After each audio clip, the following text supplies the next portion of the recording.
Well, you've already seen Dr. Gray this morning for some more testing, right? Yep.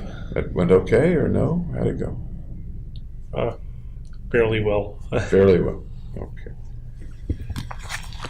Any questions or anything about the things that we've talked about so far, or anything that you want to add to what we've talked about in the last couple of days? Nope. Okay. I'm going to ask you a strange thing now. I'm going to ask if you see any differences between the way I'm dressed today and the way I was dressed yesterday. Same bow tie, same jacket. Got some sort of pin on the. Okay. Was the pin there yesterday as well? Oh, you had cowboy boots yesterday. Okay. Yeah, the pin was there yesterday, I think. Okay. Any other differences? Or any differences, I guess? You mentioned the cowboy boots are not here today. That's about it. Okay. Alrighty. I'd like to start this morning with something that folks are calling your notebook. I'm not sure what you'd call it, but it's the computation book for the course of life. Right. You remember Yeah, that? I just called it the notebook. Okay, the notebook. All right. I'd like to go through it a little bit and ask you to explain some things in it to me, would you? Okay. Okay. First of all, over what period of time do you recall that you created the things in the notebook? I think it was over June and July. Okay. So you started it about June of 2012? Right. Within a couple of months of the shootings? Or less than a couple of months of the shootings? Yeah, within 2 months. Okay. Can you tell me why you created the notebook? Do you remember? If you remember. To educate the psychiatrist, Fenton, so something like this won't happen again. Was there any other purpose to creating the notebook besides educating the psychiatrist? Well, if I died, it would have kind of told my story. Okay. You're not saying, and I'll ask you if it's true, you're not saying that you did it for a personal reason, as one might write a diary or a journal, just to kind of get things out, or for something inside you. Is that accurate? No, I think it was because I have trouble communicating very clearly, so I kind of wrote it down as a way to get it out. As a way to get it out. From the beginning, did you assume or intend that other people would see it? I intended my psychiatrist to see it. Okay. And that would be Dr. Fenton? And, as contrast Feinstein. Feinstein. How about Ms. Roth? She was only doing the introductory interview, so no. Yeah. She just did the one screening session or evaluation. So. What did you think that Dr. Fenton or Dr. Feinstein would think about it or perceive from your notebook?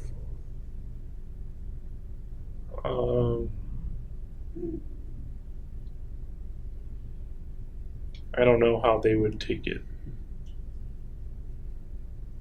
Did you have any thoughts at that time about how they might take it or what they might think or feel as they got it and read it? No, I didn't put myself in their shoes. Looking back now, how do you think they might have taken it or perceived it? They might have perceived it as useful diagnostic tool or something. Anything else?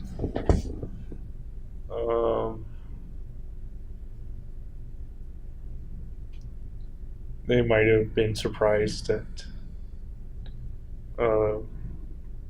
there was all this stuff I didn't mention that I did mention in the notebook.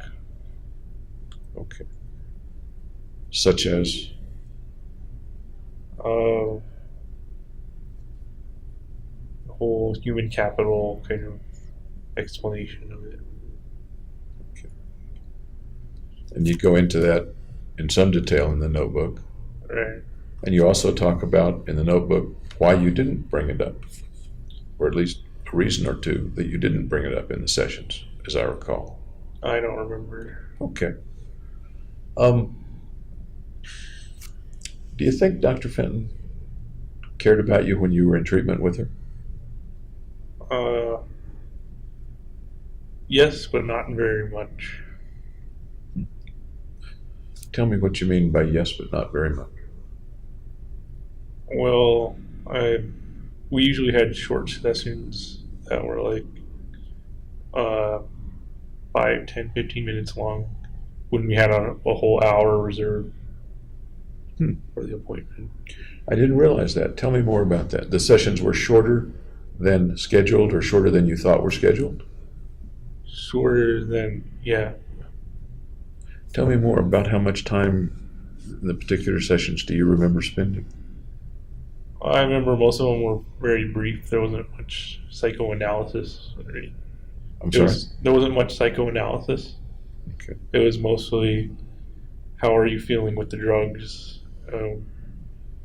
Is there anything we need to change with the medication type of thing? And when you say brief, if you remember, what does that translate to roughly in minutes? 10 minutes. Okay. Were there any sessions that were much longer than that you recall? Well, the first one where she kind of got all the information. Okay. And the ones with Feinstein were longer than the ones with her alone. Okay. So that's one part, at least, to your comment. She cared, but maybe not too much, or I don't remember your exact words. Anything else about how much she cared or didn't care so far as you could see at that time? I think she was paying attention and doing her best. Paying attention, doing her best. Is that what you said? Yeah, in treatment. Okay. Once again, I'm a little deaf. Oh.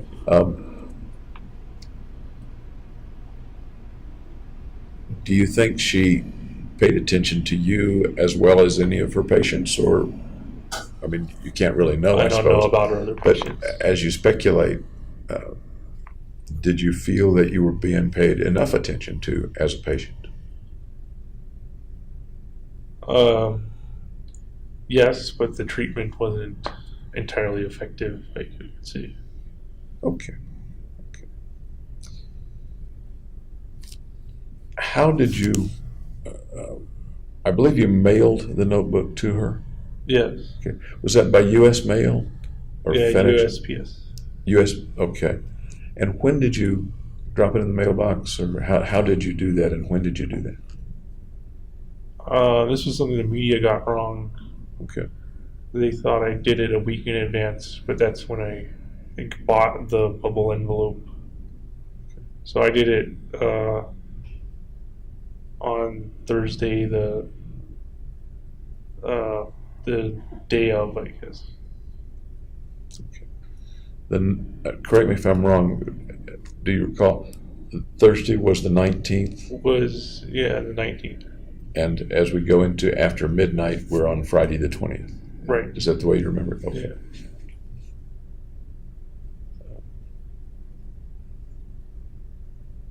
Do you think she got it?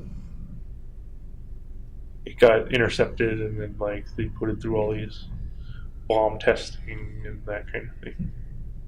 How do you know that? Testimonials of the bomb experts and everything.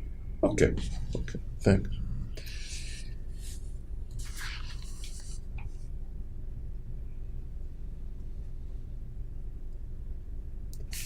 Did you think that having the knowledge of the notebook would change what Dr. Fenton or Dr. Feinstein did in future?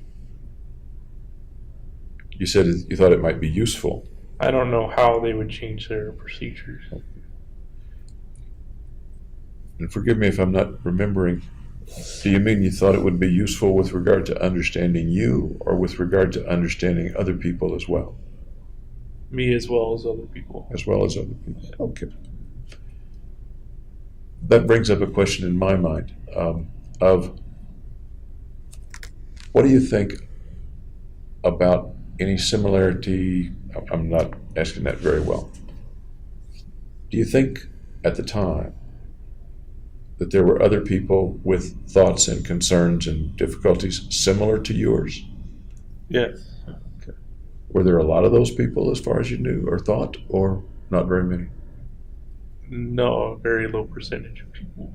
Okay. Are you speaking now, or are you speaking what you thought at the time, or both? Both. Okay. Were there other people who had thoughts of and drives to kill other people? In the There category? were, but I don't personally know them. Okay.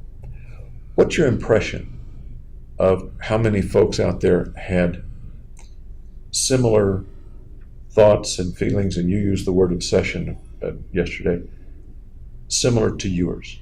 What's your impression of roughly how many people were very similar? Like 1 in 100,000.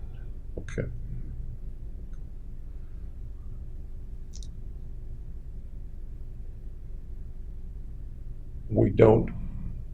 We see a few people who kill lots of other people.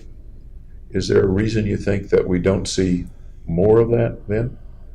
1 in 100,000 would mean there are roughly 10 in the Denver area. A good law enforcement agency can stop most of them happening. That leads me to ask, how is it that they didn't stop you? I didn't fully reveal my plans, my full plans. Okay. Thank you.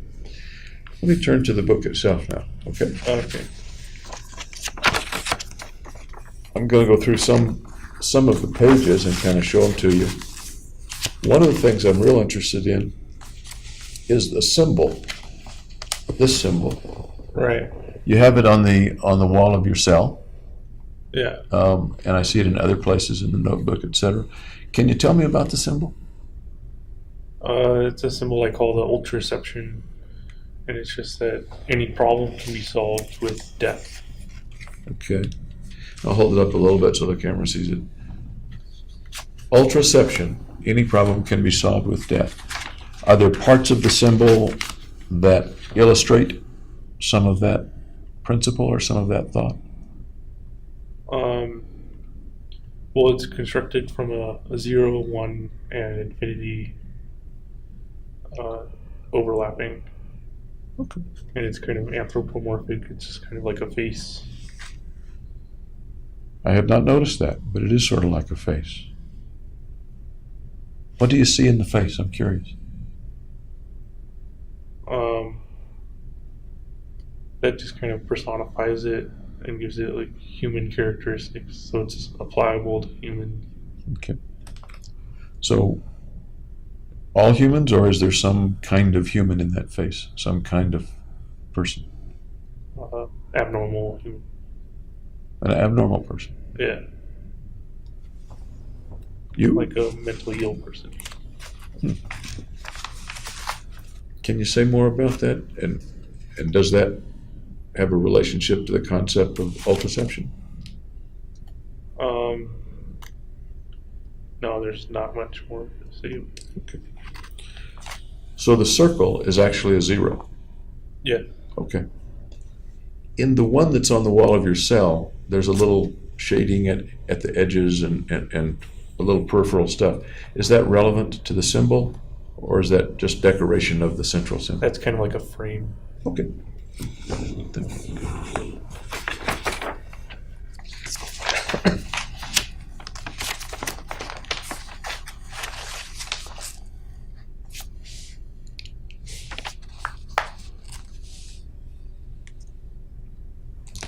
There's lots of stuff on this page. Can you give me an idea of what some of the things mean? That's the kind of human capital idea of placing values on human beings. Okay. So I give them an arbitrary value of 1 if they're alive and 0 when they're dead. And then they either add up or they subtract to a person's value when there's when they die from a murderer. When they die from a murderer. How about when they die in other ways? Well, then their value goes to 0 because they're no longer alive. In this system, if they die in some other way, does their value disappear or does it accrue to someone else? It disappears. So the only way, and again, I don't want to put words in your mouth, the only way it accrues to somebody else is if they're murdered and it accrues to the person who killed them. Right. Is that accurate? Yeah. What if a person kills them accidentally? It would still be transferred. Still be transferred. Yeah. Okay. Do the characteristics of the person matter? Successful, not successful, big, small, young, old, male, female? It depends on if you want it to or not. Like you could say a millionaire was more important than a homeless person. But I just attribute it to an intrinsic value of this person is worth 1 value. Within the theater, you attribute a value of 1 to each person who was killed, and thus you're now at 13. Right. Is that that's what you said yesterday? Okay. Yeah. At the time, if you knew that one of the people killed was a millionaire, would you have given that person a value greater than 1 and assimilated more than 1 for that person? No, I just left it as 1. Okay. Is that your decision, or is that the way you perceive the value in the universe, or what? It's just the way I imagined it. Okay. You use the word imagine. Right. Or thought of it, I guess. Okay.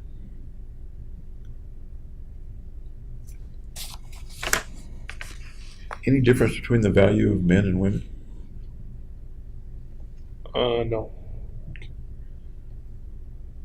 Do you happen to know how many men were killed, how many women were killed? No, I don't know. I'm sorry? I don't know the ratios. Did you make any attempt to shoot certain kinds of people, men, women, big, small? No, just people in the theater. Okay.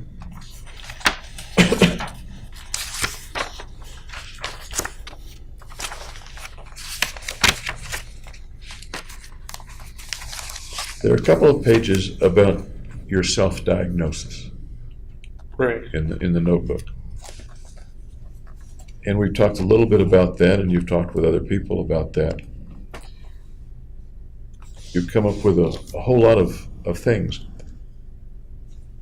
Where mostly did you get the diagnoses, the names, and the criteria for making those diagnoses in yourself? Just surfing the web. Surfing. Any particular websites useful to you, less useful to you? None that stand out in my mind. Okay. You don't remember any particular website that you went to that had some of these things? Did they tend to be scientific websites or websites with great credibility, or was it just kind of a Google search? Yeah, it's just Google search. Okay. Tell me about dysphoric mania. That comes up a lot in your discussion of yourself. I thought I had dysphoric mania, so I thought I was going manic sometimes and then depressed other times. Okay. Do you still believe that, or that's the way you thought then and you believe differently now? That's the way I thought then. Now I kind of believe it was more just depression and then normal. So I attributed manic phases as less depressed. Okay.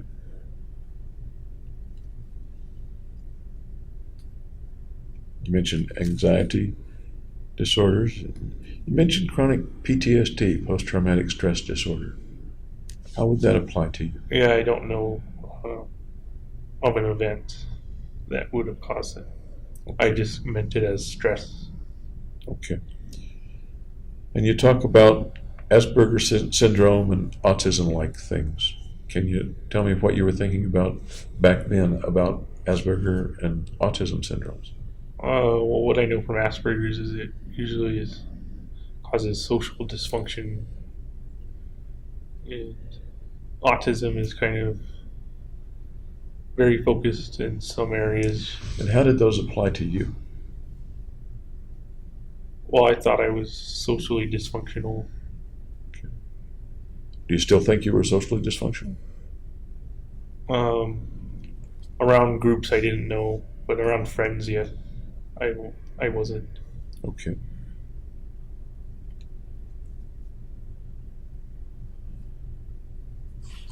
You mentioned ADHD, attention deficit hyperactivity disorder.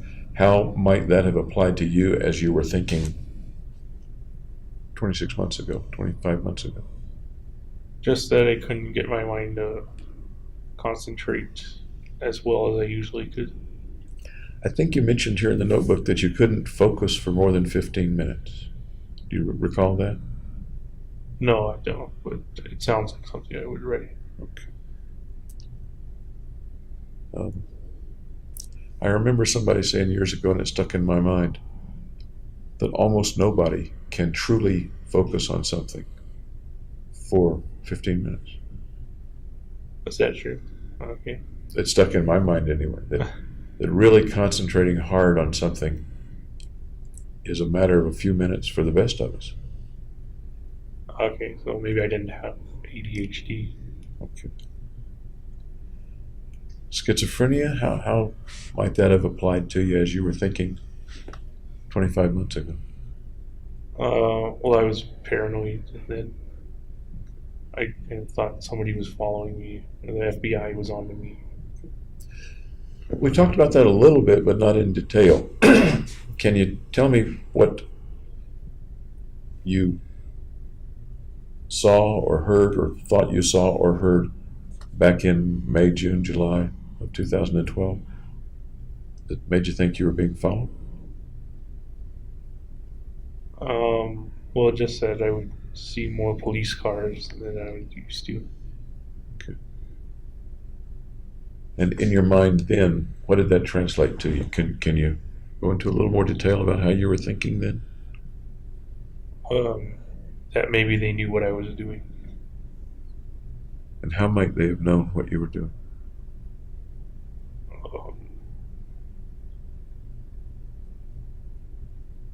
I don't know that part. I don't know how they would have known. I just thought they did know.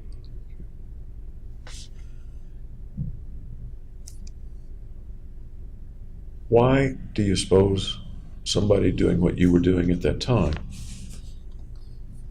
might develop a thought that somebody knows, somebody's watching, somebody is surveilling me while I do this?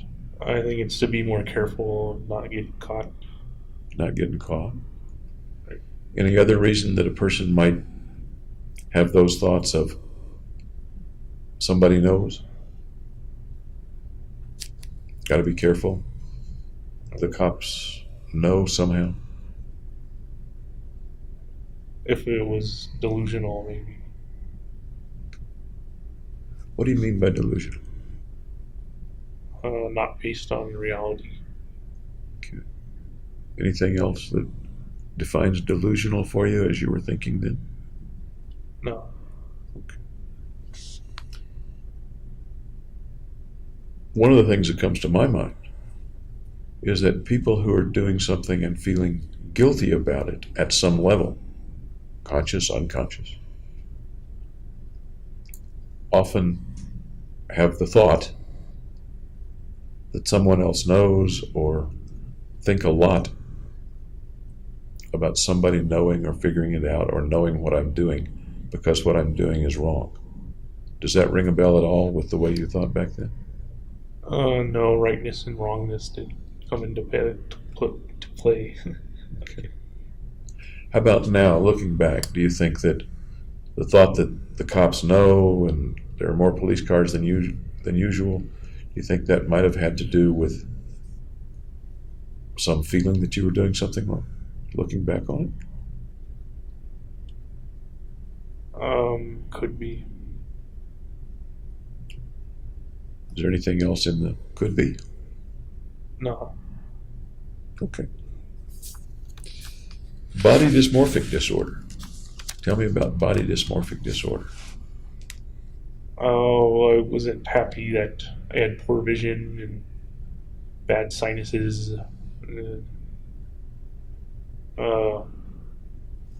Unhappy with my hair, that kind of thing. You had bad sinuses. Were you taking medication for your sinuses? No. So you were unhappy with those things. How much did you worry about them or focus on them at the time? Not that much. Check yourself in the mirror, how you looked. Yeah. I'd say most people do that anyway. You were concerned about how often you checked yourself in the mirror. In the Yeah, I notebook. did a lot. And you thought in the notebook anyway that was too much for some reason. Do you recall that? Yeah.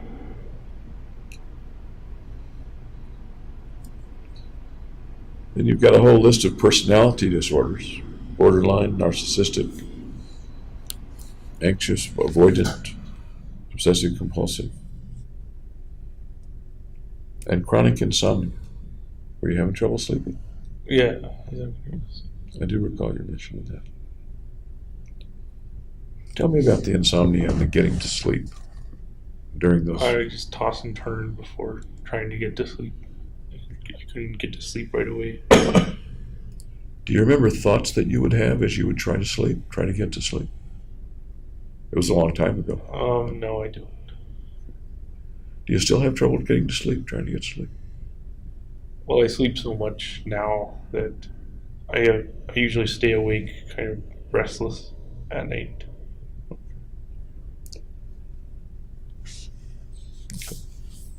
And you have the word psychosis. What does psychosis translate to 25 months ago? I don't remember. Really? Yeah. What does it translate to today for you? What do you mean by psychosis? Or when I say psychosis, what does that mean to you? I don't have a definition of it. A rough definition? Psychotic in some way. What does psychotic mean? Abnormal. Anything else besides just abnormal? Delusional. And you already said delusions had to do with believing things that weren't true. Is that pretty much what you said? Believing things that didn't have a basis in reality. Okay. Trichotillomania. Hair pulling. I had that. I still have that. When did you first start, that you recall, pulling out your hair, what you think is more than average? Early high school. And how much hair pulling did you do? I don't know how to quantify it. Just enough not to be noticed, but not too much. At what point does that turn into trichotillomania, so far as you know? How much hair pulling do you have to do to be... Like every day, basically. Okay. Adjustment disorder, pain disorder. Pain. What sort of pain, may I ask? I don't remember. Physical pain, emotional pain? I don't remember even that much. Okay. Restless leg syndrome. Yeah, I have that. What was that like? That was part of the trouble getting to sleep. My legs were Can you describe that? my legs would kind of twitch without me moving any muscle.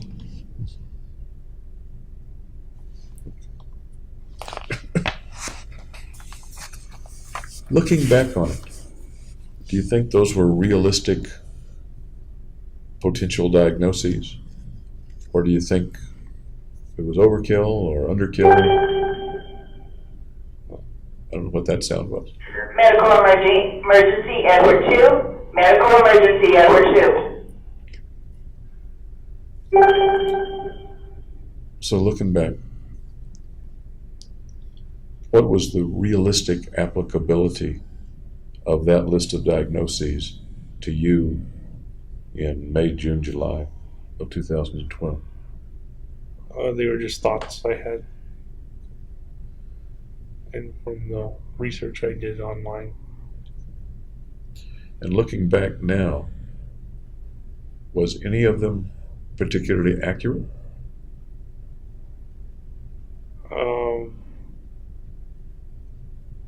I don't know. I thought they were accurate at the time. At the time? Okay. And looking back though, now, what do you think? Yeah, I don't think I had autism or some of the other ones. Any ones that you think you did have? Schizophrenia, obsessive compulsive disorder, social anxiety. Okay. What are the characteristics that you look back on now that make you believe or think there's a strong possibility that you had schizophrenia then?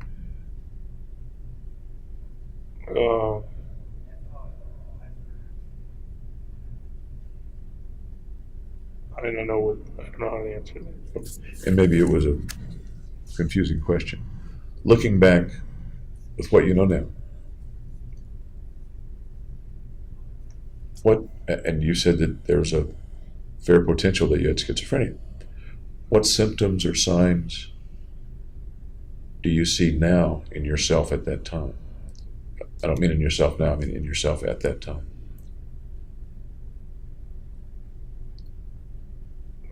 Just kind of delusions of grandeur, a bit of paranoia. You mentioned the paranoia before. And how about the delusions of grandeur? What do you mean by that? And can you explain that to me in terms of the way you work? That I could be worth more by doing it. Okay. Do you still have that thought?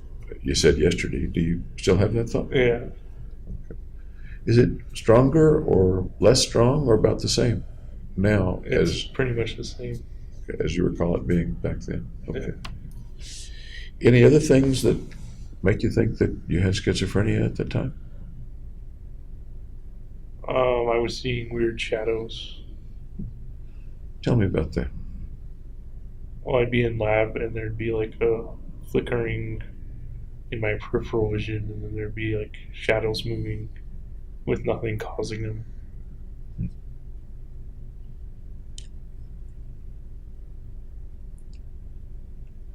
People see things in their peripheral vision from time to time.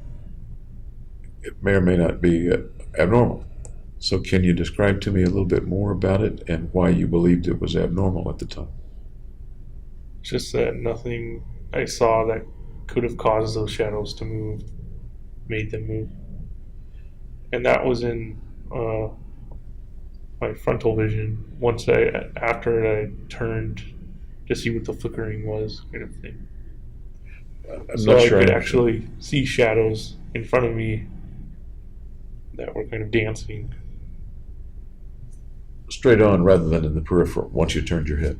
Right. Okay. Tell me more about that. What did that look like?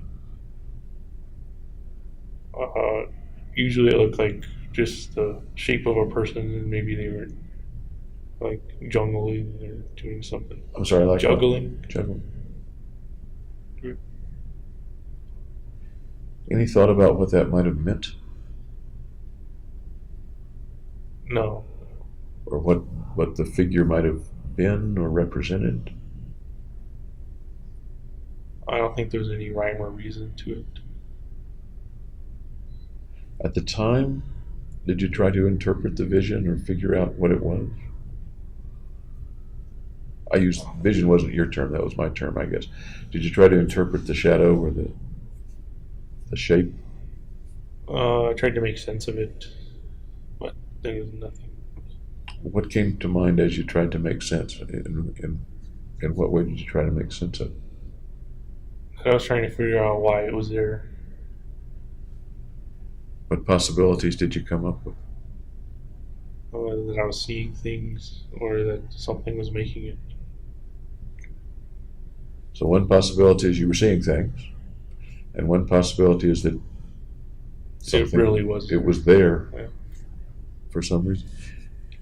What things might have put it there? In what? How might it have been real? I guess I'm asking. What are those possibilities? I don't understand. If you weren't seeing things, Right. what was it? What was creating it? See, I didn't notice anything that was creating it. Did you have any thoughts about what might have been creating it? No. Okay. Do you remember the first time you ever saw shadows like that? That was the first thing. Working in labs while you were in grad school? Yeah. Okay. You remember roughly whether it was close to or what month it was, or what class it was? It was my third rotation. So it would have been in. So before I started buying the weapons and then overlapping it. Okay. Thank you for kind of locating that. Earlier in college, when you were living at home, in high school, things like that ever happened to you? No. Once it started happening, did it get more frequent or less frequent? No, it was relatively infrequent. Relatively infrequent. Did the experiences become more vivid or less vivid when they happened, or stay the same? They stayed the same. Okay. When you say infrequent, roughly how many times did it happen? Before I was in jail, Mm-hmm. Yes. maybe once a week. Okay. How about after you were in jail? Maybe 2 or 3 times a week. In a similar fashion or in a different fashion? Similar fashion. When you saw these things before you were in jail, what was your reaction to them?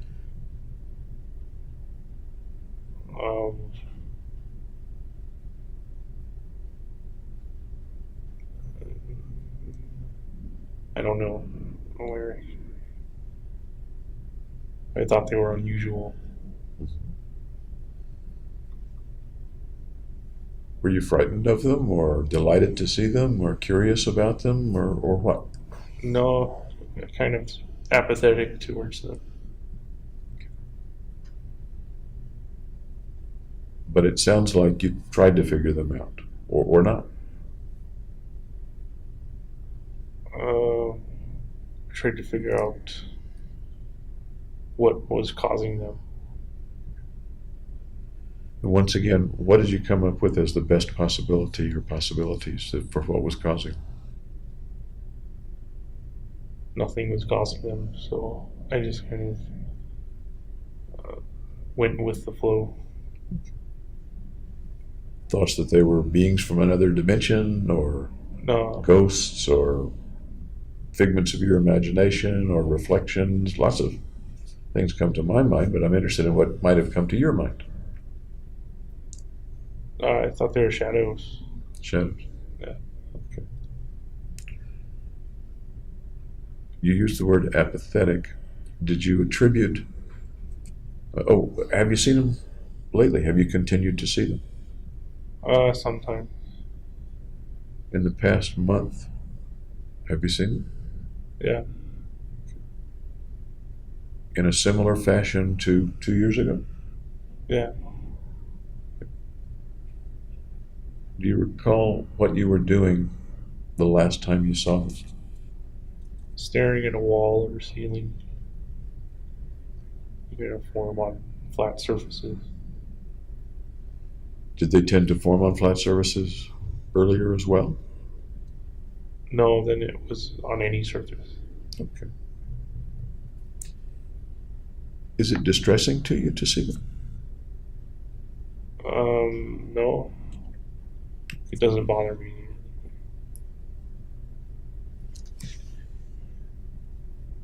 Are they particularly interested in you, or are they just there and you happen to see them while they're there?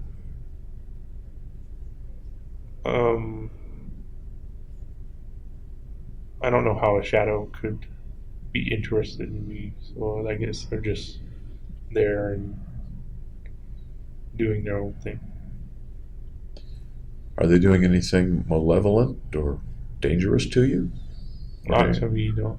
How about to anyone else, as far as you can tell, or as far as you Just feel? to other shadows. To other shadows. Tell me how that works, can you, or what the thought is about that they may be dangerous to other shadows. Well, there's like shadows with axes and swords and like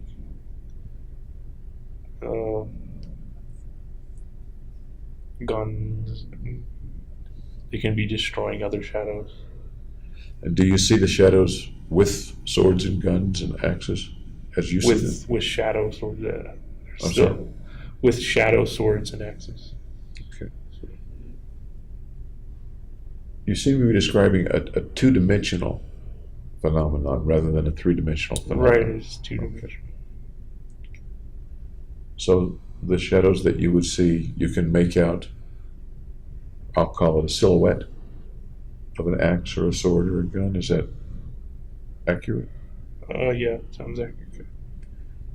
You mentioned that real early when you saw him, one of the impressions was that it looked a little like somebody who was juggling. Right. How did that become shadows with weapons? Well, it was juggling heads. It was juggling heads. Yeah. Did you perceive that when you first saw it back in early 2012? That it was juggling heads? Yeah, it was the same. That seems frightening to me. It wasn't frightening to you? Well, they're all shadows, so they can't do anything to you. What might be throwing the shadow? You know what I mean? That's what I kind of wanted to figure out, but there was nothing making the shadow. It was just kind of like kind of static points. How long would they stick around once you saw them in your, correct me if I'm wrong, saw them in the peripheral vision, turned your head and saw them full on? And it sounds like sometimes they appeared full on. As long as I focused on them, and then if I stopped focusing on them, then it just became a wall again. So that would be roughly how long in minutes? Like 3 to 5 minutes. Okay. Do you recall in 2012, before you were arrested, where you usually were when the shadows appeared? In my bedroom, like looking at the ceiling. Was it then when you were likely to be in bed or not necessarily? When I was in bed, usually. Okay. That suggests to me that you were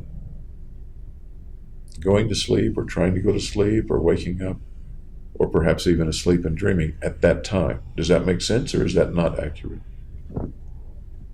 When I was restless, trying to get to sleep. Okay. Were the lights on or off? They were off. After you were arrested and up to the present time, you described seeing them on a wall rather than the ceiling? Were you not in bed or not trying to sleep? In jail, are you talking about? Yeah.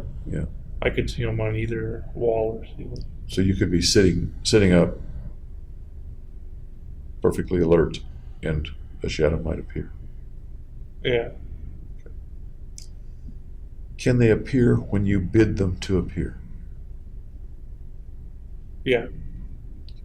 Do you sometimes bid them to appear? If I'm particularly bored, yeah. Okay. I'm going to wait for that refrigerator sound to go away so I can hear you a little better.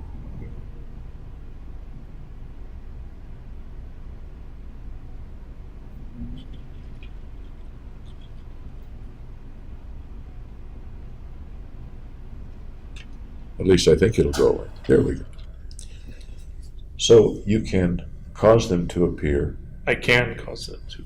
You can, and sometimes when you're bored, you will. Right. So do they appear also unbidden nowadays? Sometimes.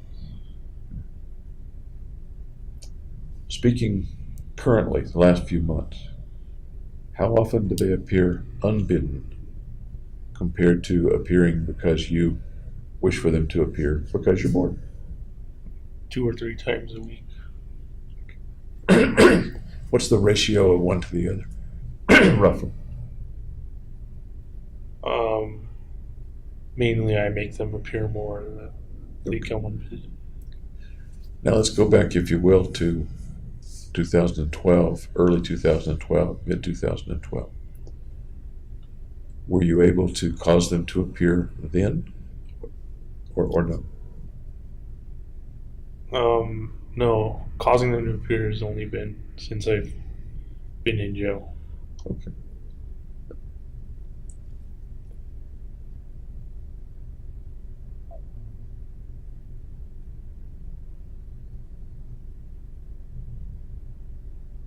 Once again, speaking today, I guess, where do you think they come from?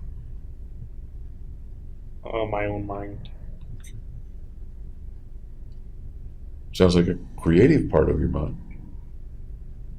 Sounds useful, actually. When you're bored, you bring them in. Does that make sense? It Yeah. sounds useful sometimes. Uh, As you bring them into being, do they always have weapons and axes and guns and swords? Or sometimes do they have other things? Sometimes it's just their body. And it's like breaking apart. Breaking apart. Yeah, like hands flying off or something. Are there ever other things that they do or carry? They spin around. Kind of. I'm sorry, They spin around. Spin around. sometimes. Excuse me. Do they ever do more entertaining things than? No. The things you've described them as doing or characteristics have all been having to do with violence in general, I guess. Hands flying off, swords, guns. Do they ever appear more benign, if you will? Not really, no. Okay. Anything else about them that I should know or that you want to tell me about them? No. Okay, thank you.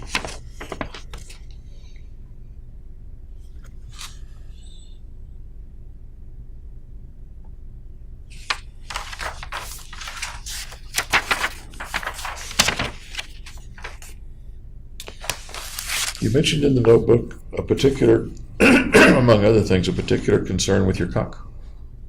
Yep. With your penis, right? Yeah. Okay. Tell me about that. And cock was your word, a Right. common word. Okay. Tell me about that.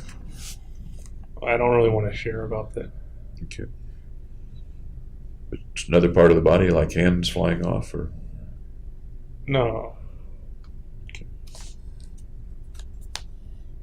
you mentioned a traumatic experience let me see what you said. When you were a youngster, I think. Is it in this paragraph? Was there something that happened to your genitalia when you were very young or when you were young? No. How do you see your genitalia? Normal, abnormal?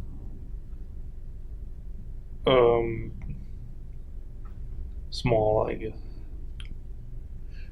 Do you think your penis is really small or just you perceive it to be small? Well, based on national averages, it's small. Okay. May I ask how small? Not that small. Is that something that concerned you in early 2012? Not really. No. It was enough to write it down among other things. Right. As a bullet part point. of the body dysmorphic disorder. Okay.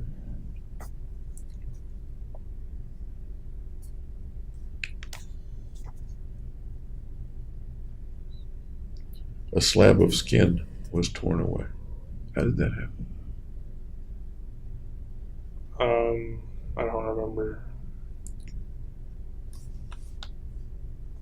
Really? You don't remember how it happened? Most guys remember when they have an injury to the penis. What happened? I don't want to talk about it. Did it involve someone else who hurt you or not? No. Okay.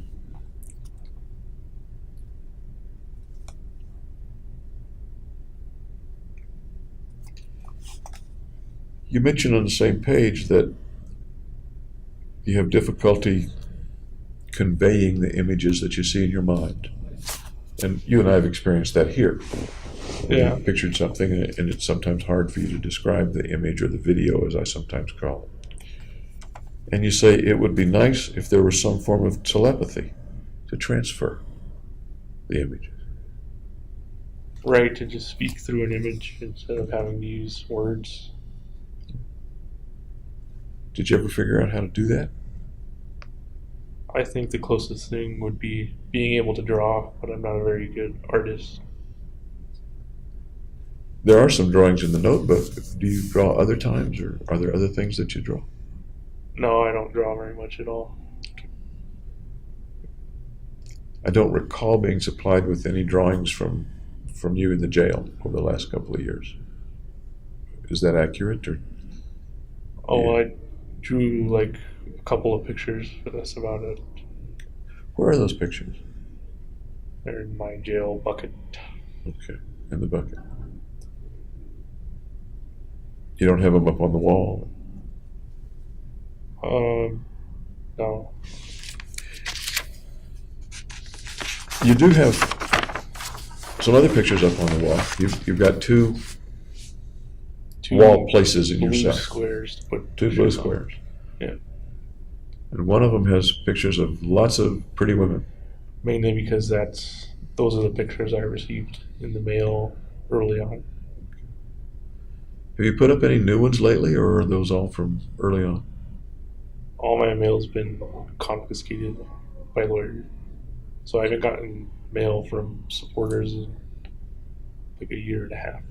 Okay. And you've kept the pictures up on the wall, or have you taken some of them down? Or? I just leave them up there. Okay. Any particular reason, or just decoration, or what? Something besides the monotony of a white wall. Makes sense to me. Oh. Makes sense to me.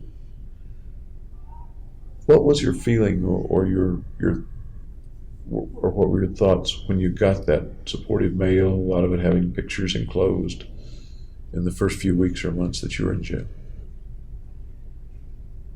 I thought it was very kind of people to send their support. Some of that mail was religious in nature, wanting to, the support was a religious support in nature, wanting you to believe in God in some way, as I recall. I've seen a little bit of it. People would send Bible passages. That kind of thing. And did you appreciate that as well, or I still thought it was a nice thing to do. a nice thing to do? Yeah. Okay. Some folks sent cash for your commissary fund. Yep, That a nice thing to do? I would say so. Yeah. On the other square in your cell, there are fewer pictures, but a different kind of picture. Can you tell me about the other square? They're mostly like landscape photos. So like photos of Boulder, Colorado. One of like Switzerland or something. One of like a tiger. There are a couple of photographs that are either of family or friends. Do you recall what those photographs So are? I have one photograph of my family up there. Yeah. Who all is in the photograph? My mom, my sister, my dad, and me. And you? Yeah. Okay. Any photographs of friends from before you were arrested? Nope.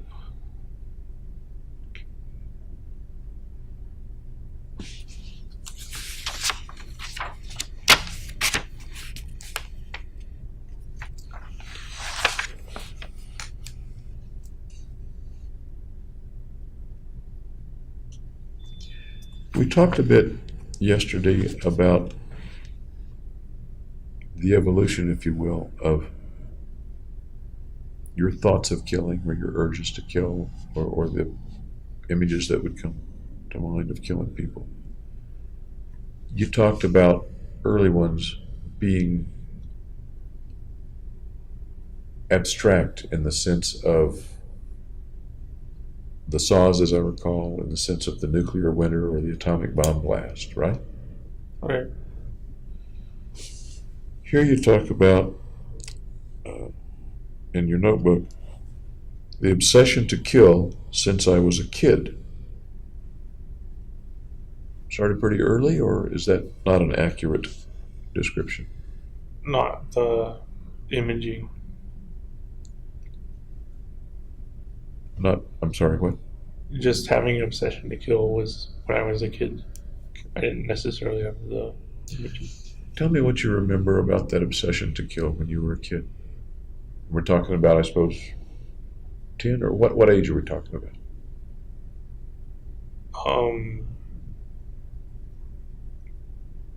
Middle school. Tell me about that obsession to kill and what it was like, what you were thinking at the time. I don't remember what the obsession was exactly. Any speculation about what it might have been like?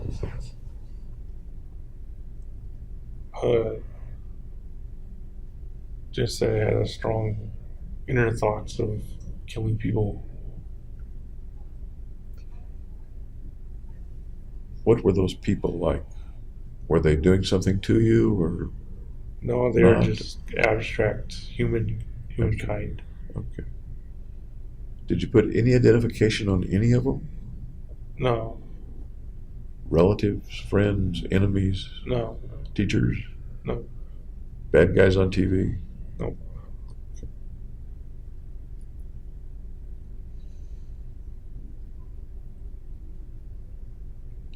Did you ever act out any of that in some way, drawing stuff or with your toys, playing cowboys and Indians? I'm not talking about actually killing people, but did that ever come out in any kind of, I'll call it symbolic behavior or something to get it out of you? No, No drawings of killings and things like that you can recall? no, Did you like to draw when you were a kid? no, Okay. Anybody like Mel ever ask you to draw stuff? Counselors sometimes no. I ask. don't think he did. Okay. Counselors sometimes ask kids to draw things.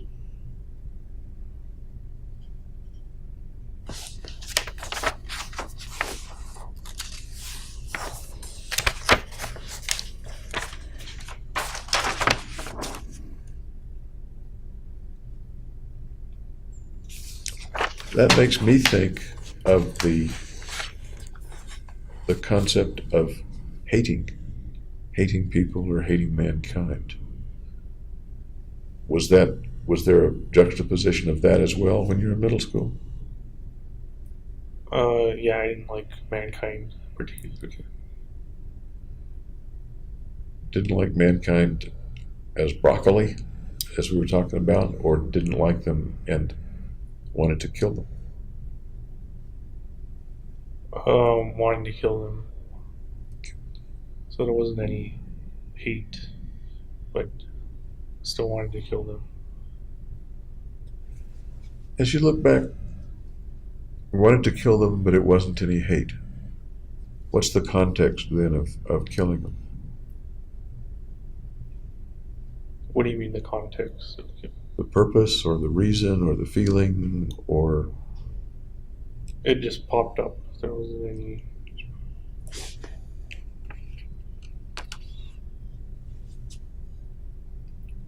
do you suppose there was hate or anger that you maybe weren't aware of as a kid?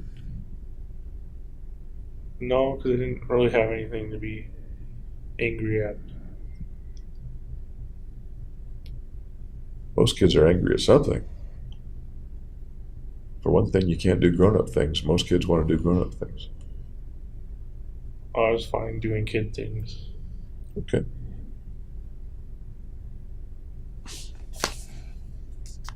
Then you kind of mentioned an evolution of those thoughts.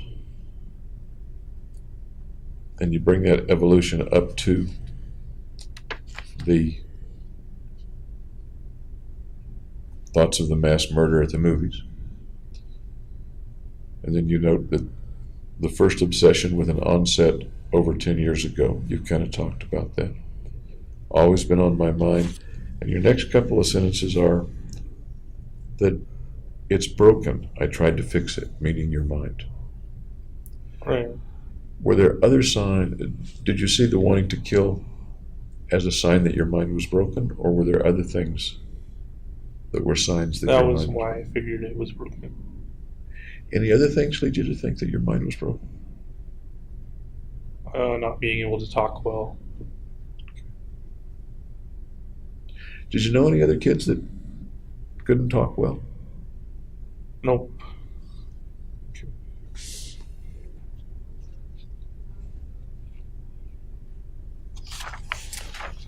And there's a lot in here about overcoming fear. Overcoming fear of what comes to mind today about overcoming fear. Of social situations. There's much in the notebook about overcoming fear of more than social situations. I don't recall what those were. Fear of death, fear of the consequences of killing people. Those are two things that come up in the notebook. Those are two things I didn't have a fear of. You didn't have a fear of death or fear of the consequences. Right. Okay. Was that all along, or did that lack of fear happen at some point? It happened once I started psychiatry with Fenton.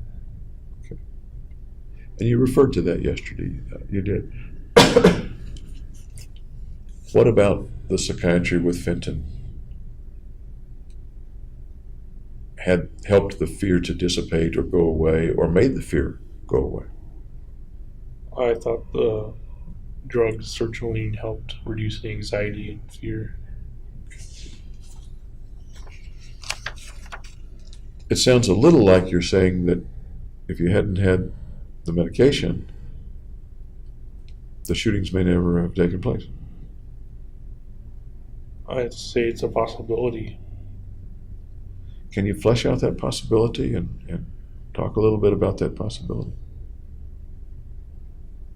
Well, what else is there to say? I don't know. You were thinking about killing lots of people. Right. Do you think you would have eventually done it, even if you hadn't had the medication? Maybe not at that time period. Maybe later on in life. Maybe later on. Okay. You have several pages of the word why. Why? Like, Don't ask me why I wrote it. Okay. well, it sounds like you were wondering greatly about something, maybe more than one thing. Right.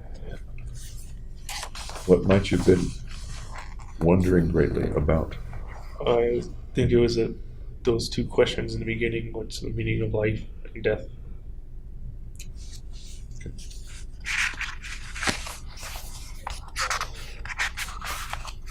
Do you think it's unusual that a person would kind of anguish over the meaning of life and death? I don't think it's unusual. I don't either. Okay. Did it bother you? Do you recall it bothering you that you didn't know the meaning of life and death? Yeah, because I wanted to know why. Can you give me an idea of how much or the depth of how it bothered you? Oh, it's something I mulled over for a long time. Of course, those topics, many people mull them over a lot. How much did that affect your life, not knowing them or mulling them over? Excuse me. Enough that I would put them in the notebook to ask them to define them. That you put them in the notebook that you anticipated the doctors seeing. Am I right? Okay. When you started the notebook, when did you think the doctors would see it? After the shooting. Okay.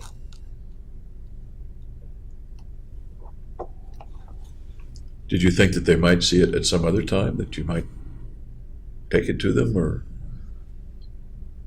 No. So correct me if I'm wrong, you're saying that when you started the notebook, the shooting plan was in place and the mailing the notebook to them around that time was within that plan. Is that right? That I planned to have them see the notebook after the shooting.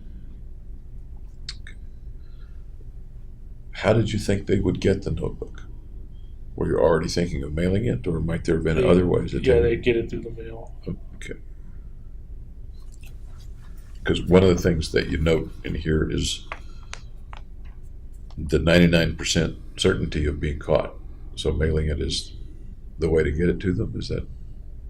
Yeah. That seems like it to me, anyway. Duress in the gym. Duress in the gym. On one of the pages of the notebook, you're talking about target and method and serial murder and things like that. You I know mentioned why I chose mass murder over doing something like a serial killing. Tell me why. Because it was impersonal. It was something I could actually do.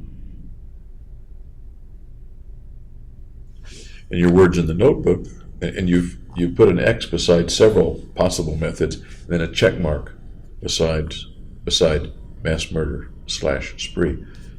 Maximum casualties, easily performed with firearms, although primitive in nature. No fear of consequences. Being caught, 99% certain. Right. Okay. At the top of that page where you talk about the targets, you say the targets are random, and you underline that 3 times. Okay. Okay. You've talked about the impersonalness of the targets. That's basically randomness. Okay. You write beside that, the cruel twists of fate are unkind to the misfortunate.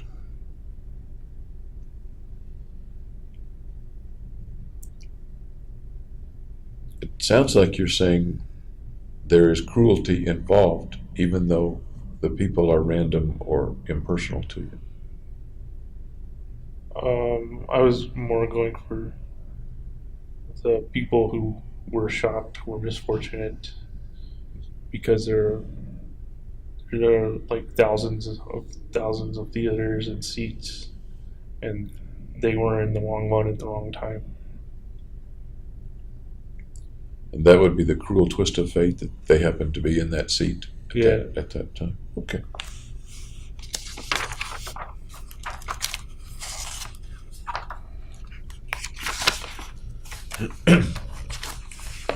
I'm looking now at the page where you have some stuff drawn out, the location of the movie, the police department. You mentioned the ETA response time, about 3 minutes, which I think you mentioned yesterday.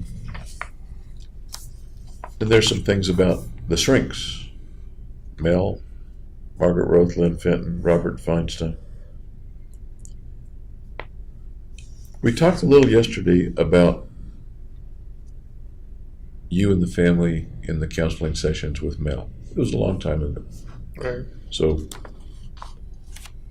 maybe things aren't remembered exactly right. I understand. Okay. In this, you say that you revealed nothing as to not appear weak amongst the family. I didn't want my family to know that I was sick. Tell me about not wanting them to know you were sick.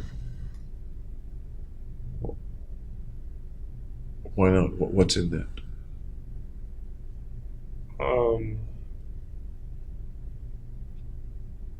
I don't know.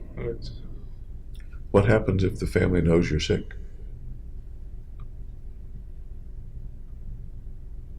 Then it's bad. In what way? What happens? I don't know. What might happen?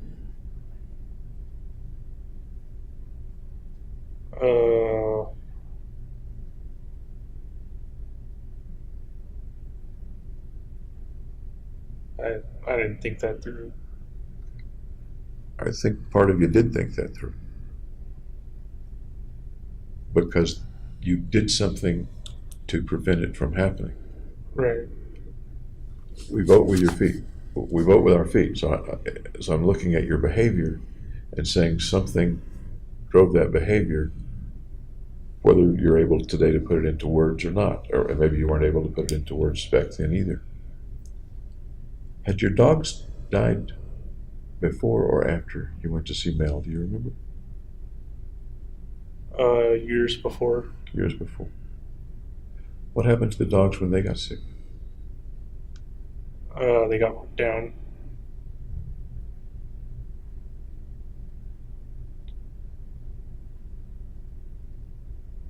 I didn't make that connection back then. Okay.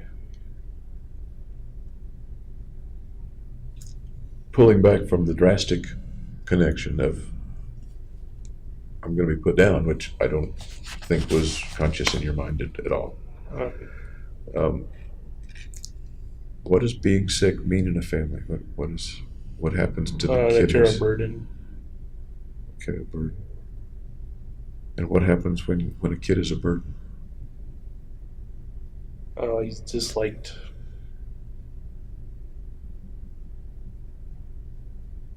Disliked. Yeah.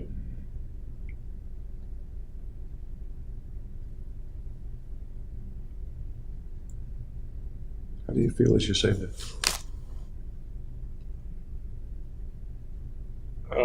Not so great. What do you mean? Tell me more. How do you feel as you say that when you're a burden, you're disliked, and you're a little kid back then? Well, it's something you want to avoid.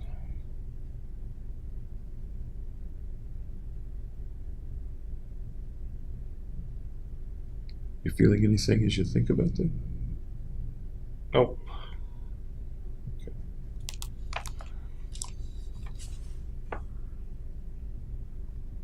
You mentioned the scraping of your wrists with the cardboard. You don't mention the cardboard here, but you use the word parasuicide, another one of those psychobabble words that I try to avoid. But you explained well yesterday what you did in the back of the van with the cardboard. Right. You said yesterday that nobody ever knew about it. I think I said my mom noticed. And in your notebook you say your mom noticed and asked what happened. You said it was a paper cut and she didn't investigate further. So she noticed that there were scratches or abrasions or something, but didn't know the context of those. Is that right? Right. Okay. And you didn't tell her because? It's showing weakness again.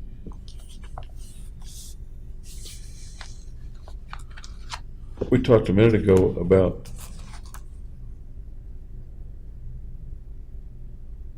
being sick within the family. How about being weak within the family? How does your family treat weakness in little kids? Or better yet, what did the little kid think or feel that the family would do with a weak kid? I guess punish him. What comes to mind? Like spanking or something. Anything else? Nope. Did you ever get spanked much as a kid? Yeah. What was the main way you were disciplined?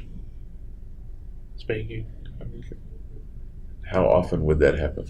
I don't remember. As you look back I on was it, little. Yeah. every day or not very Not often? that much.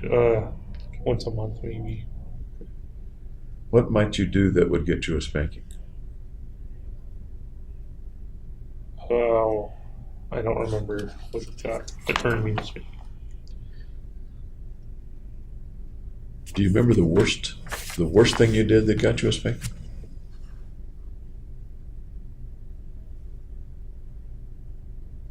No. Do you remember the worst spanking, or do you remember a really bad spanking? Yeah. Tell me about the spanking. Well, they took me outside and spanked me in the front yard or whatever.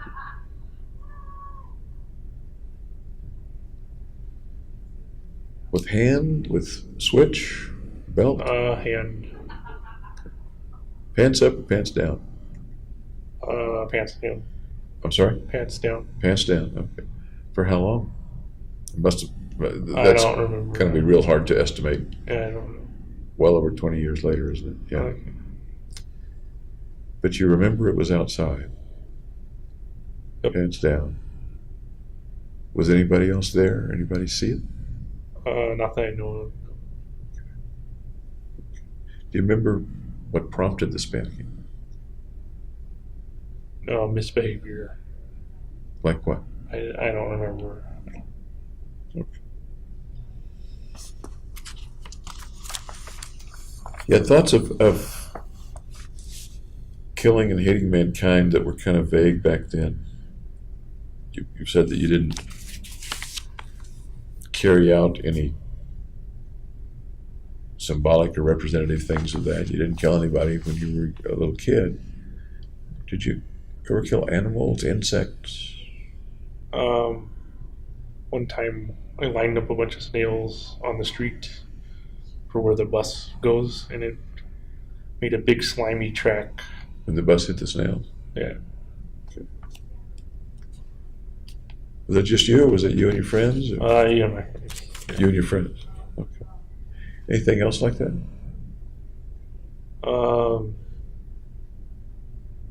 Magnifying glass to ants. That was exactly what I was thinking of. That's a common thing for little kids to do. Yeah. Okay. How about with mice or cats or dogs? No, nothing with like sentient animals. Okay.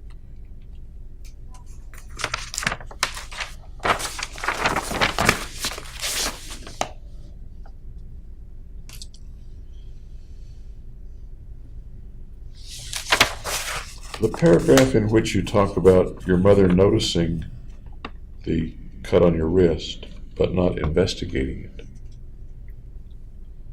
The next sentence is clean bill of health. I assume you mean she And- didn't think anything was wrong. The next sentence is decided to dedicate life to killing others so that I could live. That goes back to the transferring suicidal thoughts to homicidal.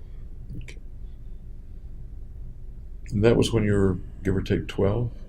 Am I remembering that? 14 maybe. I'm not 14? sure though. Okay.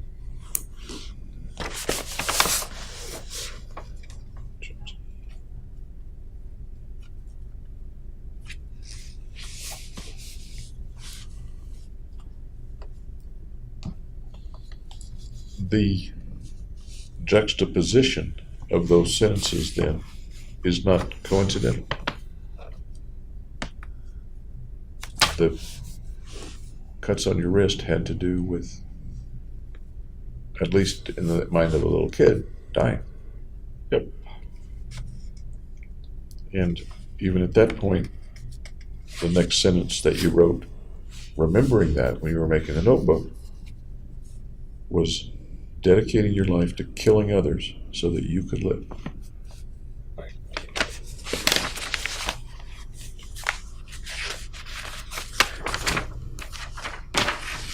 One of the things one thinks about when you think of killing others so that you can live is killing things that are threatening you. A mugger's threatening my life, so I killed a mugger. Okay. Defensive sort of a thing. Or the Germans are overrunning Right. Italy, so we kill the Germans. World War II. That's not the way you described your thoughts of killing others, but it's what comes to my mind.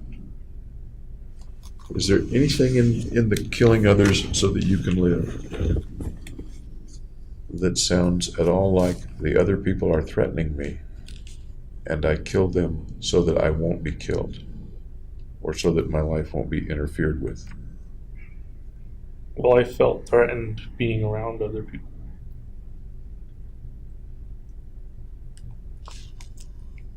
The context that you talked about that in the last couple of days has been a social context, socially threatened. Right. Is there other threat that comes to mind right now about any time in your life, really? No physical threats or anything. Okay. People that you need to eliminate so that you can live, or that you need to eliminate so that you can carry on your own life. Right. What? Those are my phrases, but I'm asking if they are a part of or similar to something in your life. People you have to eliminate so that you can live, or eliminate so that you can carry on your life. Yeah, that was one of my reasons for killing.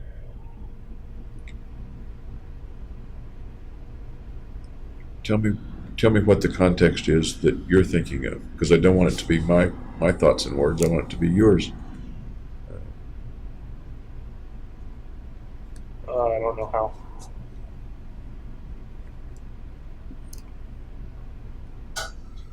What were other people doing or likely to do or you thought they were doing? It wasn't anyone in particular. It was just Then what were people. people doing? Um, How were they keeping you from living or carrying on your life? I don't know. You just said there was a piece of that anyway in your thoughts about killing and your reasons for killing. Right. So somewhere in there you know, or somewhere in there there's more hint about it anyway. Can you look for that? Nothing's coming to mind. Let's let that percolate just a minute. People endangering you, people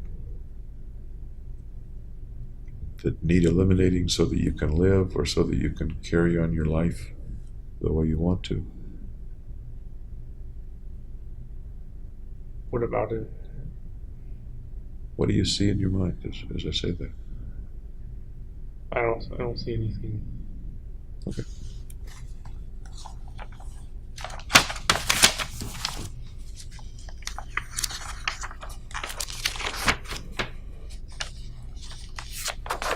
Maybe we're getting to the last part of the notebook. I think you're talking about being with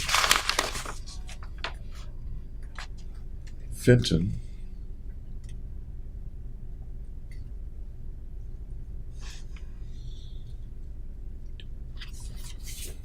No fear of consequences. Primary drive, reversion to hatred of mankind. Intense aversion of people. Can you flesh that out a little bit to me? That's what I meant by hatred of mankind. Is they have an intense aversion to being around people. That's not quite what you said. This says intense aversion of people. Doesn't say intense aversion of being around people. Which is the more accurate as of July of 2012? I don't see the difference of being around people and aversion of people. I do. I see a difference. One may be a subset of the other. But if the intense aversion or the hatred just has to do with being around them, there are ways to not be around people. Not really. It's a social society. Any type of work, you're going to usually have to interact with people. So the answer to that is what? I consider them both being the same thing. Okay.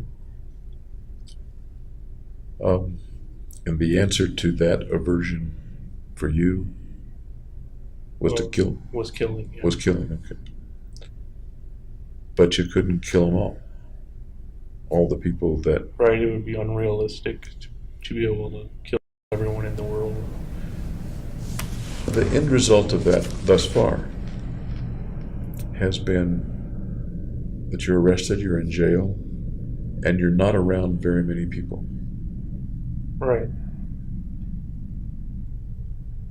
Do you think that's one of the things that you thought about? I think it factored into play. I'm sorry? I think it factored into play. Tell me about it factoring in. Well, I knew they wouldn't let me, if they locked me up, I wouldn't be around people most of the time. How did you know they would isolate you? Most people in jails and prisons aren't isolated. Because I killed so many. If you were to go to prison, do you think you'd still be isolated, or do you think you'd be in the general population? I think I'd still be isolated. Why do you suppose they would isolate you? Because there are lots of people in prisons that kill people. That's a question for their classifications experts. Look at the personality of the person and their demeanor, and then they assign them to a pod for isolation.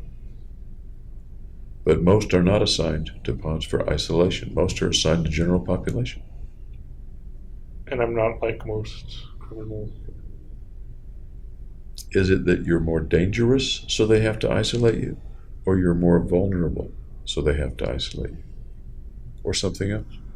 I'd say it was both reasons. Which is the larger reason, do you think? Vulnerable.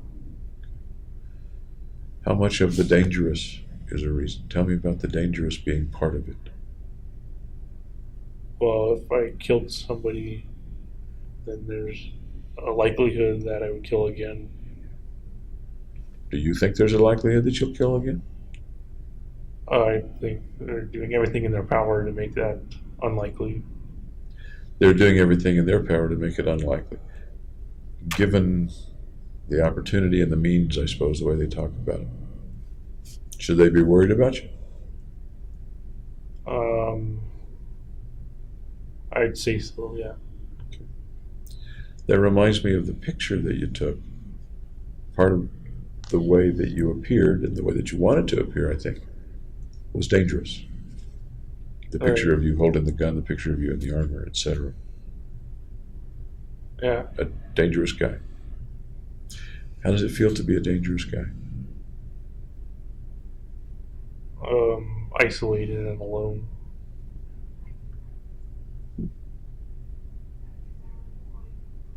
That's interesting. One of the feelings about being a dangerous guy is that you're isolated and alone. Anything else about the feelings that a dangerous guy has, or how it feels to be a dangerous guy? Just that it's hard to trust people. Hard for you to trust people? Yeah. How's that? Well, I figure most people could be dangerous towards me as well. Okay. Why would the most people be dangerous toward you? Because I've been dangerous. So they're dangerous or want to hurt you because... They get even, maybe. Okay. Or revenge on you. Any other reasons that they might want to hurt you? No, not that I know. Okay. How about to protect themselves from you? Because that sounds possible, yeah. Does it come to mind, or is that coming out of my mind and not That's yours? coming out of your mind, and Okay. I'm agreeing with it. Fair enough. Fair enough. You jot down that you, when you were seeing, I think this is referring to you seeing Dr. Fenton, etc., or et al., that you prevented building a false sense of rapport. I didn't feel rapport between me and Fenton, Okay. and I knew it was an artificial relationship. Because she's paid and everything. So, does this refer to you're preventing the building of rapport or something else? I'm not preventing it. I'm recognizing that it's just an artificial relationship. Okay. Doctor-patient, therapist-patient, Yeah. that's created for some purpose other than Not like buddy-buddy. be a friend or whatever. Okay. The implication here is that you, or that the sentence reads, prevent building false sense of rapport. The implication is I based on didn't this. go out of my way to build rapport. Okay. The next sentence is speak truthfully and deflect incriminating questions. Alright, so I wanted to keep my plan secret. But at the same time, speak truthfully. Right, because I'm not a liar.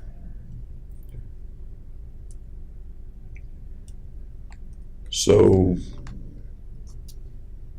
to coin a phrase, lying by omission or omitting. Yeah, I don't consider that a Okay. true lie. Okay. And that's interesting. An interesting syntactical thing, I guess. If you know something and don't reveal it when asked, You're not liable. you're not. Okay, you're not liable. Is it lying? No, I would say it's just not revealing information. Okay.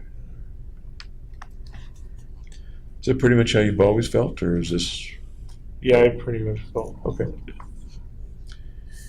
And deflect incriminating questions. So you knew information inside you that might cause something bad to happen to you. I think you mentioned you'd lock me up or something like that to Dr. Fenton if I told repeatedly said, "Are you going to lock me up on different sessions?" Were you afraid she might if you revealed more? Yeah. Do you think a part of you wished that she would? Yep. Tell me about that. I kind of regret that she didn't lock me up, so everything could have been avoided.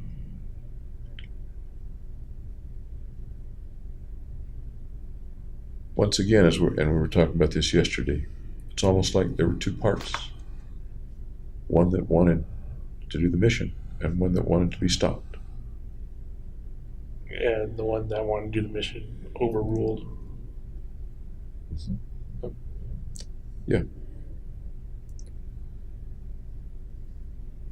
In retrospect, are you sorry that you carried out the mission? Sitting here today? I have no means of comparison. That's kind of deflecting too, isn't it? In retrospect, sitting here today, are you sorry you carried out the mission? Yes. Is that a pretty firm yes, or a part of me is sorry and a part of me is not sorry? It's a yes and no. Okay. Tell me about the yes and the no, if you would.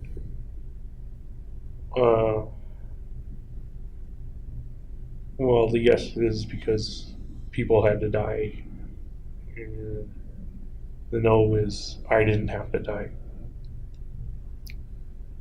If you hadn't carried out the mission, would you have had to die then? Possibly. Unless they committed me to an asylum where they protect against suicide. Are you pretty sure that if you hadn't carried out the mission and that you would have tried to kill yourself? Yeah, it gave me an alternative. How might you have tried to kill yourself? I just shot myself. As you ordered the guns and worked with the guns, etc., did shooting yourself come to mind? No. It was all directed towards the mission. So it sounds like you're looking back on it, that there's a certain likelihood, some likelihood that you would have shot yourself. Right. Using one of the guns you had? Yeah.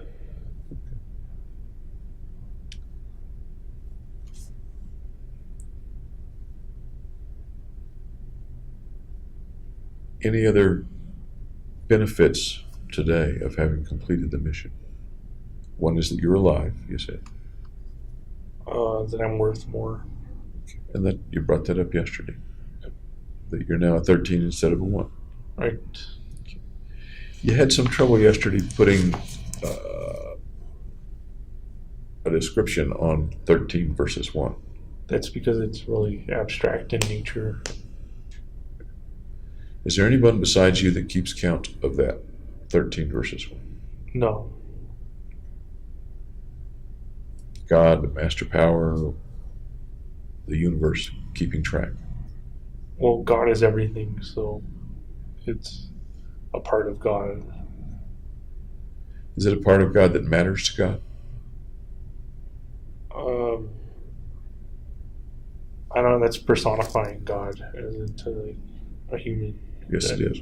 And hypothetically personifying God then, does that matter to God? I would say no.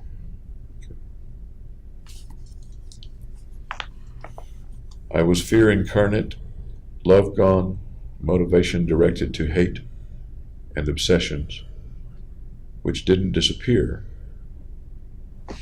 for whatever reason with the drugs.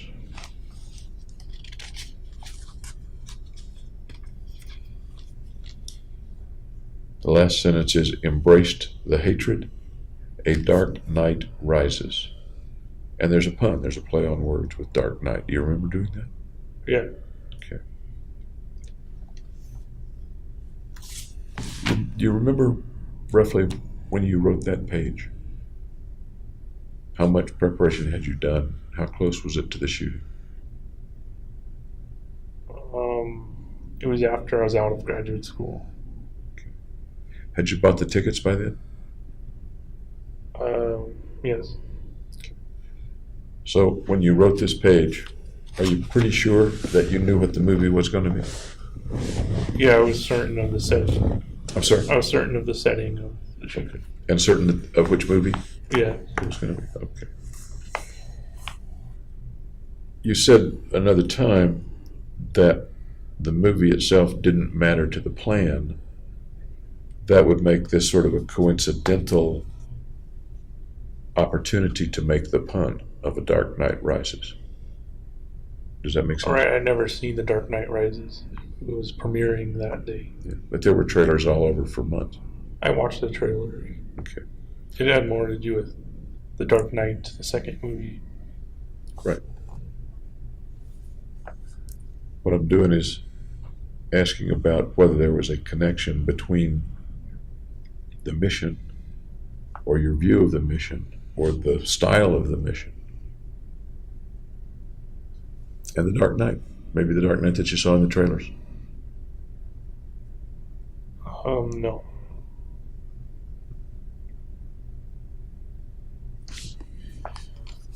And then you have the ultraception symbol. And then you have it broken out, the 0, the infinity, and the 1. And then there's another thing that I've seen a couple of times. I think I understand it. But tell me about that. It's fire going through the window. Fire going through the window. Yeah, it's kind of entering the window. Anything else? It's kind of a release of fire. Okay. Does that mean anything to you? Bring something to mind in particular? No, I don't.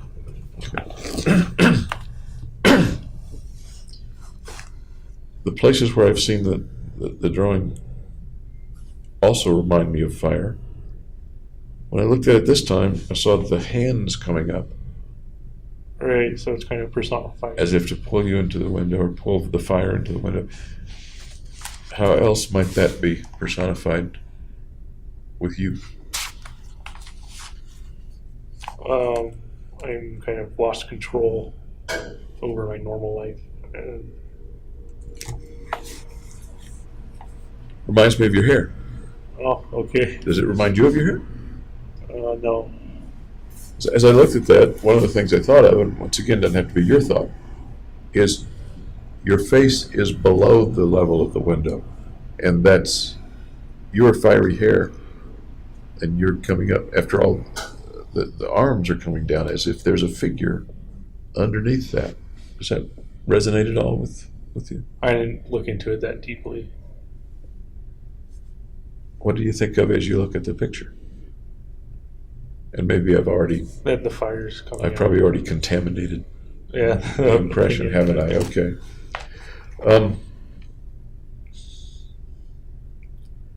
Your hair was already dyed by the time you wrote this. It had already been red for a long time.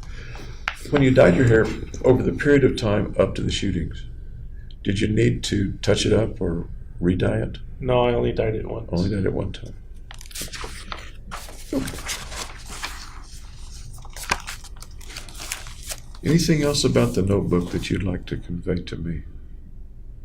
No. Okay.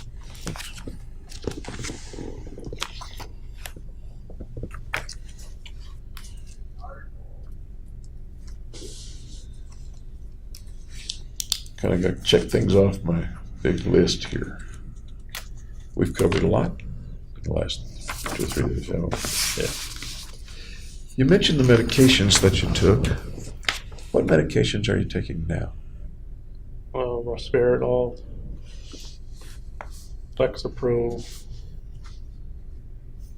Visceral, Okay. Cogentum, Zantac. I'm sorry, what's the Cogentum and Zantac. Cogentin and Zantac? Okay, do you know what the dose of the Risperdal is? I believe it's 2 milligrams, but I'm not entirely certain. Taking it once a day or twice a day? Morning and night. Okay.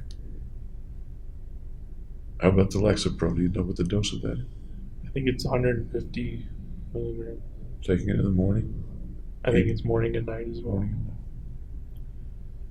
Any side effects of those medications in the last few months?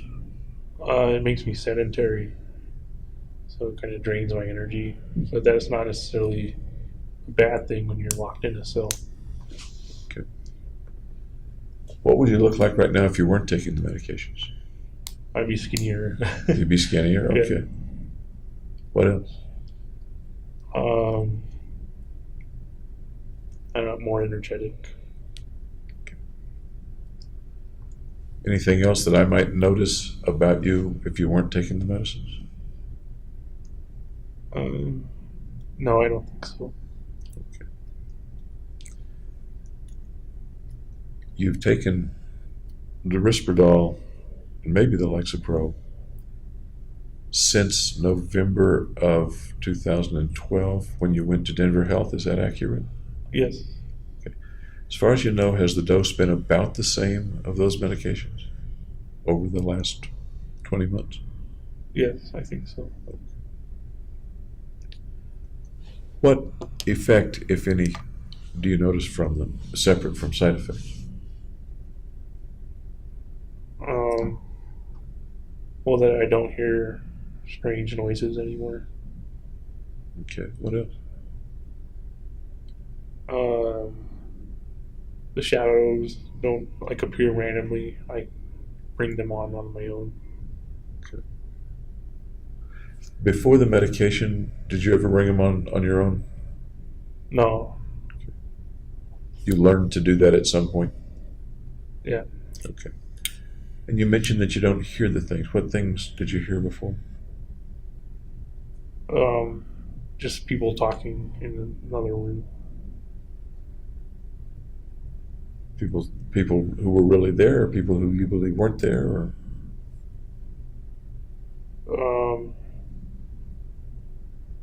I don't know, because it's hard to tell in the cell okay. if the people are there or not. But it's different with the Risperdal and the Lexapro. I'm going to leave the other medications out for now. Okay. How is it different in terms of hearing the things?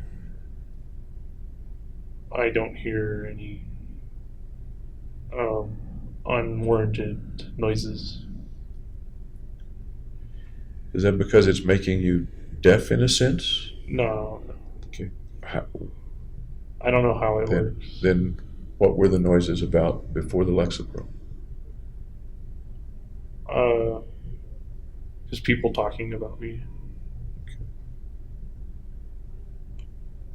Can you tell me more about the people talking about you?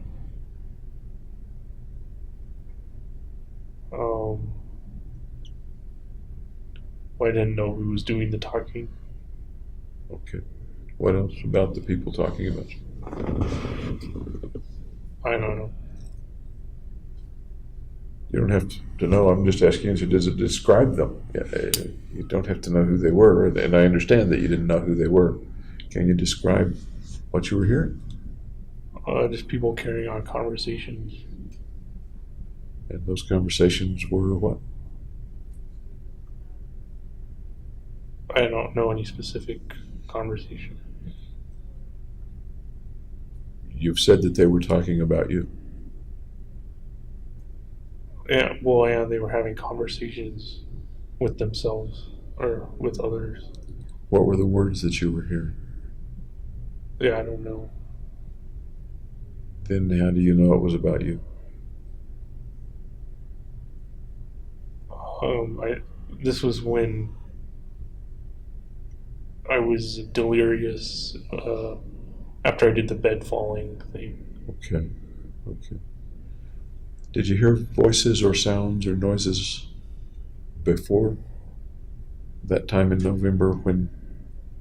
That was the main time. That was the main time. Was that the only time or no? With the voices, yes. Any other? You said with the voices, yes, that's a qualification. How about non-voices then? Well, what do you mean by non-voices? No, don't make me pull the teeth, please. Okay. What were you hearing? What were you hearing, if anything, before the November time when you were falling off the bunk? Just typical conversations between inmates. You recall what the words were when you could understand the words? Sometimes I imagine you couldn't understand them. Well, I didn't eavesdrop on their conversations. I just knew they were talking, and sometimes they were talking about me. Do you remember what the words were about you?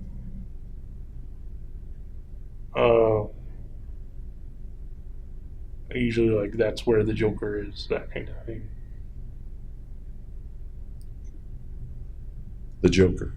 Yeah. Any particular meaning to the word Joker? In reference to Batman and Joker. That how did they take up the word Joker in reference to Batman? Well, they call me the Joker. Is that one of the ways that you're known at the jail as the Joker? Yep. Okay. When did folks start calling you the Joker? I don't know, like shortly after. That sounds like an interesting nickname. Lots of people have nicknames in jail, I guess. I guess so. How was it that they came to call you the Joker? I don't know the reasons for it. You ever call yourself the Joker? No. I remember we talked about the way you appeared in the selfies, a little reminiscent of the Joker. Right. The dyed hair usually made them think of the Joker, along with it being the Batman movie. How do you feel about being called the Joker? I don't think it's that bad. How else do you feel about being called the Joker? What else is? Makes me feel like they kind of turned me into a supervillain. Okay. Turned you into a supervillain. What's it like to be the supervillain? It's not so great when you're stuck in a cell. Sounds like it gives you a certain status around the jail. I'm not sure what that status would be. It's kind of just a recognition thing. Is it better to have some recognition than not to have some recognition? Not when it's negative recognition. Okay. Does it sound like a negative recognition, or does it sound like a bit of cachet or panache? I wouldn't say it's entirely bad. In what way might it not be bad? Well, because at least I'm remembered as doing something. Okay. Being remembered sounds like it's kind of important. Yeah, lots of people want to be remembered. How about you personally? I'd say so, yeah. How do you want to be remembered? 100 years from now. Let's assume you're remembered 100 years from now.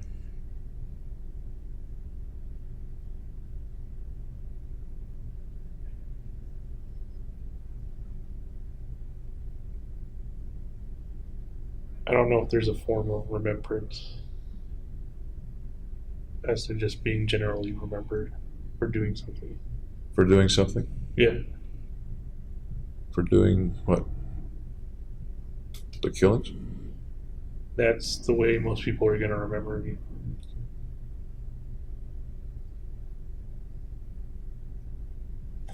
Can you flesh out remembering you for doing the killings? What else are they going to say? What else is going to be in that paragraph in the history book or in their mind?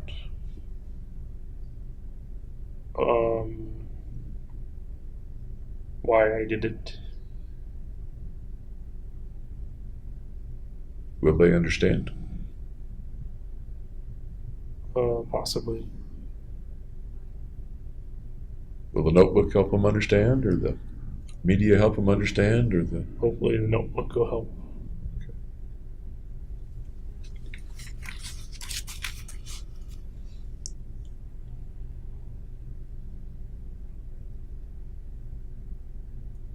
How do you want people to remember you? That's a little different from from the question, how will people remember you? How do you want people to remember you?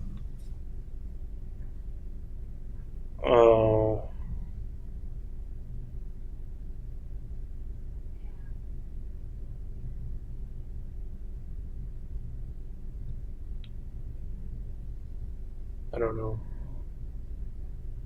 You've got something that you're thinking about. I know it's there. Just before you said, I don't know.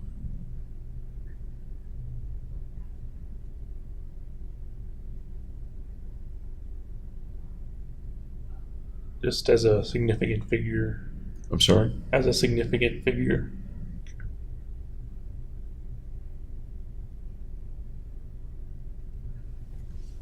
Was that part of the way you wanted to be remembered as of May, June, July of 2012? I didn't think of that back then. Okay.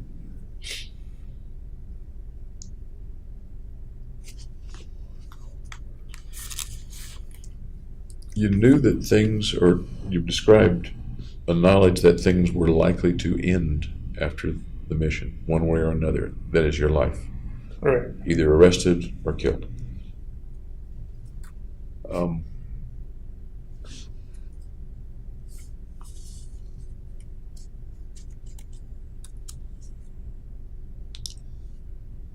Going back to your saying you saw the officers, and as I recall, you said their back was to you when you first saw the officers outside. They the looked at me and then they turned around. Okay. And you were saying that there was an opportunity perhaps to shoot them, but you didn't. Am I remembering that right? Yes. Okay. Tell me more about not shooting them. Well, for one, their back was turned, so I didn't want to shoot them in the back. Did you shoot anybody in the back in the theater? Only if they got down on the floor and put their back to me, which I couldn't see.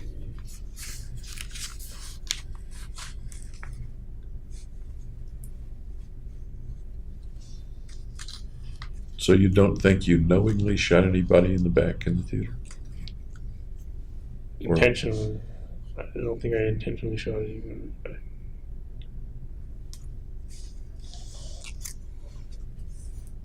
Given the circumstances, is it a pretty good bet that some people are going to get shot in the back? Yeah, because they're going to protect themselves by kind of curling up on the ground. Were some of the people running away when you shot them?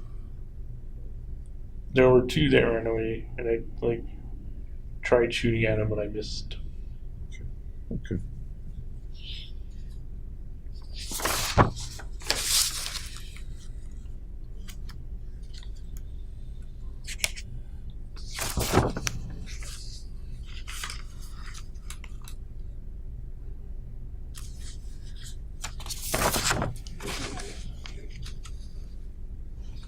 I'm just looking at some things that I've kind of highlighted here that I hadn't asked you, but there's a specific thing I'd like to do this afternoon when we meet. But meanwhile, let me just ask a couple little short questions. Is that okay? Mm-hmm. I remember something about your photographs that I didn't ask you about earlier. And that in the photographs, some of them make you look quite like a warrior. Okay. Do you see? Just because a warrior carries weapons. Carries weapons and decks out in a certain way. Right. Uniform. Is both uniform, perhaps. Is both protected with the armor and offensive in the sense of being ready to do damage. Does warrior ring a bell in your mind as something that you are or wanted to be at the time? I didn't figure myself as a warrior, especially since the people I was shooting were unarmed. Okay.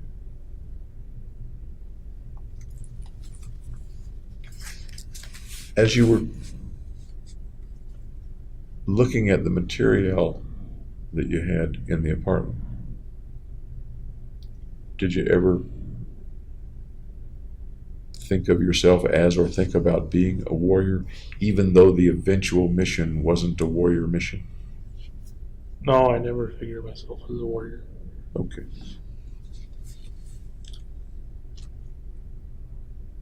A warrior, I guess, goes to war on somebody's side, is fighting for someone or for something. Does that make sense?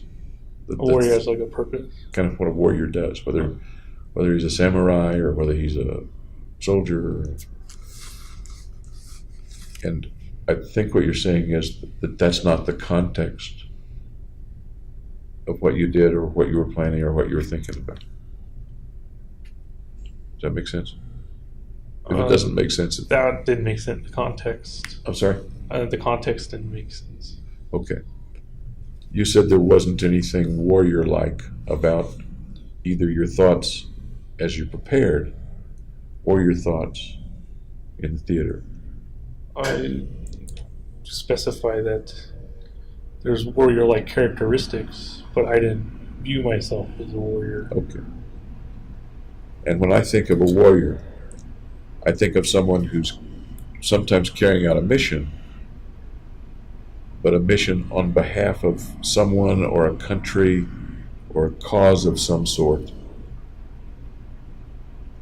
Like a samurai carries out a mission, or a soldier carries out a mission, or something like that. In that sense, I had a mission as well. You had a mission as well. Okay. The mission came from whom? Or what? Myself. From yourself. Okay. And that's what you said yesterday. Okay. How much were you into social media? Not very much. Facebook, Twitter. Did you have a Facebook page? I used to in college, but I deleted it because it makes people like Facebook stalking. Okay. When did you delete it? Or did you just stop using it? I deleted it in undergrad. In undergrad? Yeah. Okay. How about a Twitter account? Nope. Never had one? Nope. Any other social media? MySpace? That's pretty old-fashioned, I guess. No. MySpace, YouTube channel? I had a Squarespace website, which I put some pictures on, like the armored me. Okay. And what was the site? Squarespace.com. Squarespace, is that just like it sounds? Squarespace.com? Yes. Yeah. And what did you put up?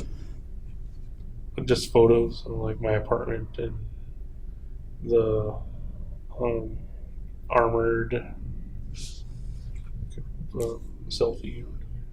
When did you develop that, or when did you set up that page? Once I was out of graduate school. Okay, so it was May, June, July, in that period of time, or June or July? June or July. Okay. Tell me about doing that, and any particular reason or context, purpose for doing that? No, I just did it to like show the images. I don't think anybody visited it. But it was there for anybody to see. Yeah. It wasn't encrypted or secret or something. No. What search terms would I use to get to that page? If 2 years ago, it's probably gone by now, but 2 years ago, what search terms? I don't think there are any that would have gotten to. If I put in James Holmes? You probably have to put it in on Squarespace instead of like a Google search. So if I were to go to Squarespace and search for James Holmes, You probably have to do that. and you used James Holmes was your login, or was the name attached to the page? I don't remember if I put James Holmes in text in any of on the page or not. And where I'm kind of going with that is, as you were telling Dr. Fenton parts of the story, hints to the story, and hints to what was troubling you, Right. and hints to your plan. You're getting pretty blatant, it sounds like, with the things that you post. Right. That's right around the time I posted the "Will you visit me in prison?" I'm sorry. That's around the time I posted the "Will you visit me in prison?" Okay. on the dating sites. Did you put any text with the images that you put up on Squarespace? Yeah, I did rational insanity. Was any of the text related to the mission? No, that was it. But the pictures were of you with the material and the regalia. Yeah. Okay. Any other social media? The dating website. The dating website.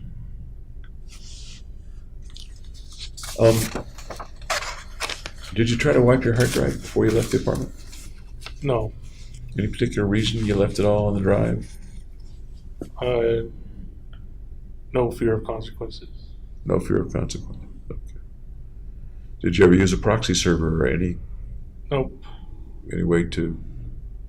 I didn't try and hide anything. Okay. Your email address is interesting to me. As I recall, D.H. Sherlock? D. Sherlock B. D. Sherlock B. Where does that come from, may I ask?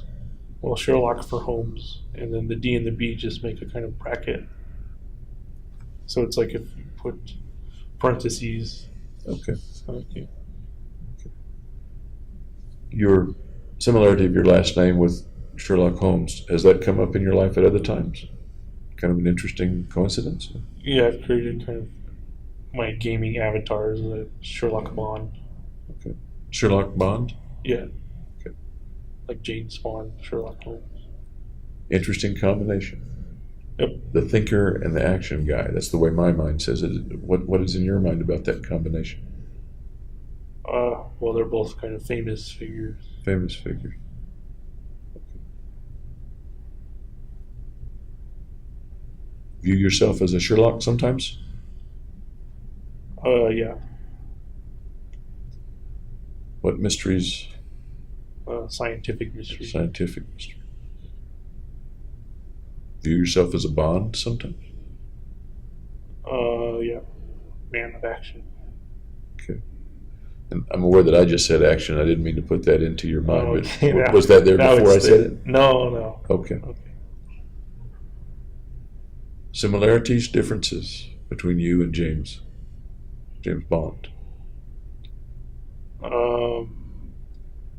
Well, there's differences that he's like a womanizer and a famous action star.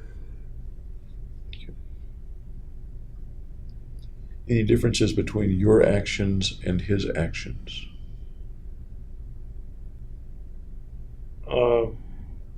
Well, mine are real and his are actors' portrayals.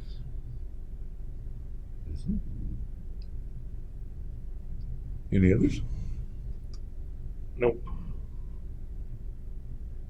Did you ever want to be a womanizer? No. Couple of sexy posters. Is that an attractive part of James Bond's life, or? Yes, I would say so. Okay. For you and a million other people, guys, I suppose. Right.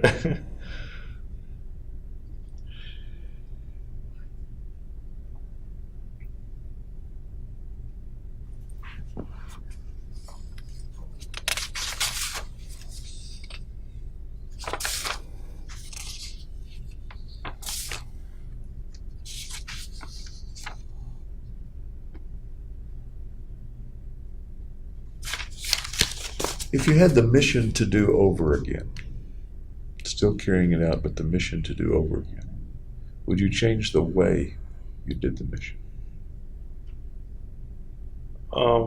No, I haven't thought of. Well, I have thought of other killing ways, like I mentioned in the Notebook, but I ruled them out. But having done it one way, and seen the way that it turned out in all the ways that it turned out? Are there things you would have done differently for the mission?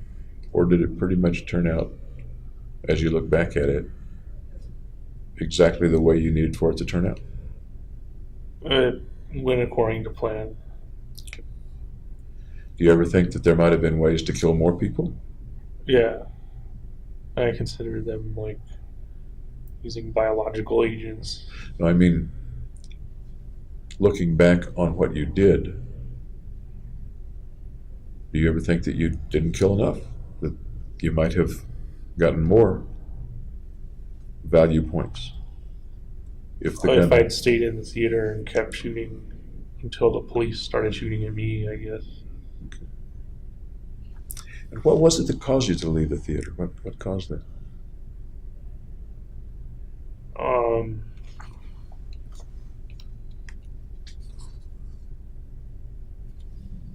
Just instincts, I guess. I'm going to take a bathroom break for myself. Then I'm going to come back, okay? You're welcome to take one as well. Okay. But I'd like to continue just a little bit longer before we have lunch. Is that all right? Sure. Okay.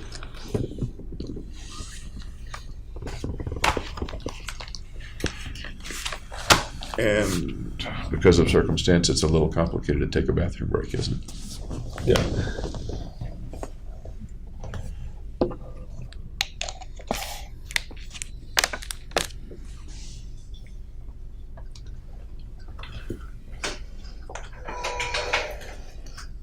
I'm going to take a bathroom break. Okay, great. So, and James is welcome to do the same, and then I'm going to come right back in. Okay. Thank y'all. Yep. Everything started? Yes, sir. Thank you. Good deal. Okay.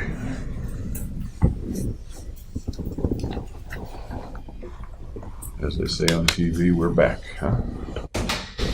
In a sense, we're on TV. Kind of. Kind of, but all right.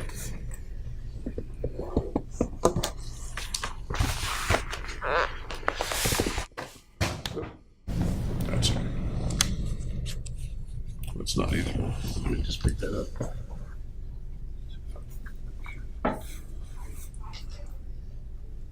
There we go.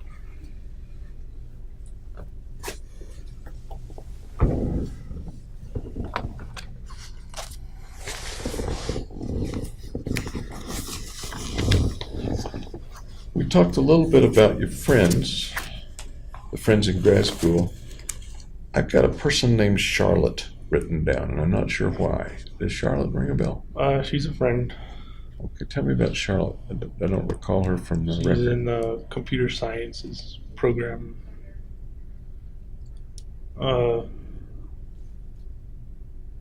She hosted a party for Gargie's birthday. Okay. Was she a close friend of yours, or one of the group, or no? She's a friend. I don't know how close it was. Did you ever date her, or No. intimate with her, or do things alone with her, or No, particularly? nothing like that. Okay. All right. Know her last name? It's not coming to mind. Okay, that's all right. You've told me about friends. What are they going to tell me about when I talk with them? What are they going to say about you when I talk with them?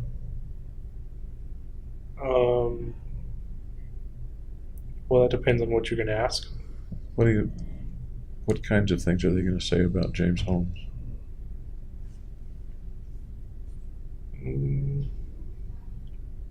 He's smart, good student, friendly. That's about it. Do you think they'll say that they thought something bad was coming, or that they thought the mission was coming, or anything like that? No, I don't. I never talked to them about the mission. Okay. Do you think their views of you have changed because of the mission or since the mission? Yes. In what way?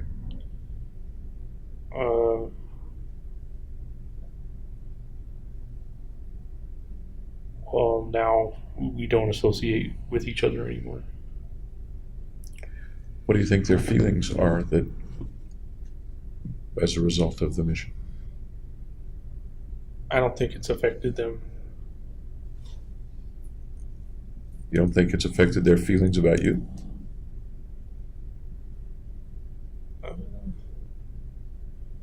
I'm not sure. Logically speaking, how do you think how do you think it has affected their feelings about you?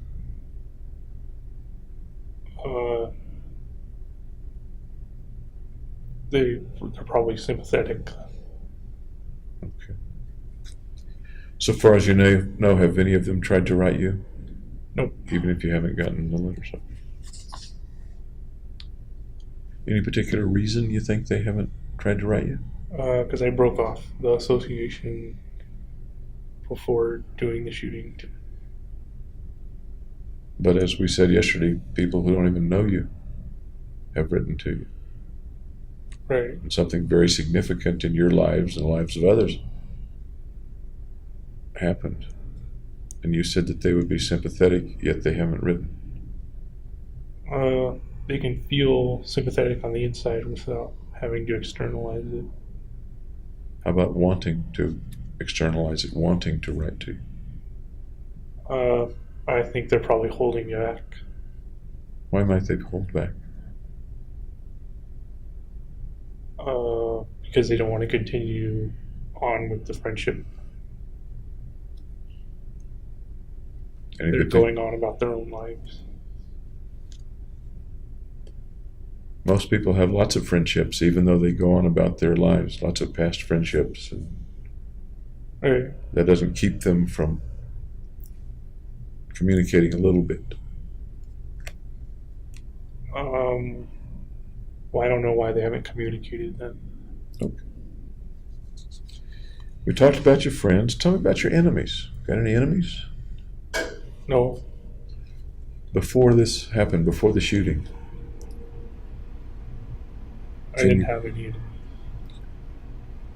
As a kid, as an adolescent, a teenager? No. No enemies? No.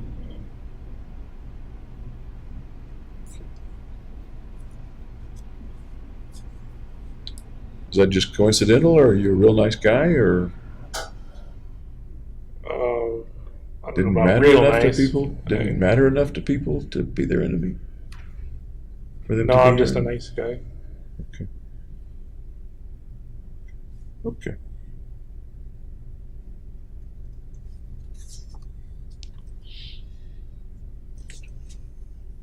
Some of the things that folks noticed on your computer were some of the other places that you'd been. Some investing sites, for example. E-Trade, Motley E-Trade. Fool. Yeah. Tell me about that part of your activity. Oh, I have a Roth IRA on E-Trade. I was saving up for retirement pretty early on. Interesting. When did you start the Roth IRA? I think in high school, but I'm not sure. That early? It might have been college. I don't know. Do you recall about the last time you contributed to it? I think I put 5,000 into it in 2012 or end of 2011. Do you know roughly how much was in it as of July of 2012? Around 10 to 15,000, I think. And you put 5 in it, give or take, end of 2011, early 2012? Do I understand that right? That's what I think. I have to check the records of Okay. transactions. But that's why you were on E-Trade, was because that's where the Roth is? Yes. What instruments? And does it still exist as far as you know? I believe so. Excuse me. What instruments was the money in? What kinds of instruments? In stocks. Just straight equities, stocks and bonds, or stocks or funds, or what? Just stocks. Do you remember any particular ones that you invested in? Excuse me, that you invested in? Coca-Cola. Okay.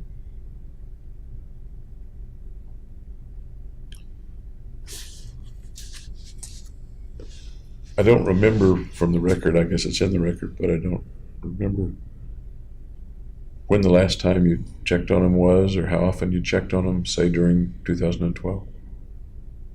I don't remember either. Would you have checked on them a few times during 2012? Maybe early on. Okay. Excuse me. And Motley Fool? How about Motley Fool? I don't know what Motley Fool is. And actually, that was my inference about something. Probably something that said fool, but it reminded me of an investment site called Motley Fool. Okay. It's I've never been there. okay. It's kind of an informal, friendly advice on the radio and on the web and stuff. Okay. Any other investing sites that you liked to go to? Wall Street Journal. Okay. Just to check out stocks.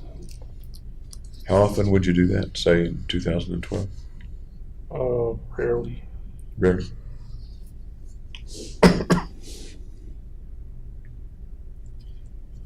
There's an indication that you were looking at real estate or looking into real estate at some point. Does that ring a bell? Yes. Yeah. Tell me about that.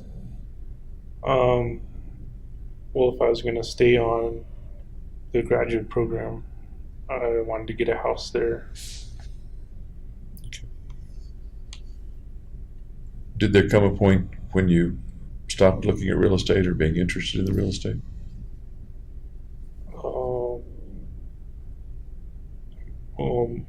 Near towards leaving graduate school. Okay. So June, July, and I just don't know the dates of this. I can look them up, I suppose. But June, July, as far as you fair. recall, Yeah. Sounds fair. that you were or were not interested in the real That I'd estate. stop looking at the real estate. Okay. Excuse me. We talked about video games.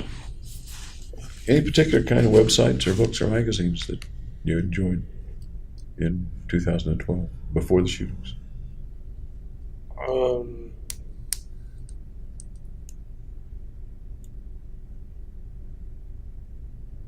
Netflix, Hulu, Fancast.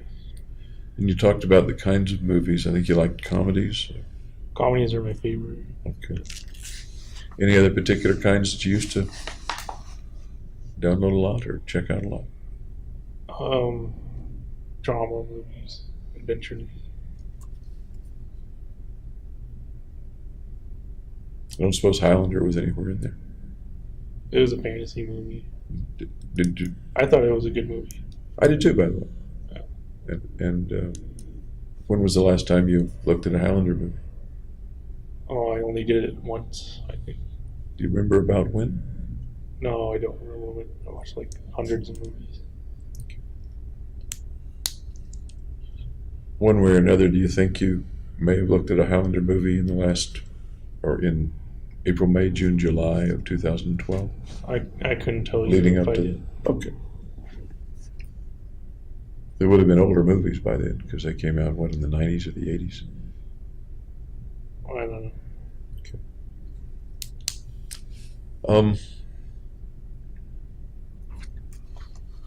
Did you have many books in your apartment? Besides textbooks? Like one or two books. One on like Excuse me. one called Starfish, which is like science fiction, kind of war. Starfish? Starfist. Starfist. Yeah. Okay. What other books do you recall having in the apartment besides textbooks?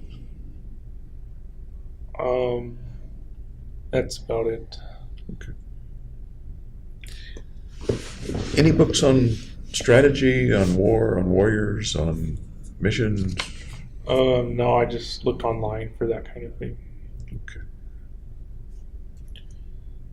And what did you find online?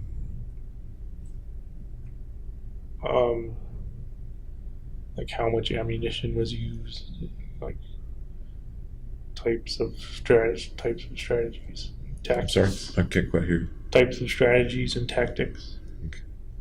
Any particular websites that you recall that stood out, that were particularly useful No. or interesting? Okay.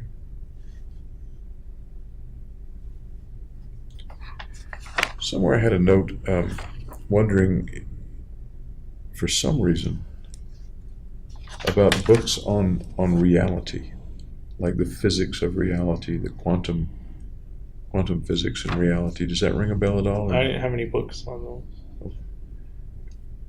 Look that up online or any other. Does that ring a bell at all? And maybe not. Physics of reality doesn't. I'm thinking of, for some reason, I'm not sure why it came to me, quantum physics and that causing a new way of looking at what reality is. No, it doesn't. I may have been reminded of that by something in your notebook. Okay. No, I don't know. Things like, well, one that comes to mind is the Dancing Wu Li Masters. Does that ring a bell at all? Dancing what master? Dancing Wu, W-U, Li, L-I, Masters.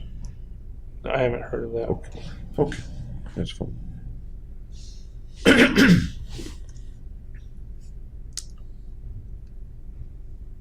I was going to ask you about, among the movies, a movie called Inception.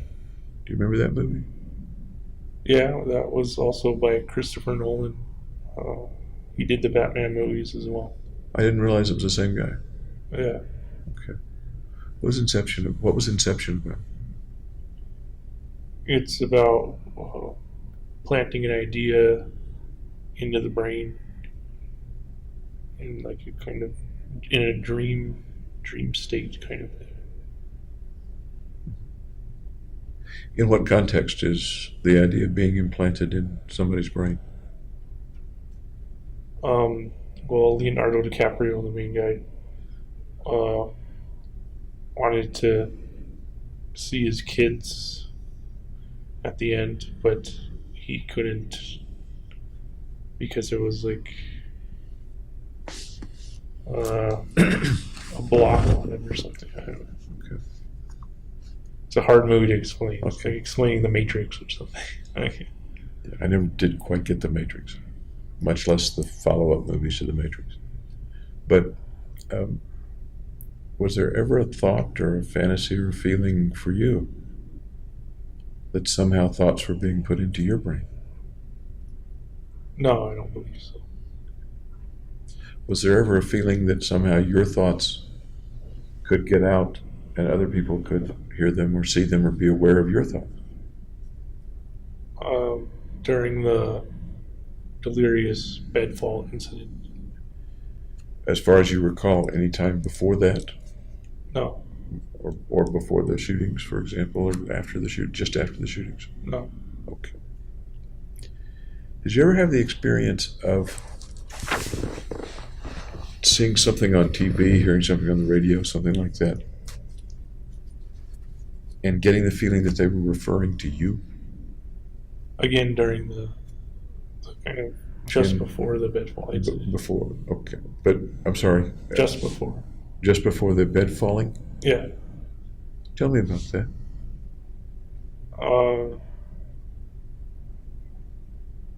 Well, I would like see the president on TV, and he would give a certain like look, and I thought he was like agreeing with me or something. Looking back, what's your thought about that? That's ridiculous. Did you ever have that feeling or that experience before the shootings?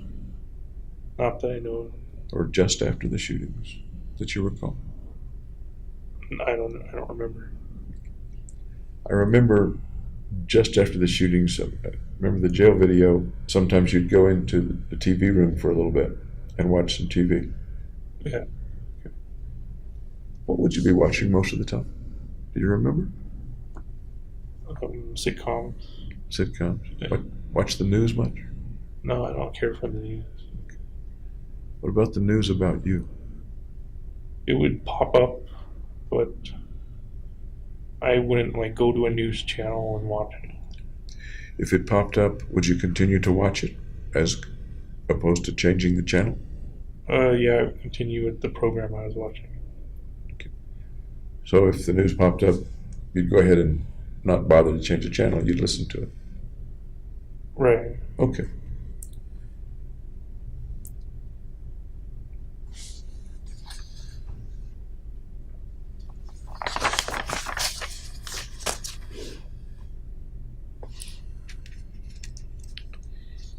There was something on your phone. I think it was in July of 2012.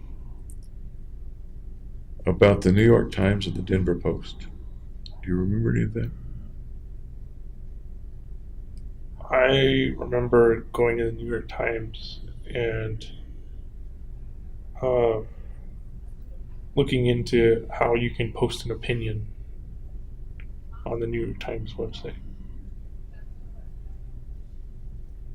In anticipation of what? In case I wanted to post. I didn't end up posting anything. Okay. Did you think you might sometime? Yeah, that's why I looked at it. Okay. What might you have posted? The pictures from like the pictures. The Pictures photographs. The photographs of of me in contact lenses and armor and stuff. how do you think that would have been received by the New York Times and the New York Times readers? They would repost it. Okay. And what would people see in those pictures? What would it convey to people? That this guy's different than other people. In what way different? He doesn't look the same as a normal person. In what way does he not look the same? Well, he's got red hair and black contacts, and And what would that mean to the people looking at it? well, that would depend on what Yeah. he wrote. What would they be likely to infer from that?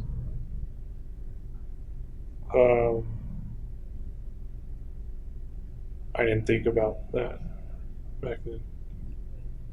Sure you did. Otherwise, why would you put the pictures up? I didn't post the pictures. Oh, okay, you're correct. Otherwise, why would you be thinking of putting the pictures up? Now I'm confused.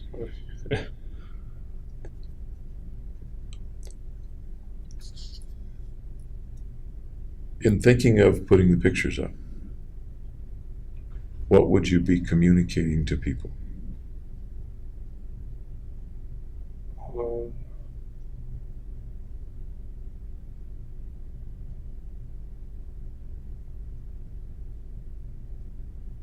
Just that I was different again. Different in what way?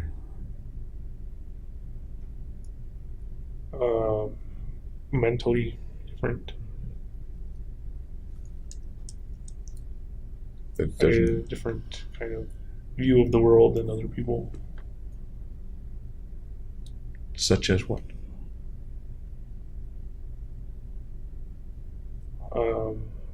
That you can increase your value by killing people. Is that what the pictures, is that what you would be communicating with the pictures? How would people realize from seeing that picture? There's no way they would realize it. And maybe that brings us to the question of, was that a logical thing to think about or not a logical thing to think about as you look back on it? Illogical looking back. Okay. At the time, although you didn't do it, did you think it was a logical thing to do or decide it wasn't a logical thing to do? I thought it was logical. Okay. Same for the Denver Post or different? I never did anything with the Denver Post. Somehow DenverPost.com was on there. I'm not sure why or how. What's there? I don't know. Oh. I don't recall. Did you ever write a letter to the editor or an No. op-ed to a newspaper before? No.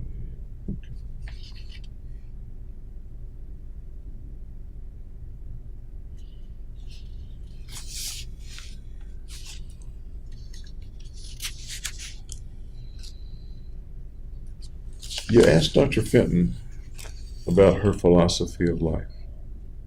She was evasive. She was evasive. Yeah. You think you were evasive? Yes. Okay. Any particular reason you asked her about her philosophy of life?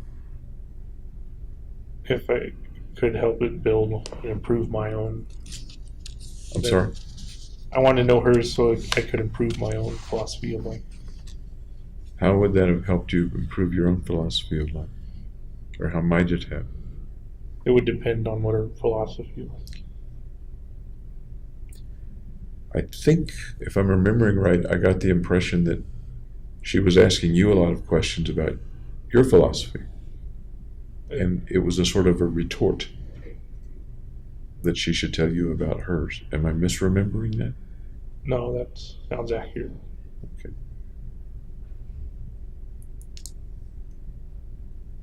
And a retort is often intended to make somebody stop asking. Right. Does that apply to that situation or no? Does that apply to Dr. Fenton or no? Do you want her to stop asking? I don't remember. Okay.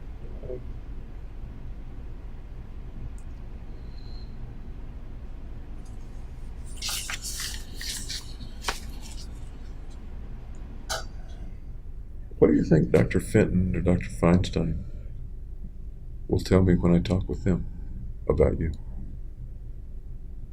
That there was a lot they didn't know about me.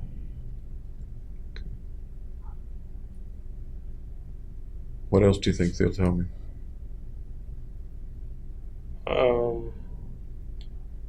That they'd taken me very seriously. They'd even called the beta threat response team or something. And how did you know that they called the threat response team? My lawyers told me. Okay. What else would they tell me about you?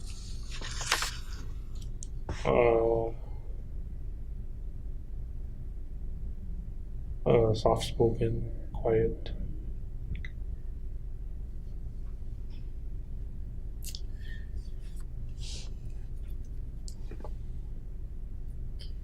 Before the shootings, let's say in the months before the shootings, what kinds of things brought you pleasure? Video games, TV. We've talked about those. Anything else particularly pleasurable or things that just made you feel great? No. How about things that made you feel okay, brought you contentment?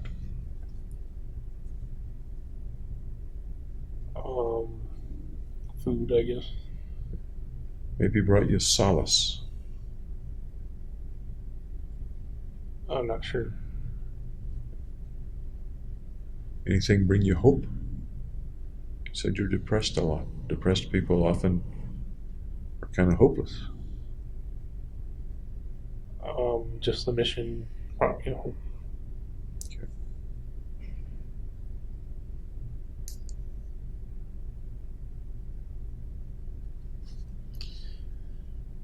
Do you know what your family's doing right now? What? My dad's retired and my mom's working as a nurse. Okay.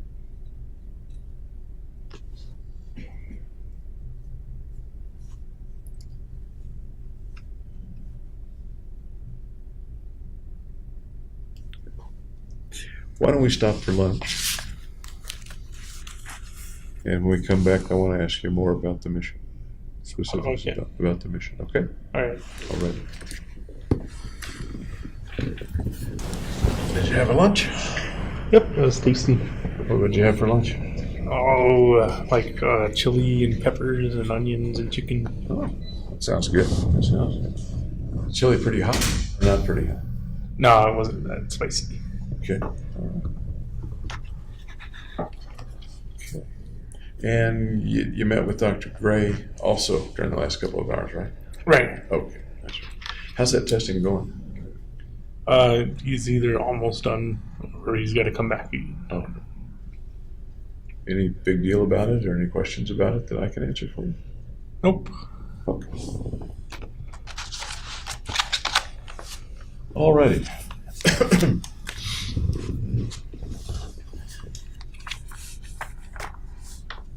Yesterday, you were talking about your view of what happens after you die.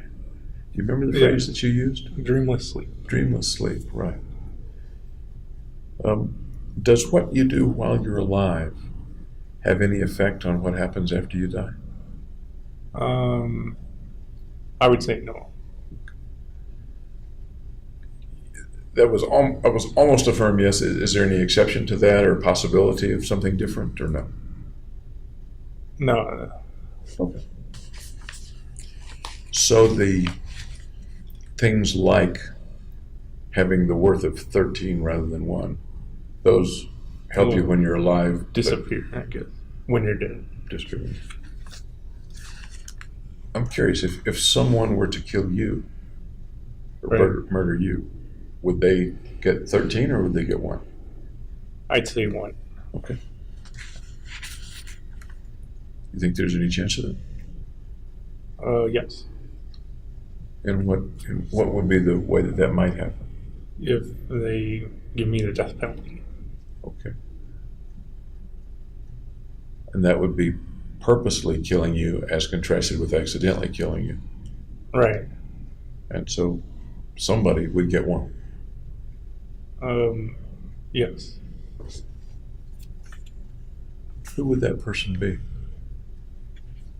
That's difficult to tell. They kind of do that on purpose too. So I guess it could be the person who makes the lethal injection concoction, or whoever presses the button, or you could even go with the jury. Okay. If more than one person kills a person, how is the value divided? Or is it divided? I think it's still just one. One goes to each person. Okay. We're kind of talking about the possibility of your death or your possibility of being executed. Right. What are your feelings about that right now? Well, since I've been in jail, it hasn't looked that bad. I'm sorry? It hasn't looked that bad of a possibility. Since you've been in jail, did you feel differently about it before you came to jail? Yeah, I thought it would be worse than getting imprisoned in life, but now I kind of equate them as equal. Can you tell me a little more about the way you see them as equal, or one not particularly worse than the other? Well, since all the freedoms are taken away when you're in jail, in prison, it's kind of not a fulfilling life. Okay. I guess nobody knows right now, but informally, what do you think the chances are of you getting the death penalty? I don't know. I haven't predicted it. Right now, thinking about it, not casting anything in stone, do you think you would fight it or ask the lawyers not to fight it? Or? I would ask them to fight it just because my family still supports me. Sounds like you think your family might have some feelings about that. Right. I think it would matter if I died to them. Tell me how they might feel. What they might feel. Very sad. Anything? Can you expand on that just a little bit? Well, they would miss me. How about your sister? She's part of the family. She the same as your parents? Same thing, yeah. Okay.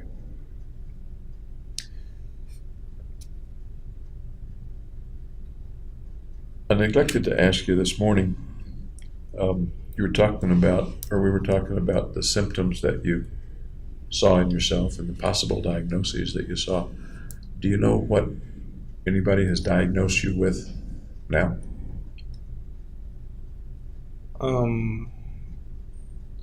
No, I can only speculate from the drugs they've given me. So no doctor has said, here's what I think you have? Correct. Yeah. Okay. What do you infer from the drugs? Well, I'm taking antipsychotics, so I think it's schizophrenia, and I'm taking antidepressants, so depression. Okay. I'll share with you that those drugs are sometimes used for other conditions too. Okay. But those are two conditions that they're used for. The Lexapro is most often used to help depression. And Risperdal is an antipsychotic. It's a non-specific antipsychotic. Kind of doesn't matter what the diagnosis is. Okay. And once again, what's your understanding of what psychotic means? Having beliefs that don't match up with reality. Okay.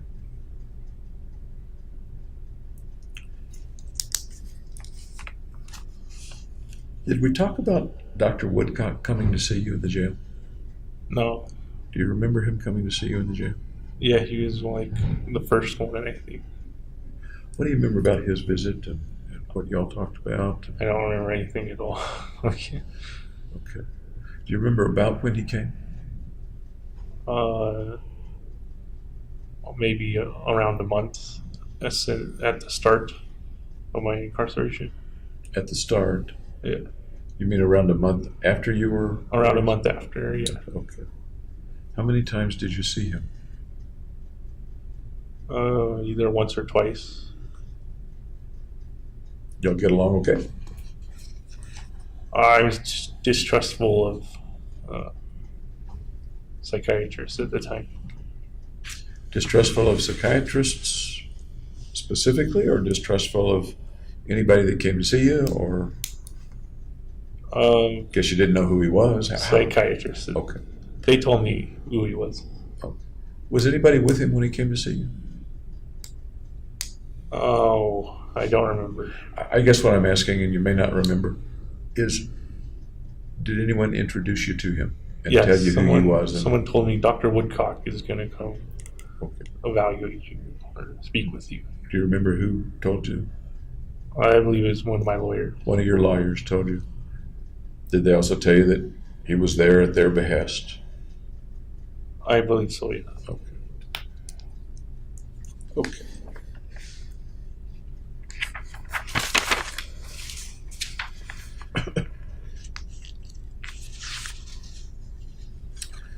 What I'd like to do for a little while this afternoon is kind of go through the chronology of the mission and what happened afterward. You've shared an awful lot about it already, but I'd kind of like to go through it stepwise and pick up what I might have left out. Is that okay? Sure. Okay. We talked about the weeks and months leading up. What do you remember in terms of how you felt, what you were perceiving, how you were thinking when you were getting ready to go over to the theater for that last time to do the shooting? How I felt that night? Yeah. You're loading the car, you're getting stuff ready. What's going through your mind? Just to get it done, basically. Okay. Any other thoughts or fantasies or feelings going through your mind? No fantasies or anything. Any thoughts about how it was going to go?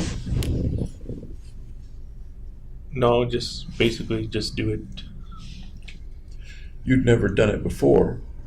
Right. And although you had checked out some things, you'd never rehearsed the whole thing. Any anxiety about whether it would come off okay in what you wanted to have happen? No, I wasn't very nervous. I was prepared. At that time, did you have any doubt that you would end up killing a lot of people? No. Okay. Tell me about the drive over. Well, it was somewhat dangerous because I put tinted windows, like tinted window film on my windows so that I could gear up inside the car. But it doesn't let much light in, so it's hard to drive in the dark. You weren't geared up when you drove over, but the windows were tinted so that you could get geared up inside the car. Is that right? Correct. I had only the ballistic pants on before I drove over. Okay. Was the windshield tinted too? The windshield, I put up a sunscreen. But for the drive over? Well, it didn't matter for the drive over if it was tinted or not. Okay. If someone had looked in the window of the car at a stoplight, would they have been able to see it? No, because it's dark. Okay. And it would look normal because I wasn't wearing all this gear and stuff. Where was the gear stored? In the Just trunk? in the trunk. Any of it in the back seat? I believe I had the back seat down, so it was just trunk to the back seat. Okay. And what kind of car was that?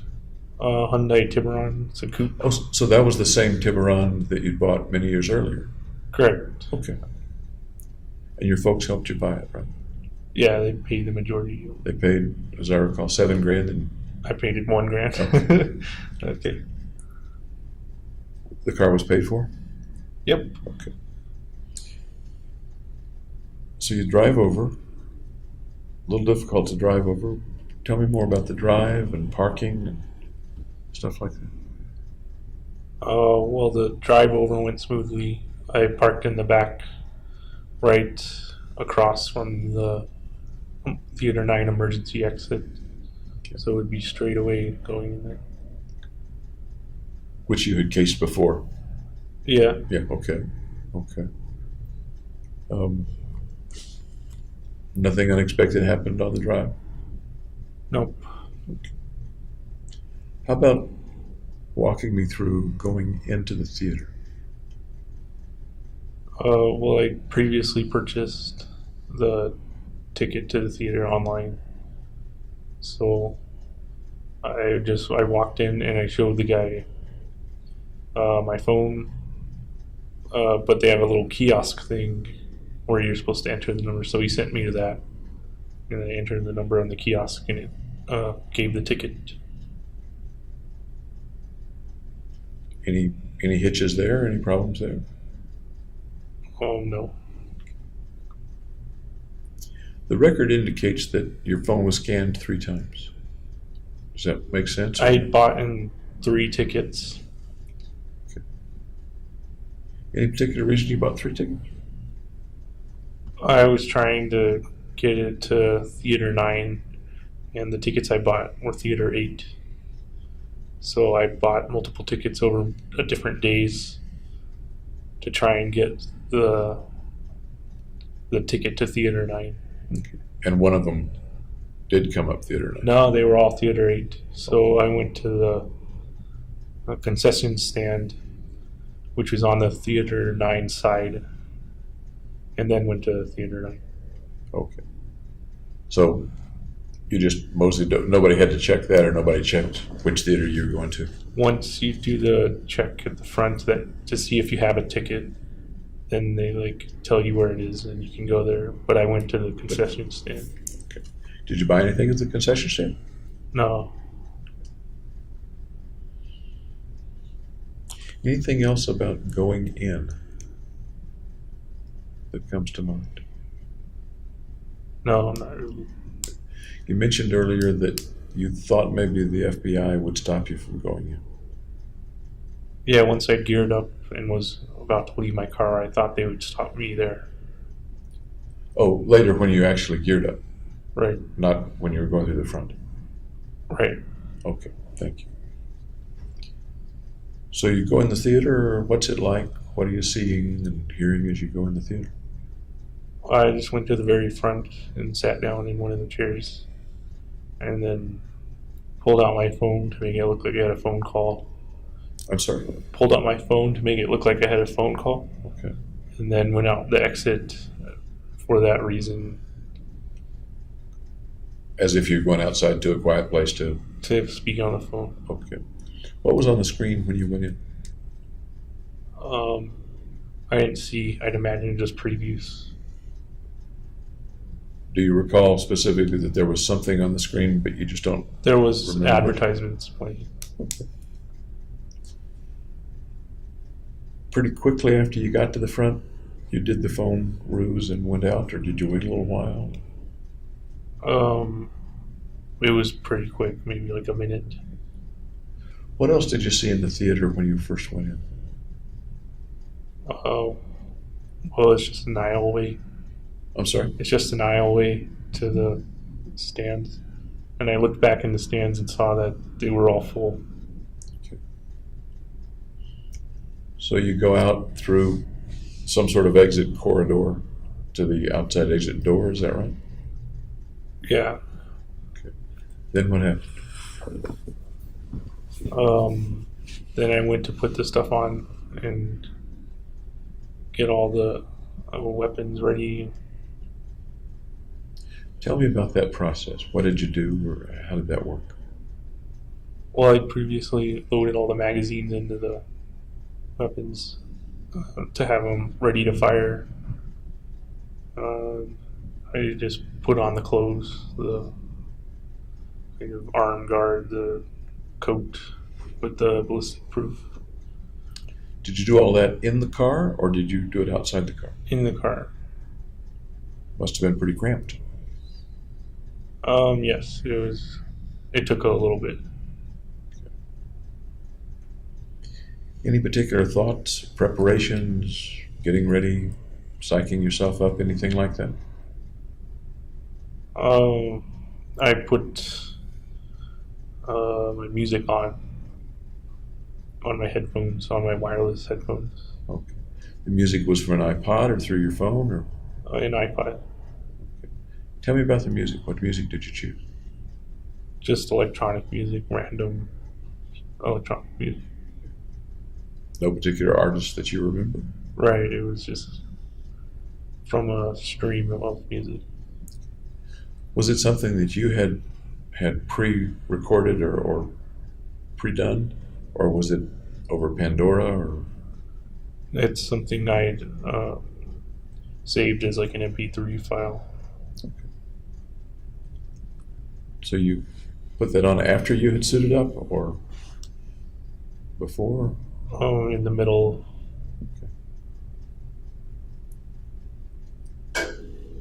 The music, I take it, was through earbuds? Yeah, they were wireless though. Oh, really? No.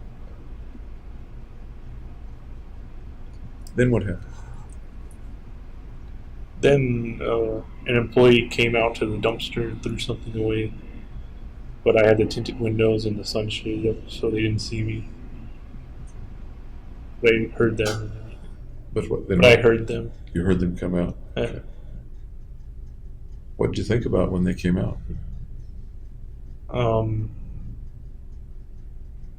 If they're going to interrupt the process or not. But they didn't. They just went back inside the theater after they threw the trash away. If they had somehow interrupted the process, what would have happened? I had a handgun in my passenger door side that I could have used. Okay. Were you prepared to do that if necessary? Yeah.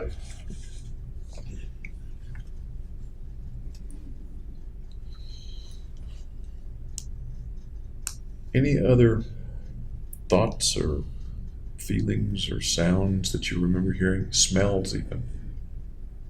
Anything sensing at all in your senses that you remember No. from that? No. Heart pumping, adrenaline racing, or no?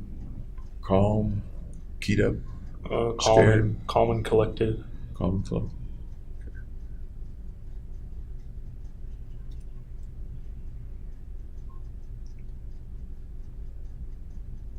at some point you mailed the notebook, and that was it. At what point during the day did you mail the notebook? The afternoon on Thursday. In the afternoon. How did you mail it? Did you drop it into a letterbox, take it to the post office? Dropped it in a post office box. Okay. At what point did you call the behavioral health hotline or the hotline of some kind? Like halfway through gearing up. From the car then? Yeah. Okay. So that was something that happened in the car. If you can, I'd like to pretty much hear everything. I want to hear the whole I story. called him, but I couldn't hear anybody on the other line. What led you to make that call?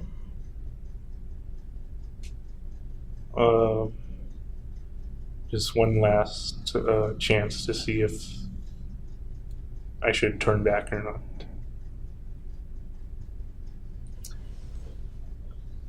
How big was the part of you that was hoping for that last chance? It was overruled by completing the. And we know that it was overruled. It Yeah. was. But how big was it to be overruled? Not very big. Enough to make you dial the phone. Yeah. Was the number already in your phone? How did you? Yeah, know? I saved it in my phone. Okay. You'd saved it from a previous visit or a sign on the wall at the office? Or how did you have that number? Their website, I believe. May I ask when you went to the website and got the number? I don't remember. It was before that day, though. You think it was weeks before that day or within the week? Maybe within a week, I think. If you remember, why did you go to that website?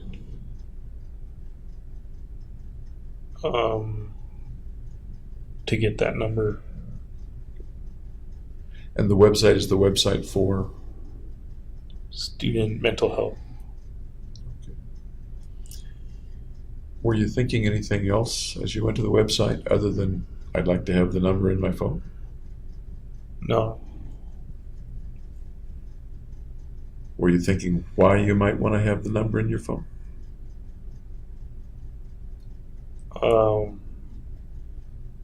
In case I wanted to stop the process. Okay. Had you ever dialed that number before? No. And what happened when you dialed it? I just didn't hear anything. Did you hear the phone ringing at the other end? No. Really?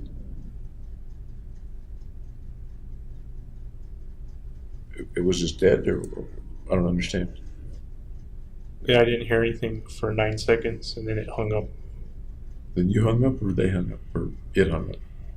It hung up. I'm not sure. So you're quite sure you dialed. Yeah. You're quite sure that the number was accurate, Yeah. and the phone dialed it. Did you dial it, or did the phone dial it? It was just dialing a contact number. Okay. So all you had to do was press it, and whatever number was the contact number got accurately dialed. Yes. Okay. As far as you know, your reception was fine in the middle of town. Right. And you didn't hear any answer, electronic or personal or otherwise, on the other end. No. And you said 9 seconds. Did you kind of count them off, or did you show on the phone how long it was? It said like call ended after 9 seconds. I'm sorry? It said call ended after 9 seconds. Did you try to redial? No. Looking back, are you sure that was the right number? Yeah. What do you think would have happened if somebody had answered? I don't know. What do you think? I might have talked to him. What might you have said?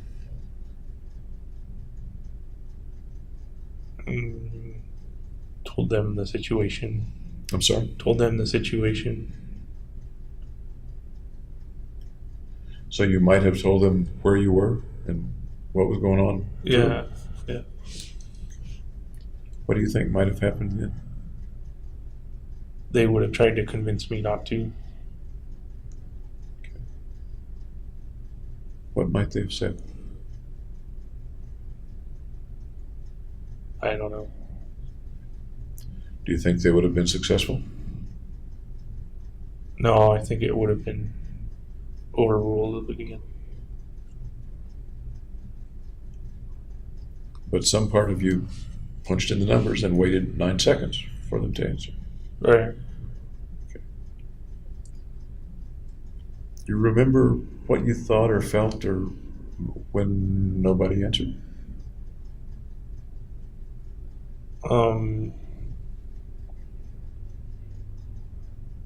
Then shortly after, I thought the FBI would stop me. With regard to how you felt when you pressed end on the phone, Right. what was going through your mind then? Just that it was really going to happen. You say that as if that was a time when it hit home that it was really going to happen. Yeah. Is there a difference between that feeling of it's really going to happen and the feeling when you went out of your apartment and got in the car? There was still a chance it wouldn't when I was in my car. So up to that moment, I'm trying not to put words in your mouth. It I was sounds still like skeptical. you were putting on the gear, Right. but it might not happen. Right. Was there? And the phone call ends. And once again, what was your thought when the phone call ended? I'm really going to do this. Then you mentioned a thought after that about the FBI stopping you. Right. Tell me about that thought. Well, once I got outside and was in the light, I thought the FBI would then come in and arrest me. Once you got outside the car in your gear Yeah. and were in the lights, you said. Yeah. Did you do that quickly and move quickly into the theater, or did you stand there a while? There was kind of like a corridor in the back. So I went down that, and then you could also go to the side a little bit and be out of sight of the back parking. Still outside the building. Still outside the building. Yeah. So about how long were you outside your car and outside the building in your gear? Maybe 2 minutes. Really? That long? I don't know if that's long or not. Okay. And I'm not saying that I don't believe you or that that's not accurate, but that's your memory of about how long it was? It could have been a minute. I don't know. If you were to have gotten out of your car and walked to the door and entered it, roughly how long would that have taken? 15 seconds. So substantially, it sounds like you're saying, you took substantially more time to re-enter the theater than was necessary. Is that your memory? Yes, I was kind of in the alcove a little bit. Tell me about that period of time. What were you doing? What was going on? I was standing there on the outside, and I could see in through the crack of the door. Are you in the light at that point or not in the light? I'm in the light, but it's shielded from the back parking lot.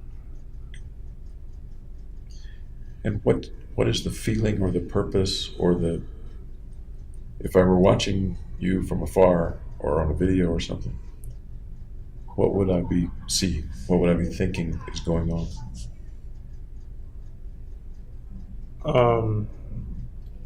What's he waiting for, I guess? So let me ask you, what were you waiting for?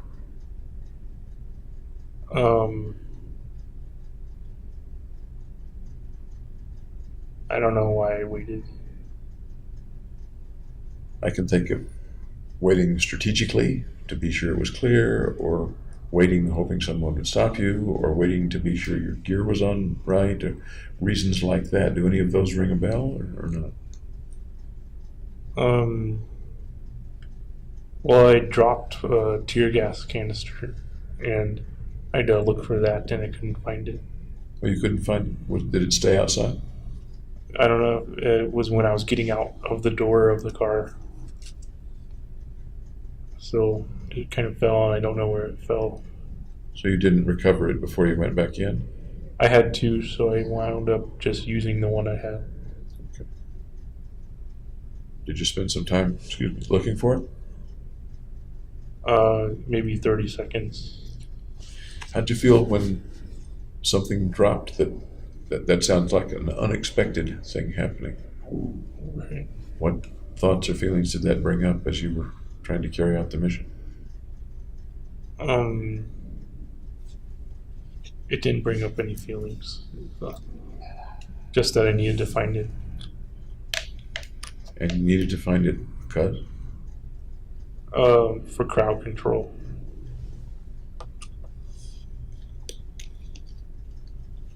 No sense of panic or No. something's gone wrong? No, nothing like that. All right. Thank you.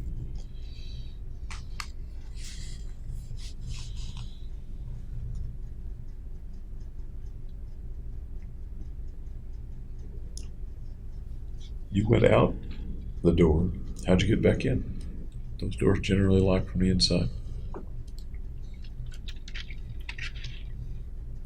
I had looked all around for a device that would go onto the door and hold it open with as minimal amount of space open as possible. So I wound up buying picnic tablecloth clamps Oh, the little clips that fit on the... that hold the tablecloth to a table. Yeah. So if you can imagine like turning a table sideways, then it looks like a door. Mm-hmm. And you can put it on the door and it won't close all the way, but be open just a very little bit. Was there a handle on the outside of the door so you could grab the door to open it, or how did that work? There was the width of the door, so Okay, it kept the door from even... It didn't stop the bolts from coming through, but it kept the door from closing into the jamb. right. Okay. So you're going back inside, and what all are you carrying? A shotgun, and the AR-15 was on a sling around me in front, and the handgun was in my belt, in one of the pouches where there was a bunch of handgun magazines. One handgun?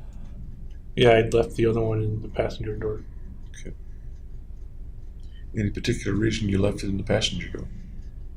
That's where I was changing, gearing up. Did you forget it there or leave it there on purpose? Leave it there on purpose. And why? Because it would have been extra weight to carry. Okay. Did you have the gas mask on at that point? I had the gas mask on in the car. Okay. And the helmet? Yep. Walk me through, you go in through the outer door, then what happens, and what do you see, what do you hear, what do you smell? First, I opened the tear gas canister while I was still outside the door, and it made a hissing sound.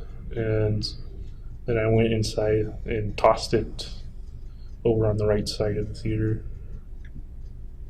As you walk up from the outside door, is there any other door between you and the audience? Or No, there's curtain? only that one door. Is there any curtain or anything like that? It's set at an angle so the whole audience can't see you, but they could still see you when you enter the door. Okay. How did it feel to be really doing it? Then it was autopilot. Exhilaration or No, none of that. caution or... No. sensitivity to what's around you? Well, I was looking at what's around me. Pretty aware of what was around you, or Yeah, I could see people trying to leave and sitting down and under their seat. actually, I'm thinking right now still about going in from the door. The canister's been opened. Right. At that point, are you on autopilot or not yet? At that point, I'm on autopilot. Some people who are in experiences like that, for one reason or another, are very sensitive to what's going on around them, very aware of little things and big things. No, I wasn't like that. Wasn't like that. No. How about vision? How well could you see at that point going in from the door? I couldn't see very well at all Because there were scratches in the gas mask, and it was brighter outside than it was inside. okay. Then you come around the curtain or around whatever the partition is and toss the canister. Yeah. Walk me through from there.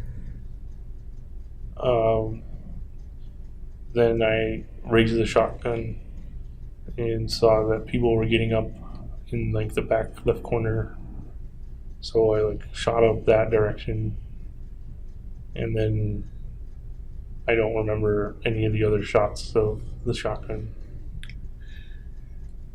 Any idea why those people were getting up in the back left corner? Well, they could see me all decked out with my guns and stuff. Okay. So you shot in that direction. Do you know whether you hit anything? I heard a scream. You heard a scream? Yeah. Okay. What happened next? And I shot all my shotgun rounds and tossed it on the floor. Slow down a little because I want to kind of each step, if you don't mind. You shot how many times toward the folks in the upper lip? I think the shotgun held 5 or 6 shells. So I shot all 6 of them. Emptied in that direction, okay. Go ahead, please. I didn't know what, just in the direction of the people. I don't remember after the back corner where I fired them. Okay. But then I threw the gun down and switched to the AR-15. And I don't remember where I shot those ones either, except for 2 people who tried to run away, and I shot 3 shots at them. There were many more people in the theater than the 2 who were trying to run away. Right. Did their running away prompt you to shoot them? It made me kind of focus on them or divert my attention to them, because I can't have everybody running away from the scene of it. Tell me what you mean. I can't have everybody running away. Well, because then I'm kind of out of control of the situation. Okay. While you were firing, did anybody get out while you were firing? Yeah, the 2 people who ran away, and then afterwards, 4 people, I think, carried a guy out, and they got out the back exit, the emergency exit. Okay. So they came out the exit you came in? Yeah. And I think we'll get to them in a minute. So you're firing the AR now. Yep. And tell me how you fire an AR with the gas mask on. You put it up to your shoulder and start shooting. Can you sight down the barrel with the gas mask on? I had a scope on it, but I didn't use it to sight. I just shot randomly. In the direction of people, but randomly would apply. Randomly towards the people. Okay. At least some of the time you were trying to shoot specific people. Right, so those 2 people who ran were the specific people. And then there was one other guy, which they carried out, who was a specific person I shot at. Do you recall shooting anyone who you knew was already hit? No, because I couldn't tell who was hit or not. You can't see. Did you see anyone fall from being hit? No. Really? They got down kind of behind the seats pretty fast.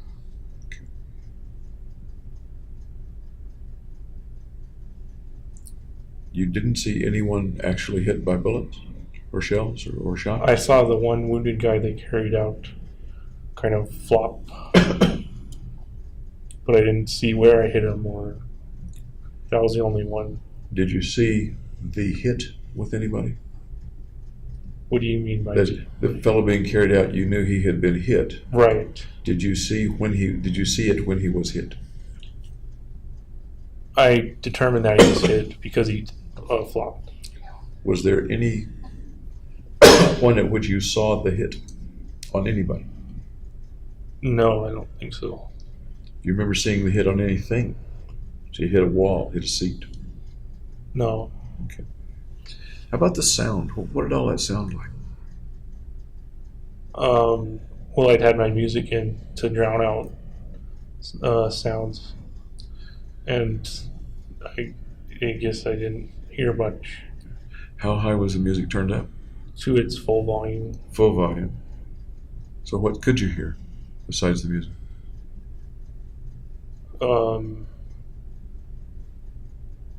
I don't remember hearing the gunshots. Okay. And you don't recall what the music was, but just that it was Well, techno, just that it was playing. and it was techno. Yeah.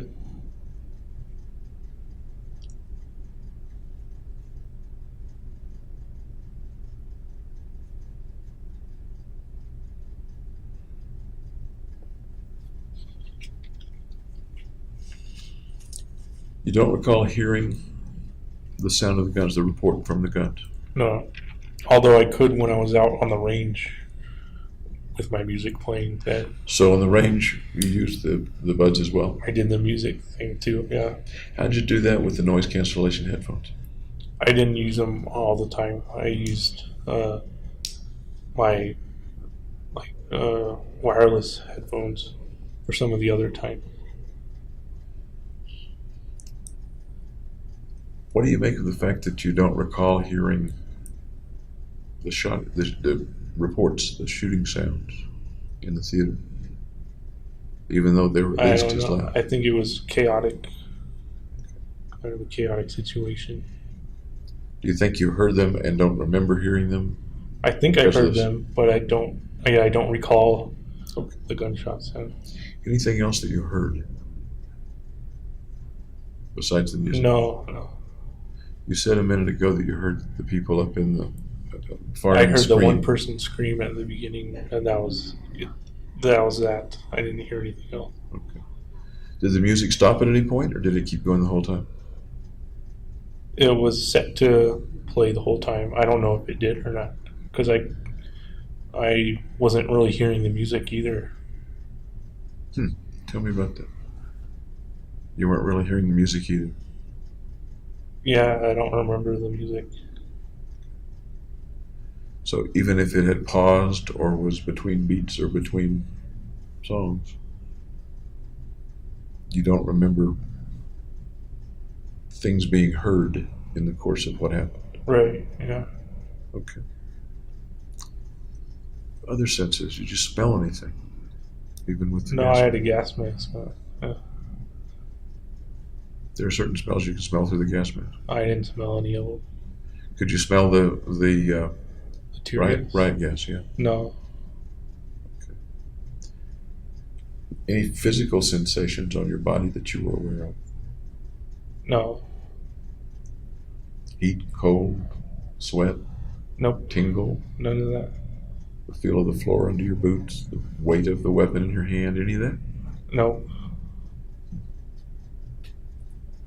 What do you make of at least your memory today is that you didn't feel it? What do you make of that? It's a pretty important event. Right. So I didn't remember every detail. What you're sort of saying is that in terms of some things, you don't remember any details. Yeah, it was kind of blocked out. Do you think it's been blocked? Blocked out then. I don't know the answer to this either. Do you think it's been blocked since the event, or do you think it was blocked during the event and you weren't perceiving anything at that time? What do you think? During the event. Okay. You've dropped the shotgun. You're using the AR. Are you moving around? Are you standing still? What? I'm basically in that corner the whole time, except for once I go into the light, which is later. Okay. The lighted hallway, I think. Yeah. Move me through up to that point, can you? What gets us to that? There's the emergency exit, and I go in, and it's in the corner, and I shoot people from the corner. Emergency exit down low, their exit outside or an exit at the back of the theater? The emergency exit is at the back of the theater. I'm not picturing it quite. There's an emergency exit down by the screen. Which is at the back of the theater. Okay. Is there also an exit behind the seats up No, in the direction of the seats? there's two corridors or aisleways Okay. besides the seats at the, and they go to the front door of that theater. The ordinary doors that would lead out of Double the theater. doors, yeah. At any point, did you go to those doors? No, I went halfway down the aisleway. About halfway to the doors. On which side? Well, coming from in through the emergency exit on the left side. Okay. Tell me about that walk and what you were doing as you walked there. I was checking the weapon, and I discharged the magazine that had misfired, and was trying to put a new one in, but they wouldn't go inside they wouldn't click in there. Okay. So as you were, what was your purpose of walking up that aisle? To be able to see, because I couldn't see very well in the corner. And it was a safer spot to reload. Was it a better lit? Is that one of the things you're saying? Yes, the aisleways are lit while the... Okay. And a safer spot to reload. Right, so because they couldn't see me in there. So this wasn't along seats. This was in some way that the seats It was could... like, this is the aisleway, and the seats would go up, and it Okay. goes down. And you went down. So what happened? The magazines wouldn't click into the AR. Right. Then what happened?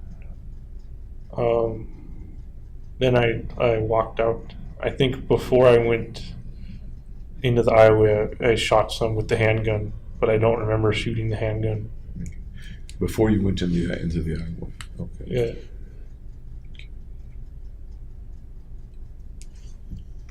You don't remember shooting it, but you think you probably shot some people with the handgun. Well, I've known afterwards because it got revealed by lawyers in court that I shot the handgun. Okay. The shooting that you did any of it occur any place other than down near the screen where you came in from the outside door? No, it was all in that one corner. Did you walk up the aisles at all and look down the aisles to see if there was anybody behind seats or anything like that? No, I didn't walk up into the stands. Okay. What else about being in there? It happened, or did you feel or experience or sense?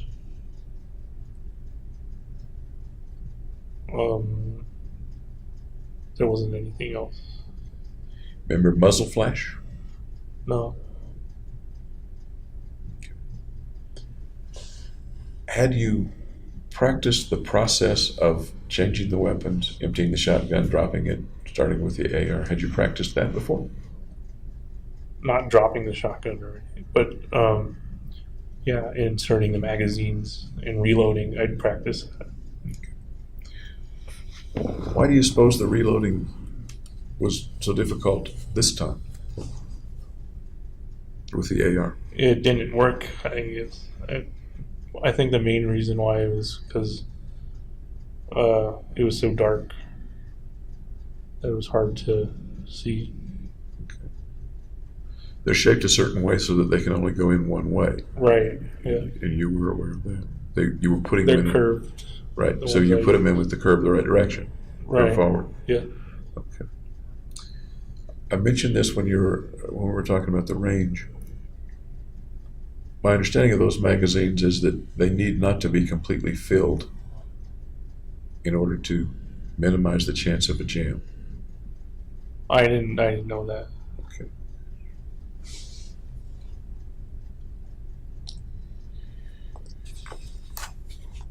You've got the music on. You're not aware right now of having heard anything. Was there any outward indication of how people were feeling or reacting to what you were doing? No, when I was walking back from the aisleway, I turned and looked at the stands, and they were completely empty, except for like the first row where people were ducking down. Do you think they knew that you had walked back up that aisleway and that's why they were ducking down, or am I missing it?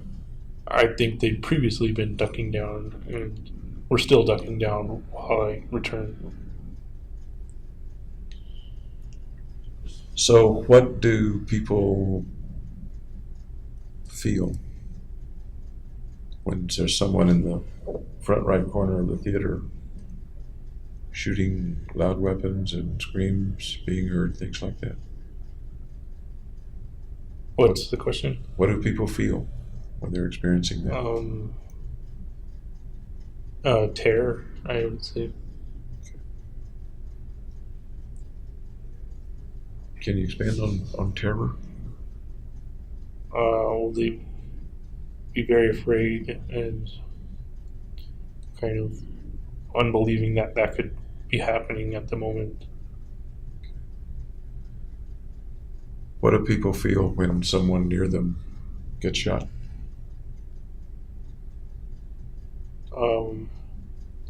That there needs to be help coming. What do they feel when they get shot? Shock. Anything else?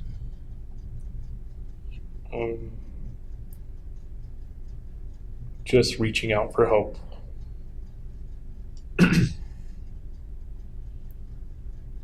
I think we've been over this a little bit, but have you ever been seriously injured? No. Certainly not shot. Right. Okay.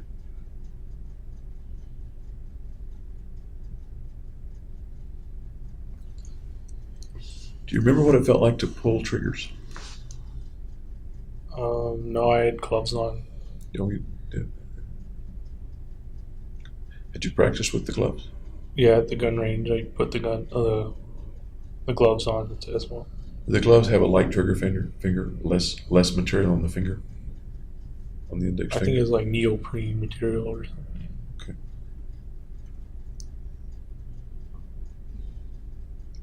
What do you suppose the people heard? They didn't have earbuds in.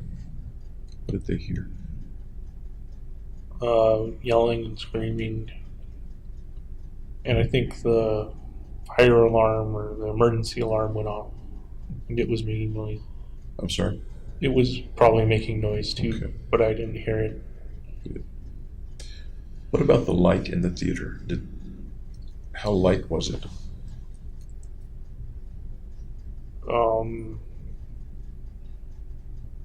It was dark. Do you recall how long the movie continued to play, or did it continue to play the whole It continued to play the whole time I was there. time? Okay. Can you picture yourself in your mind now in front of that screen with the movie playing in the background, you in the foreground? like a shadow, I guess, with guns blazing. I can't see me firing. I can see me at that location, though. What do you make of? I don't understand. You can't see yourself firing, but you can see yourself at the location. Right. What do you Pointing mean? the weapon. Is there a reason that you can't see yourself firing? That's just what I couldn't see at the moment right now. I'm sorry. That's just what I couldn't see right now at the moment. Can you cause yourself to see that? See yourself firing? Yes. What do you see? Bullets going towards seats. Bullets going towards seats. What else? That's it.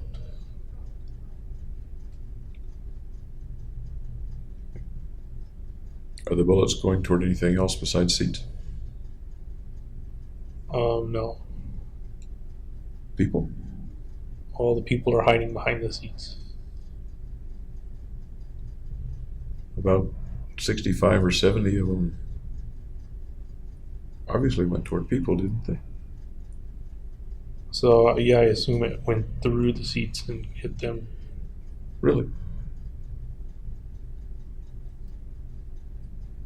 Really? Yeah. How many folks do you suppose were hit directly, and how many the bullets went through the seats and hit them?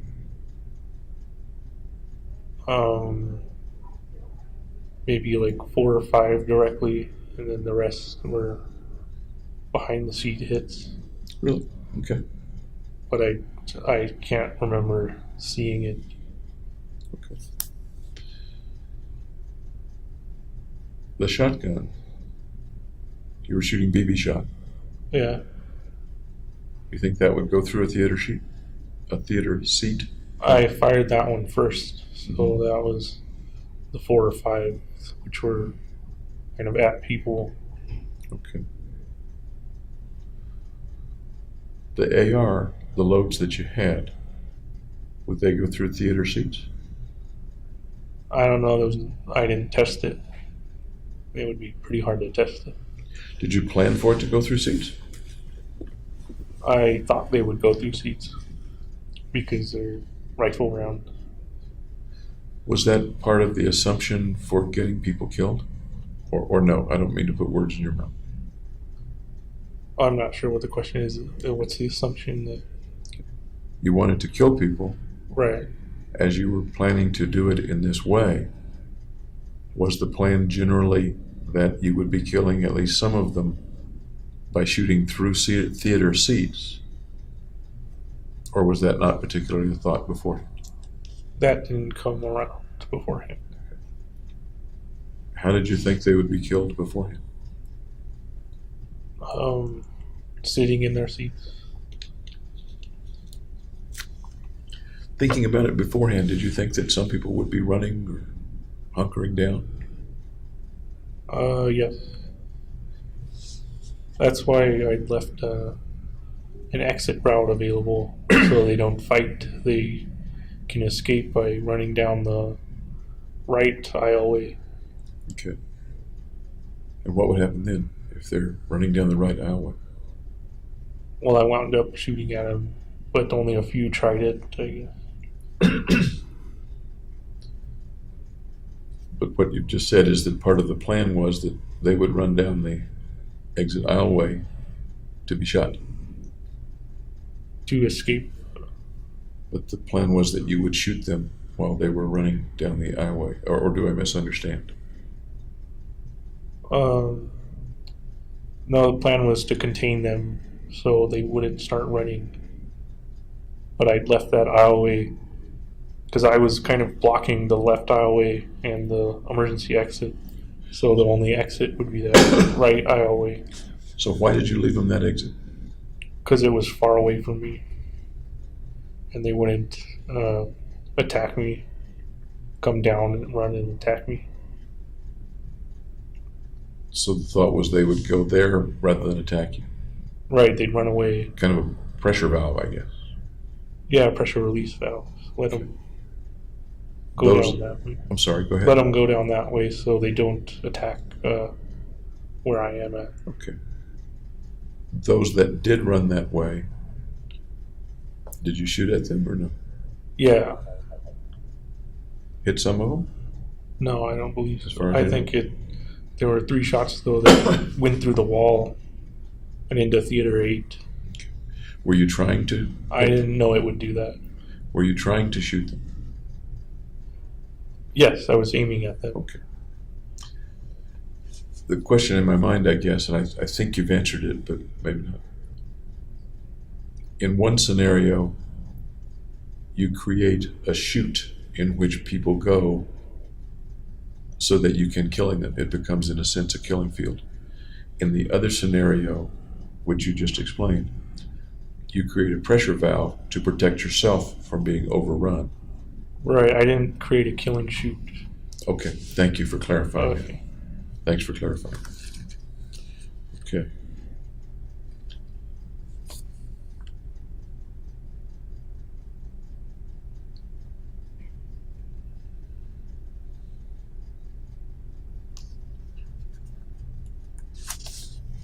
You remember the reloading, you remember the jamming,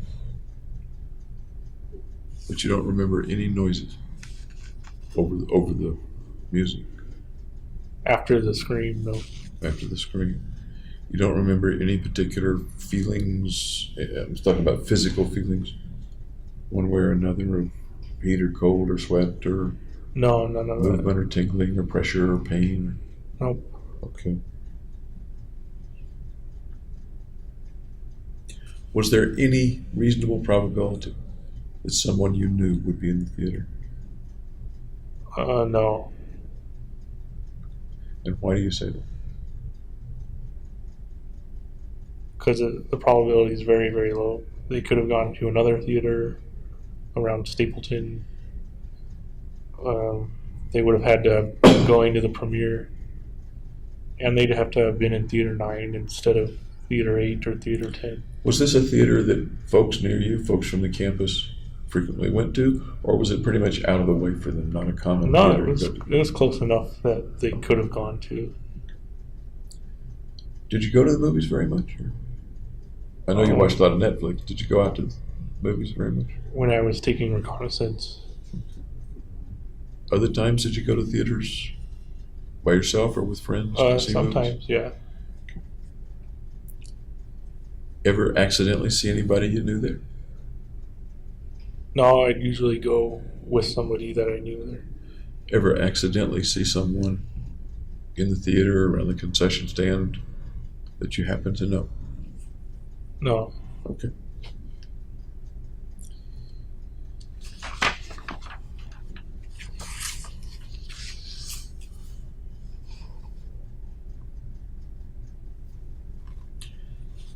When it was over, when your shooting was over, how many people do you think did you think you had hit? I think I hit maybe 20 people and maybe killed only 3 people. So Sorry. I wasn't sure I'd actually killed anybody at that time until they said there were people deceased over the police radios. But at the time that you finished shooting and left the building, Yeah, I know that you didn't know for sure, but your impression was somebody's probably died. roughly 20 and 3. Yeah.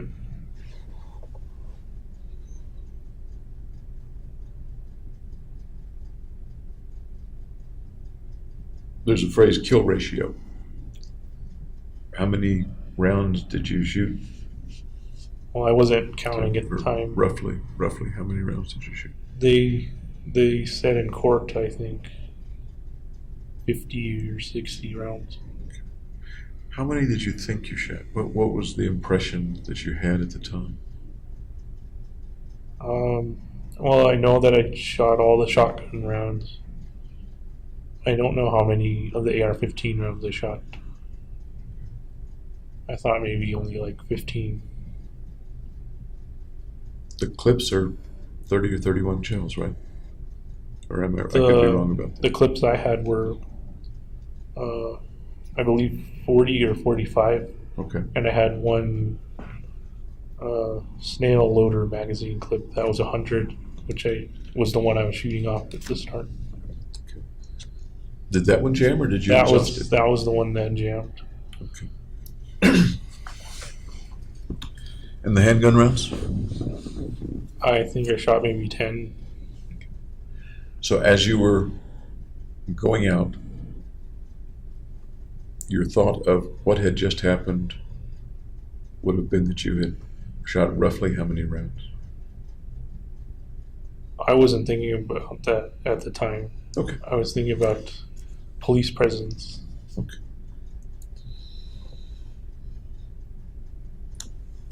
There are lots of things I know that I missed asking about with that.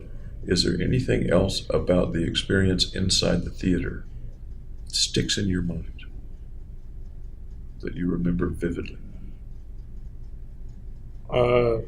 This one guy in the front row was smiling. Yep. I thought it was kind of odd that he was smiling. At what point was he smiling? When did you see This him? was when I was gonna leave, going towards the exit, and just looked back and saw that he was smiling. What do you make of that?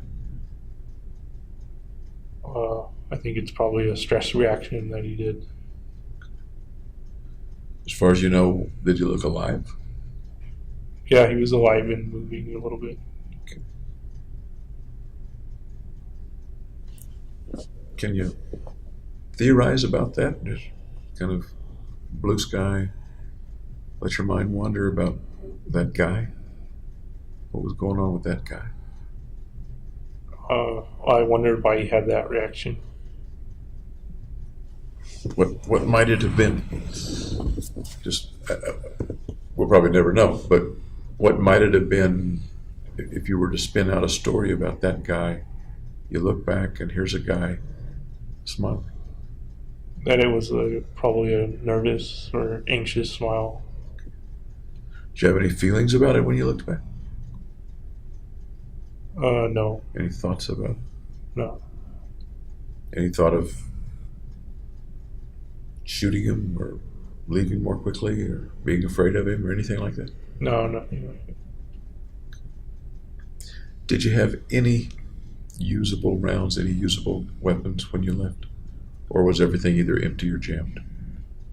The handgun, I had probably 100 to 200 rounds maybe left. In your jacket? And that wasn't jammed. Yeah, in my belt and In your belt? in the ballistic vest, there were also a couple. The clip that was in the weapon, was it emptied as far as you recall? It wasn't emptied. No. So you could have kept shooting. Yes. Why do you suppose you didn't? I wanted to fix the AR-15. Okay. Is that why you were leaving at the time? Was to go out and fix the AR?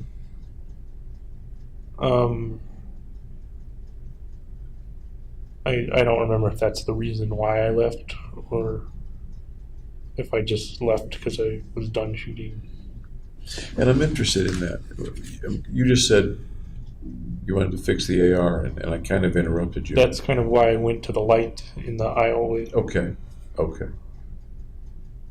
But then at some point, fairly soon, or no, you went back down and out the back exit. Once I couldn't fix it, I kind of left. And then I tossed down the AR-15 outside.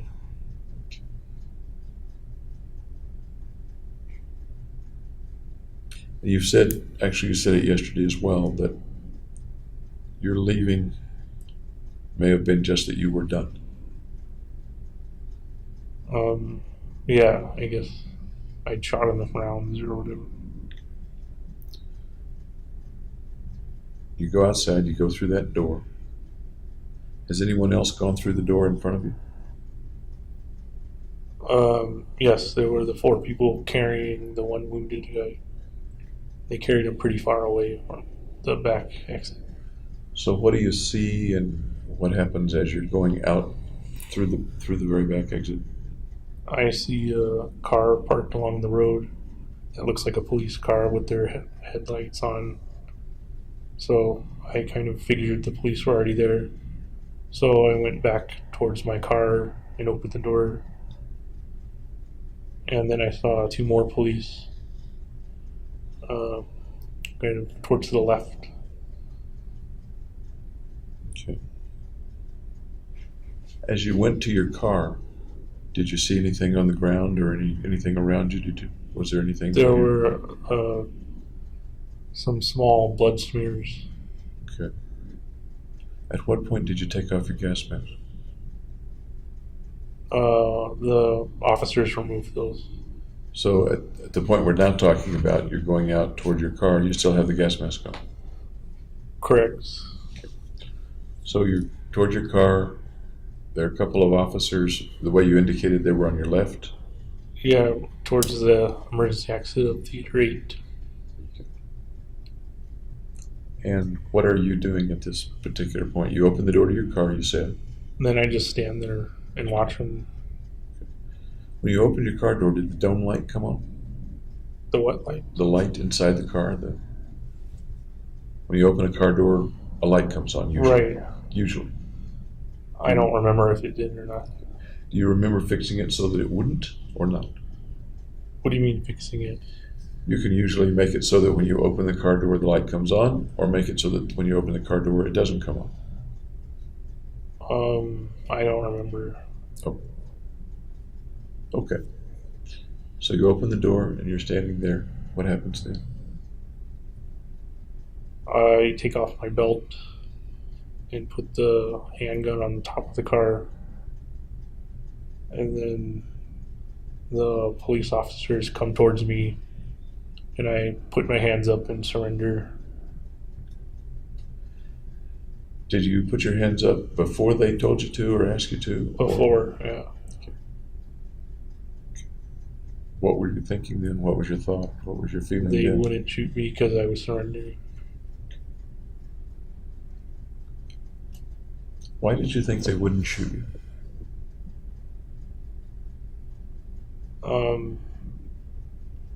Because I made a surrendering motion. If anyone in the theater had made a surrendering motion, would you have shot that person? I don't know, and I don't know if any of them did or not. And it's a hypothetical situation. Yeah. But you described yourself when you're on the, let's say, victim end of expecting not to be shot. I didn't know if I would be shot or not. Okay, fair enough. So you put your arms up. What happens then? Then they tell me to show the hands. So I take my gloves off and show the hands. And then get down on the ground. And then they handcuff me on the back. Did they handle you pretty roughly or not? Or how did that go? It didn't seem that rough. It seemed like they were just doing their job. Okay.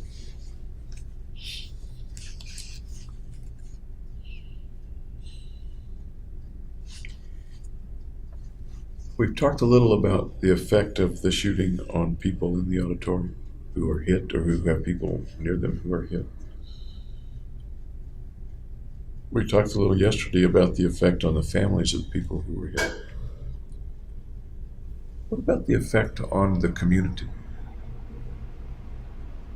What do you think the effect on the community has been? I think it made the community more tightly knit. Okay. Made the community more tightly knit? Anything else?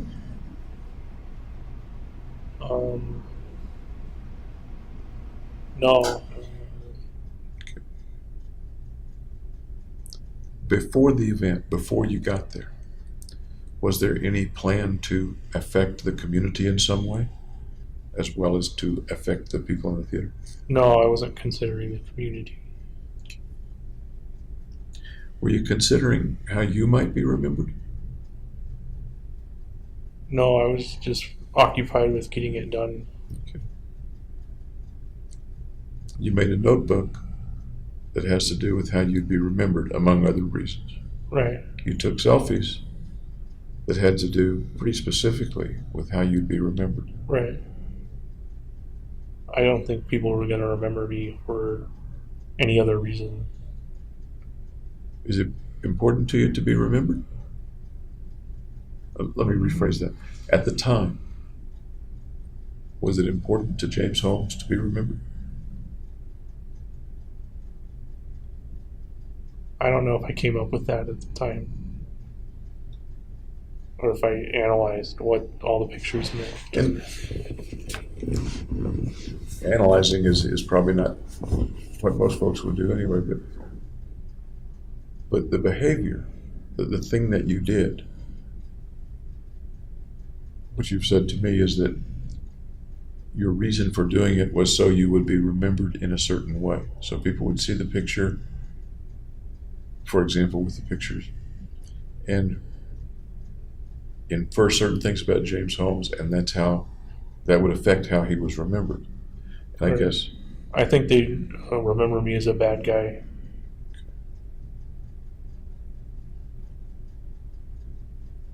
Did you anticipate that before the shooting, that they would remember you as a bad guy? No, I don't remember bringing it up at all. Let me come back to the kind of one of my question earlier. Is it important to be remembered? That depends on who you ask and what their beliefs are. But I'm asking James Is Holmes. it important to me to be Yes, remembered? yes. And specifically, was it important for you to be remembered in the first half of 2012? I'd say yes.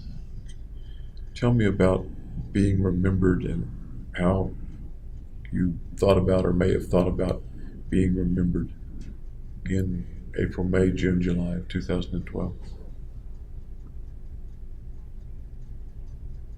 I don't know how to answer that. How'd you want to be remembered?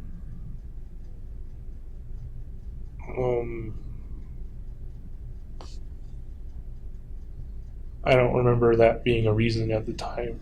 A reason for what? A reason for doing the shooting was to be remembered. I don't remember that at the time of the shooting, that being a factor coming into play. Okay. But it had to do with the selfies, or at least considering sending the selfies to the New York Times. I know you didn't do it, but the consideration of sending. It's kind of a reason behind why I did that, what didn't surface consciously. How, at that time, do you think you would have wanted to be remembered?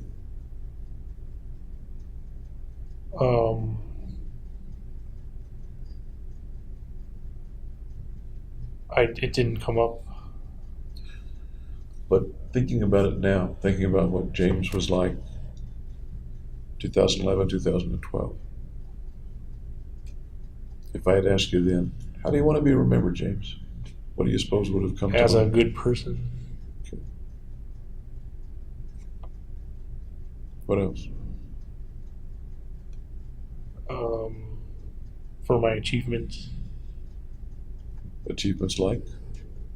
like successful graduate degree, good in high school, that kind of thing. As you moved toward the mission, and the mission becomes a bigger and bigger part of your life over months or weeks anyway,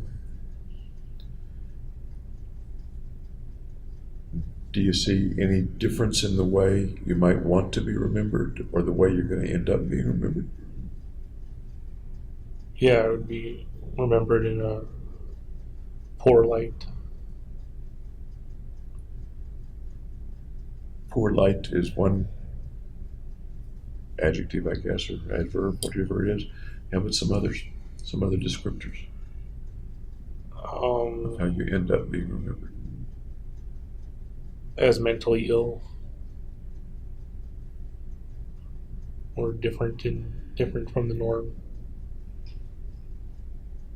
How else?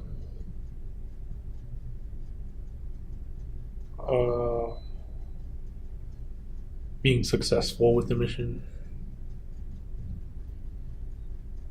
I don't know. How else? I don't think there were any other ones. Before the mission, I think you used the word successful, but maybe you didn't use that word. About, for example, a neuroscience profession, perhaps, Right. or your work in undergraduate school. Then you use the word successful with regard to the mission. So I accomplished what I set out to do. Okay. At the time, just after the shooting, you thought maybe you had hit 20 people and killed 3, you weren't sure. Right. Would that have been a success? 3 or more, in my view, would have been a success. 12? Successful. We're on the scale of little success to really big success. Where does- Moderate. Success. Moderate. How about the 50 some odd people who are injured? Collateral damage. So does that come under the success column or not? It doesn't play a factor. Does it detract from the success? No. Is there any level of collateral damage that would detract from the success of 12 kills? Oh, no. 1,000 wounded. I'd only count the kills. Okay. The collateral damage of damaged families, things that we talked about the last couple of days, Right. losing a parent, things like that. Never came under consideration. How about now? Does it count against the kills? No. A slightly different question. Does it matter? Does what matter? All the collateral damage. Yes. How does it matter? Well, people were maimed and wounded and injured. Yeah, we know that part. How does it matter to you? To you.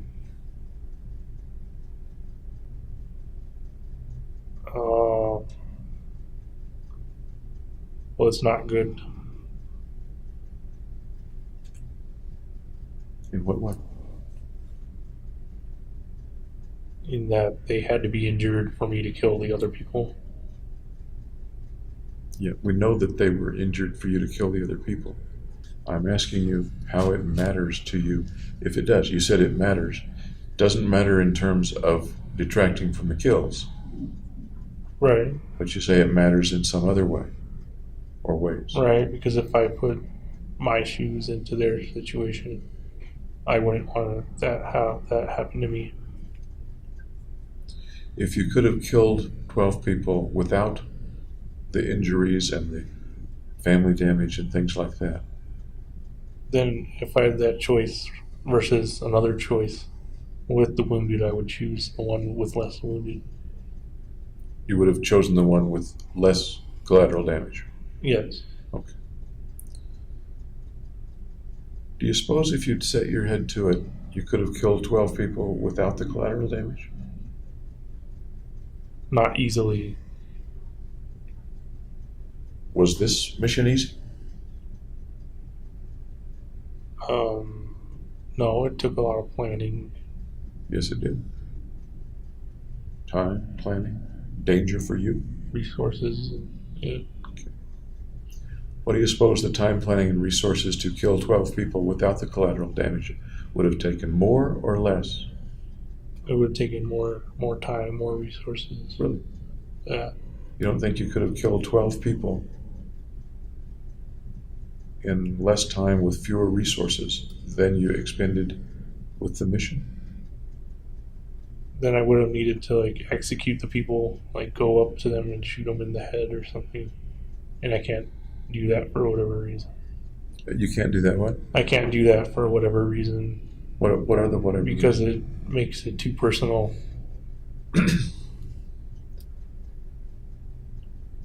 Some of the people in the theater were pretty close. Yeah, I didn't know them. I didn't see who I was You shooting. wouldn't have known the people on the street if that's where you would choose to execute them. Right, but I would be executing individuals instead of a crowd. You weren't executing individuals in the theater? No, I was just aiming at the crowd.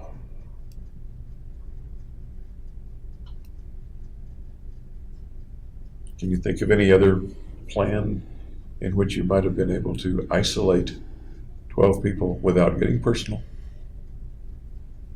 and avoid injuring 50 some odd people and etc.?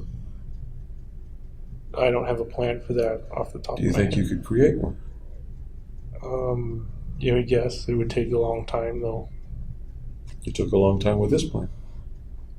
Right. Okay. The alternatives that you looked at for this plan, the ones you looked at, some of them would have involved more kills, or would likely have involved more kills.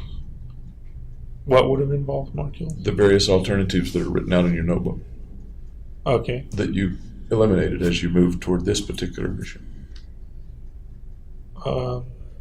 They could have involved more kills. It's possible. And as you were anticipating the mission, it sounds like you said 3 kills would have made it worthwhile. At least. At least 3. Yeah. Okay.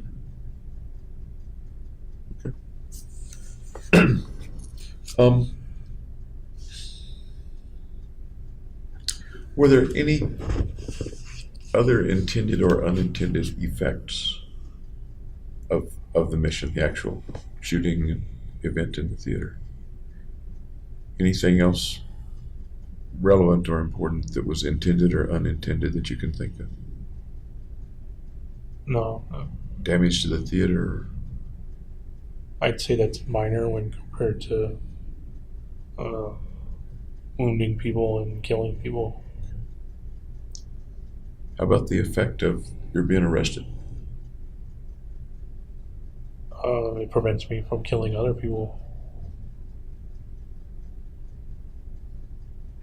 Tell me about that. Is that a good effect or a bad effect or a neutral effect or a planned effect? It's just the result. Intentional or unintentional? It was not my intentions to be locked up, no. Really?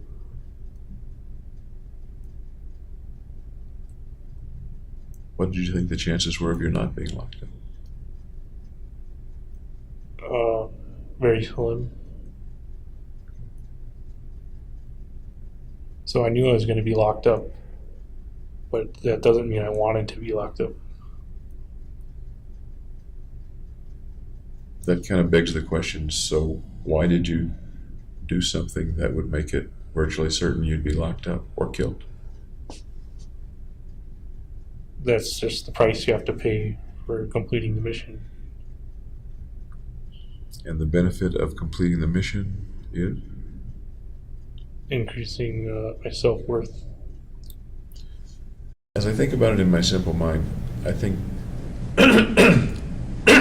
sometimes missions are done to get something, such as to increase self-worth, as in your case, the way you view it. Other times people do things defensively to prevent themselves from being killed or hurt or to stop something. Okay. I don't think I came in with that reasoning during the time. Okay.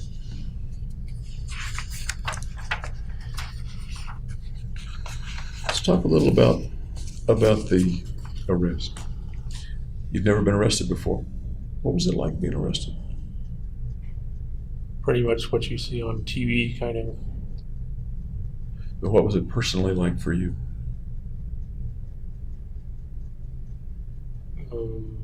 It was everything I expected it would be. And what is that?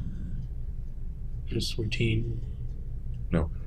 What was your personal experience with being arrested? I had never been arrested before. You're not answering the question. Well, I don't understand the question. No, Okay. it's a real simple question. What was your personal experience? How did it feel? What did you experience in the process of being arrested? I didn't have any feelings Really? about it. No. Try again.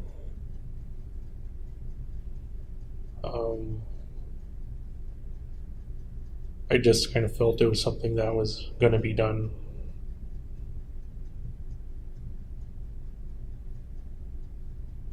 You're having trouble talking about the feelings of being arrested.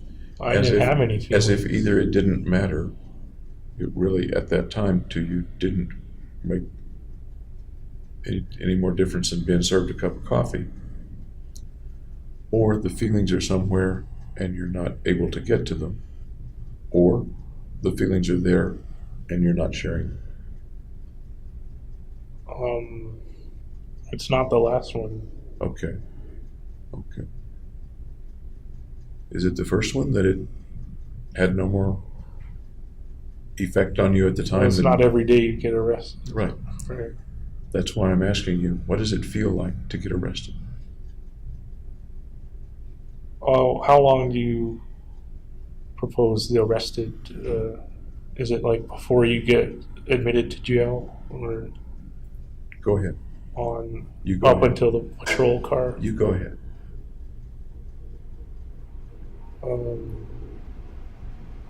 It was just expected that they handcuffed me and put me in the back of the patrol car. There were no surprises. What did it feel like to have the handcuffs close around your wrist? They were pretty tight, so it hurt. There's a feeling. There's an experience. Tell me more about that experience from the time the officers put the handcuffs on. Well, it was uncomfortable.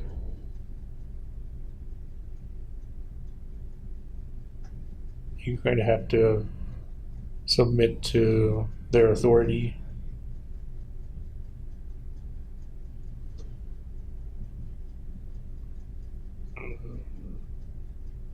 That's about it. Are you accustomed to submitting to other people's authority or not? Yeah, you work for your boss, your advisor, your professors. These were people who weren't the usual people that you, quote, submit to. Right, and it was physical submission instead of mental submission. Do you remember the trip to the lockup, to the Aurora Police Department? Yeah, they drove me over. There was only one guy in the car. There were flashing lights all around. One guy in the car, the driver. Yeah, You're in the back seat. so I guess there's two guys in the car. No, I'm sorry. I wasn't trying to trick you there, but there wasn't a partner. There wasn't an accompanying officer. Right, there was only the one. You're in the back seat, handcuffed behind. Yeah, behind the back. How about your feet? Are they shackled? No, You get to the Aurora Police Department, and they do some in-processing for you. What's that like? they take your fingerprints, they take your photo. How did that feel to you? That's a new experience for you. Well, before that was they take you to the interrogation room, and they left me there for hours and hours and hours. Really? Before they even fingerprinted you and Right. did the photo? Yeah. What was it like in the interrogation room? It's a windowless room with like a camera in the corner. There was not much to do. Nothing to do really. And they just left you there? Was there anybody outside the door or anybody in the room? Yeah, they had a guard sit inside the room and at the door too. Okay. What'd you do while you were waiting? I was fidgety and They put bags on my hands for GSR residue testing, I think.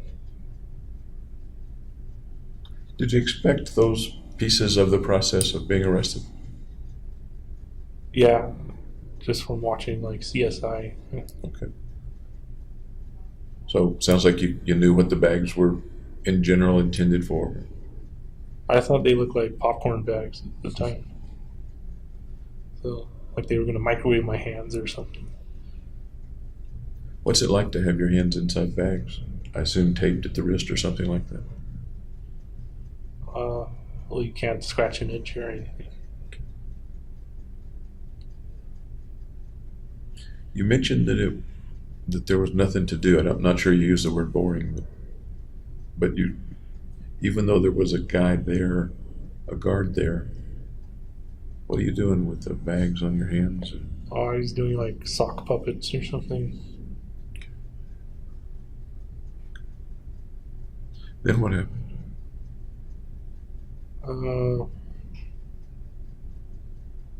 Then they took me down to booking and did all the fingerprinting, strip search, all that stuff. Did anybody come in to try to interrogate you before you went to booking? Yeah, 2 detectives. I said I wanted a lawyer after they said the Miranda rights.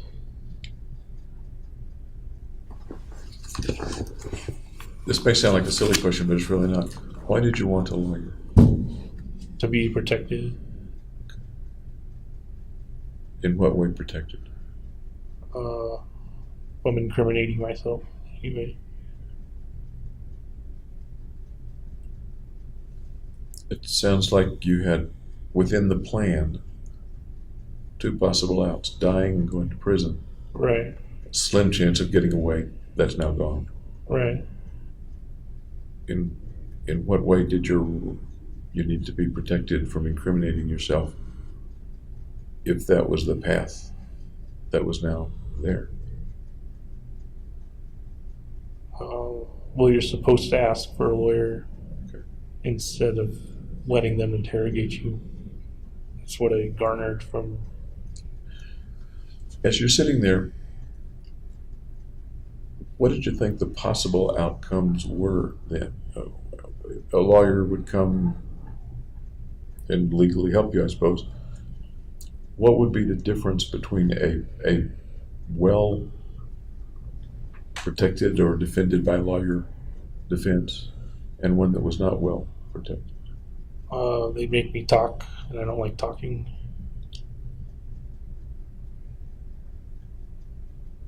They make me talk and I don't like talking. Right? They'd interrogate me. Okay. Did you eventually get interrogated anyway? Yes. Okay. Okay. Okay. They denied my lawyer to come in, even though he was there at the jail. Was that the time they were asking about the apartment? They were asking about, those bombs. Okay. That's a kind of a special kind of interrogation, I guess. It has to do with your apartment and with the danger from the bombs and incendiary things. Right. So I told them all about it. How did it go? How did it happen that you told them all about it? What was the benefit to telling them all about it? Well, they originally said children would probably get hurt.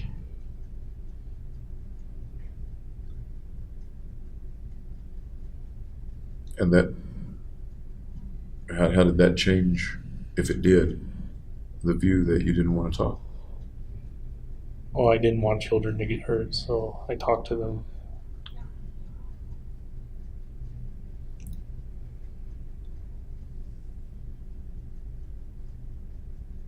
Sounds like you were pretty cooperative in telling them about the apartment. Yes. Is that fair to say? Yeah. Okay.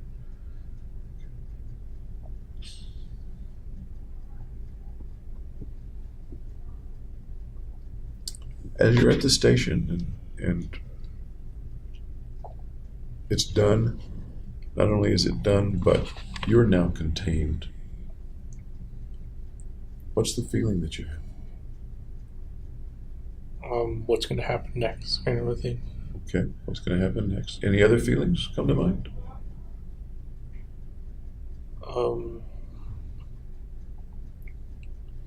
Just that feeling that it's finished. Okay.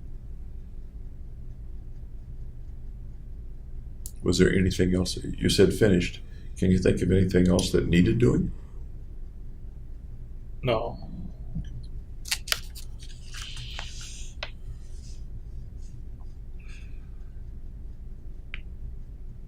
Eventually, they took you to the Arapahoe County Jail. Right. How long afterward? Was that the same day that they took you to the Arapahoe County Jail? What's the question? Did they take you to the Arapahoe County Jail on the same day? On that Friday, yeah. So you didn't have to spend the night in a lockup at Aurora PD. I was in the interrogation almost all night, and they took me in the morning. Did they offer you any food or water or things In like the that? jail, yeah.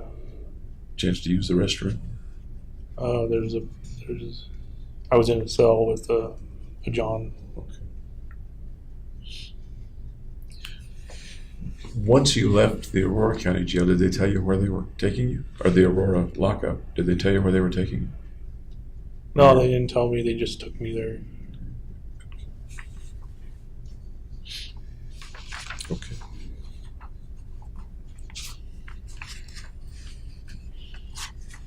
What was it like to go to court? You've been in court several times. What was it like the first time, for example? Oh, I don't remember what. I think I was just trying to pay attention.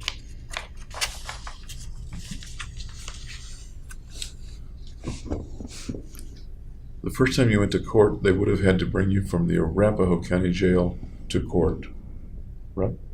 Yeah, there's a tunnel underground that goes to. And you're sitting in court for some procedure hearing. I'm not sure I know the name of it. There's a judge. You're sitting there. Your lawyer. What do you remember about that event?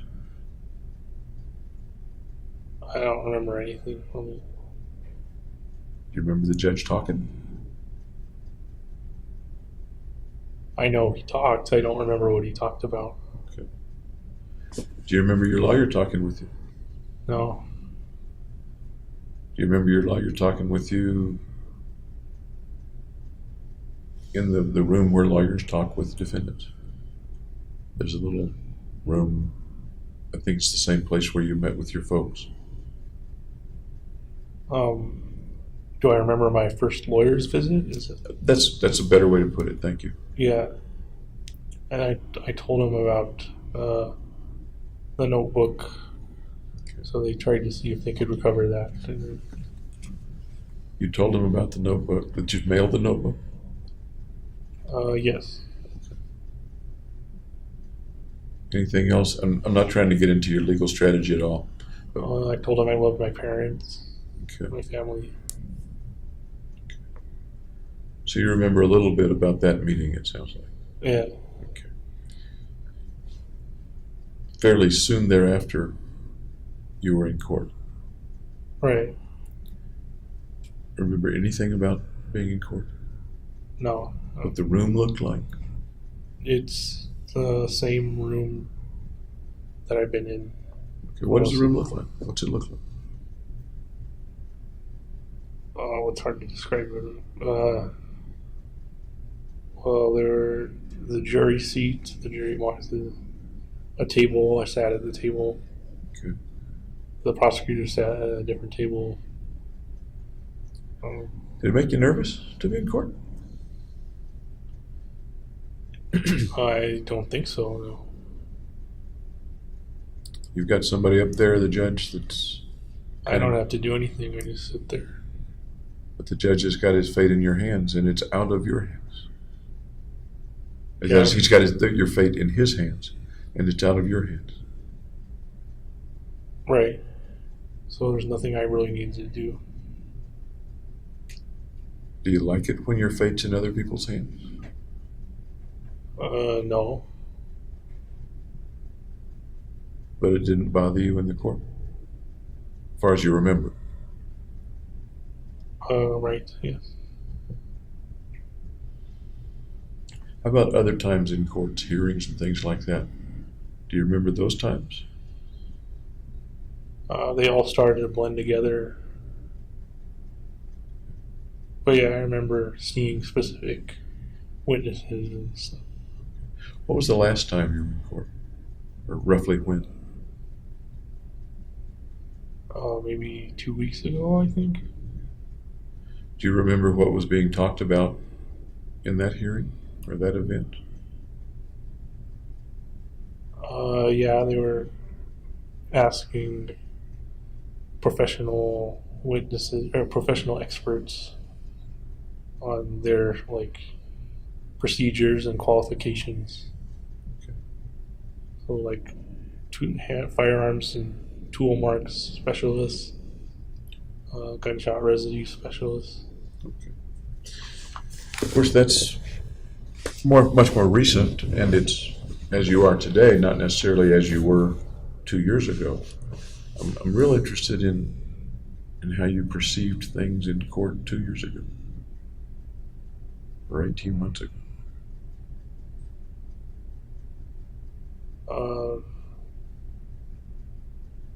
Just that I wished it would go faster than it was going.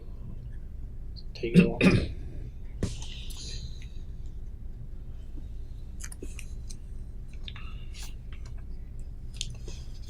Once you got to Arapahoe jail, Dr. Woodcock saw you there, I think, right? Yeah. Do you remember Dr. Sather? Yes, I think he was the treating psychiatrist of the jail, maybe. That may be Dr. Mosier. That's Dr. Mosier, yeah. Dr. Sather, no, I don't remember. Okay. Tell me about Dr. Mosier. What's your experience early on with Dr. Mosier, if you remember? He just asked if I was having side effects with the medications. Were there medications early on?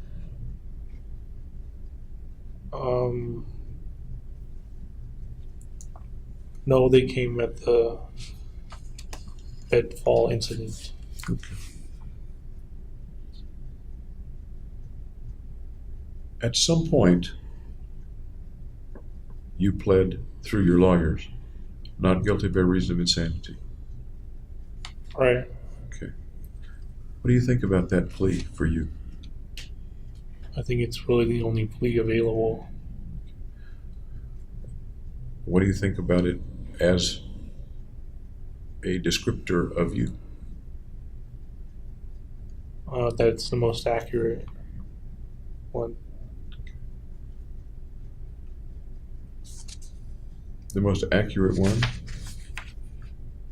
The most fair one?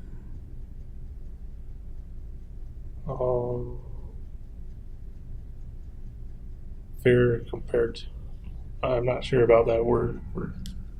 However you want to interpret it. I'm a shrink, remember? I get to ask open-ended.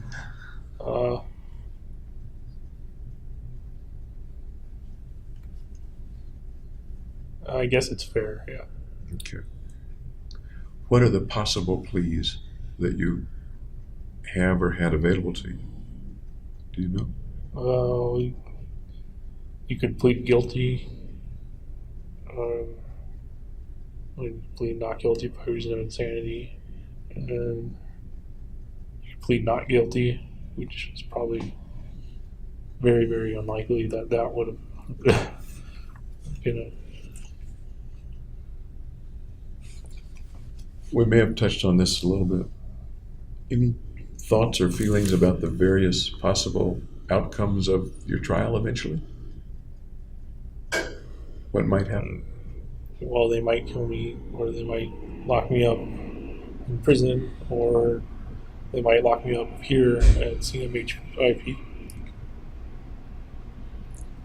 You said a couple of hours ago, I guess now, that between being in prison and being executed, Roughly equal. Any other thoughts or feelings about the possible outcomes of a trial? No. What about the possible outcome of going to a hospital? Such as this, I suppose. I'm not sure in Colorado. What's the possible outcome? You mentioned two outcomes. Being executed, to use your phrase, being killed. Yes. The second was going to prison. And you mentioned the third, Yeah. going to a hospital. Right. Okay. What do you think about that outcome, that possible outcome? It's possible. Good, bad, indifferent, fair, not fair, likely, not likely.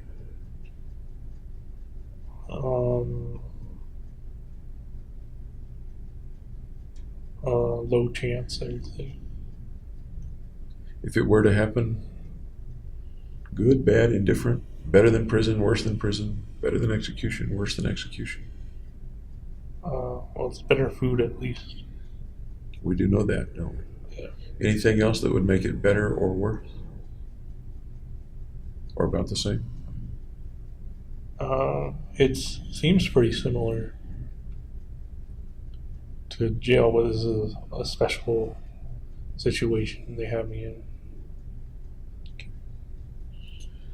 One of the things I seem to notice is that at jail, almost no one talks to you. All right, they'll talk when they serve dinner, basically, just like hellos and kind of thing. If you were to talk to them, do you think they'd talk to you more or not? Well, yeah, I think they're open to communication. Here, people talk to you a lot. There's not much else to do, I guess. Yeah, they talk a lot, so that's a downside for me. That's a downside Yeah. for you. So the fact that this is a little more, slightly different word, a little more social place, is a downside for you? Is that what you Yeah. would say or not what you would say? Yeah, it's fair to say. Okay.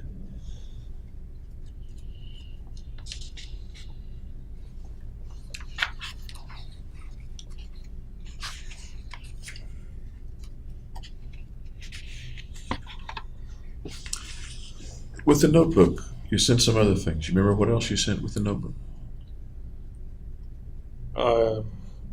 Can you give me some sort of context? What else? You remember what else was in the package besides the notebook? Burned currency. Tell me about the burned currency. Well, I figured I wouldn't have any use for money afterwards, so I destroyed the currency. Was that all your money? No, it was about as much as I could take out from the ATM machine. Tell me what that process was. What did you do in terms of getting the money?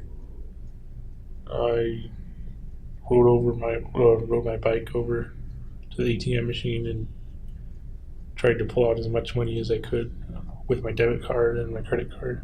How much did you get? I think 400 or 600. Okay.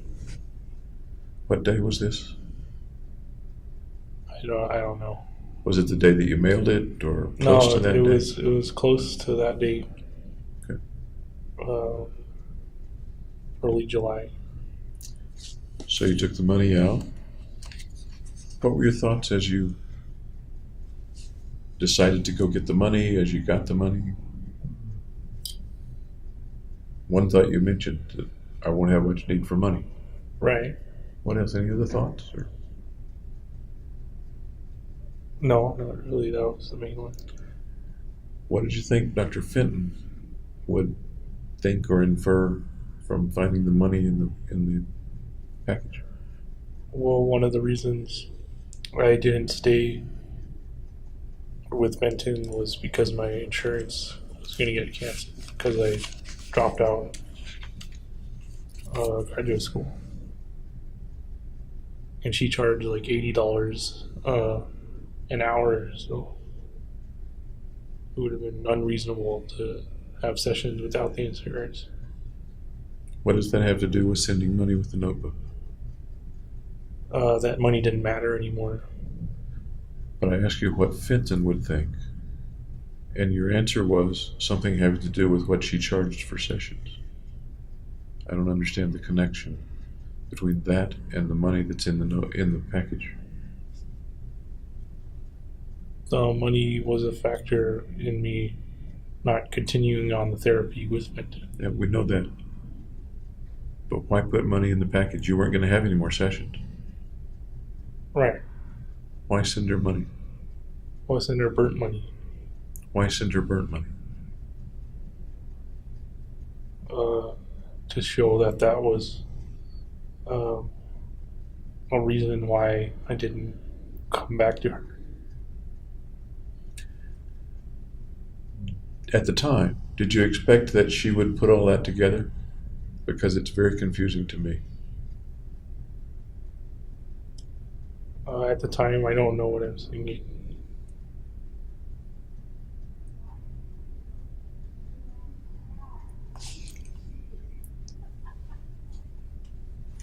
Any other reason you think that you included the money, and particularly that it was burnt? And it was burnt in a certain way, wasn't it? On the corners.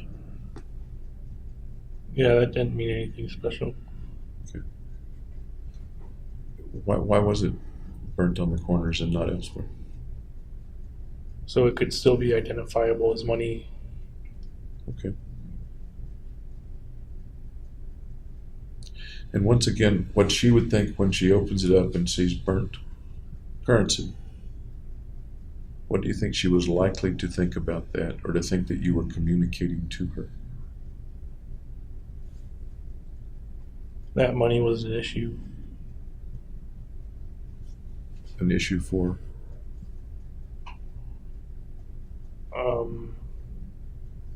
For the shooting. That money was an issue for the shooting? Yeah. That's what you just... I don't understand. Well, if I'd stayed and got further treatment from her, I might have not done the shooting. Okay. That also kind of tells me that you had money that you could have paid her to stay. You could have covered the sessions. Yeah, I could have paid for it. At the time, the thing you said to them, to her and Feinstein, were that you were no longer a student, so the sessions wouldn't be covered. My understanding is they said, we can find a way to deal with that. Did you ever, as far as you remember, think or mention that you could cover some sessions yourself? That's true. They offered more sessions in the summer, but there would still be the problem of having therapy ended and then having no renewals for the drugs.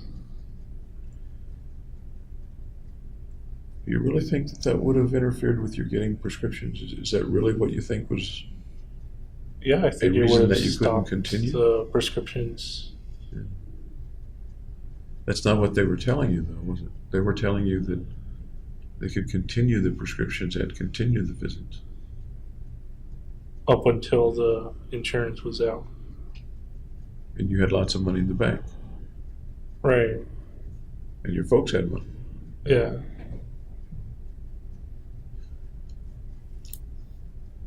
You stopped. You decided to stop seeing them. And left at that point and said goodbye, right? Yeah. Okay.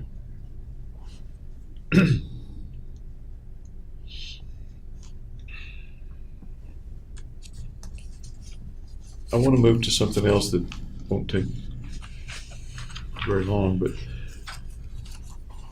is there anything that, I guess particularly the attorneys have said that you really should let me know that I haven't asked about or you haven't thought to mention? No, they just said, be yourself. Okay. Can you think of anything that I ought to be asking about, but I'm not asking about? No. Anything that you'd like to share with me that you haven't shared with me? Nope. Okay. May I take your pulse again? Okay. Thank you.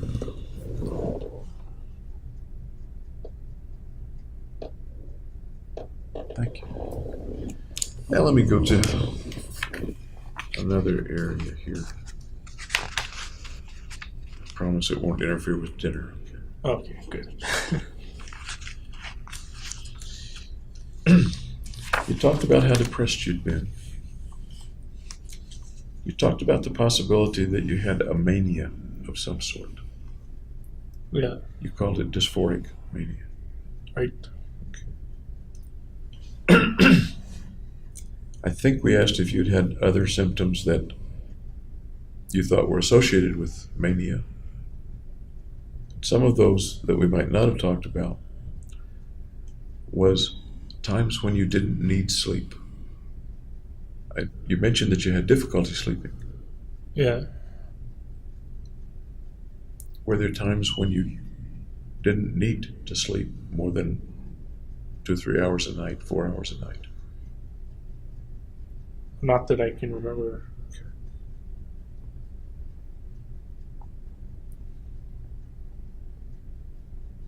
Times when you went out and bought lots of things that you didn't need.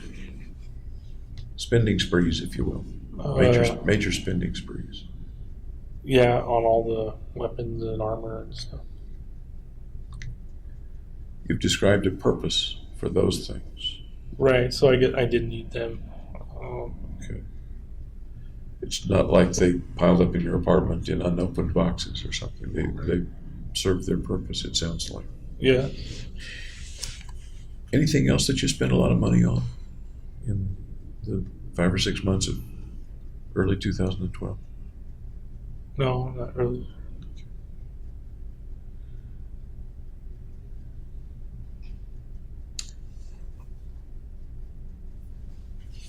A lot of this we've already covered in the course of our chats, talks.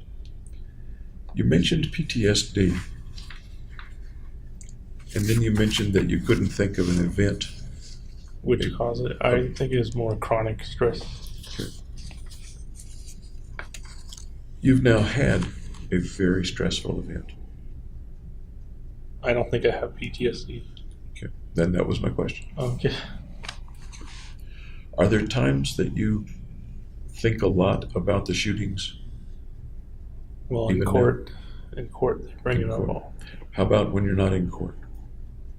Sitting in jail, sitting here? Well, the jail reminds me of the shootings as well.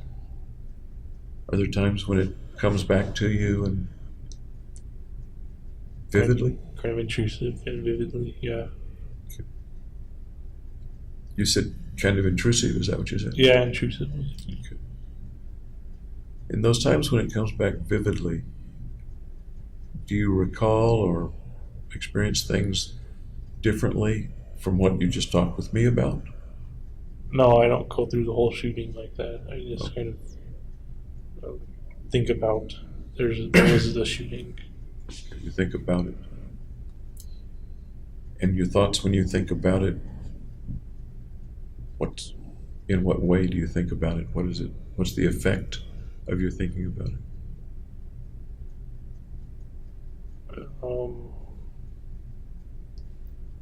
I don't know.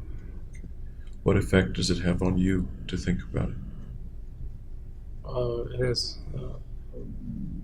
a kind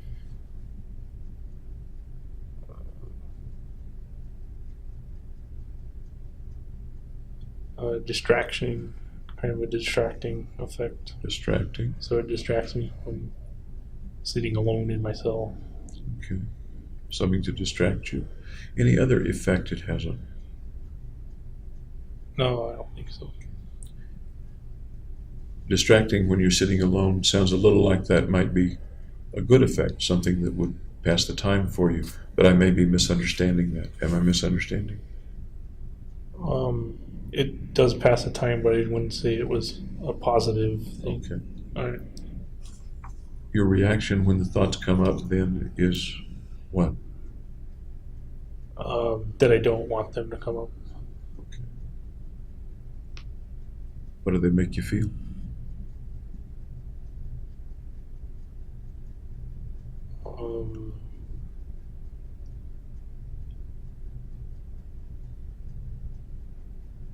I don't know. Sad, angry, disappointed, depressed, nervous, happy? I guess they don't make me feel anything Okay. Are there times that they come back so vividly that it's almost like reliving them?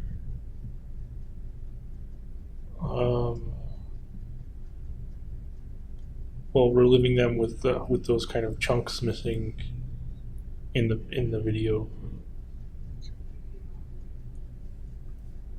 At any time in your 2 years in jail, have they come back so vividly that you could hear or feel or see? No. Okay. Okay.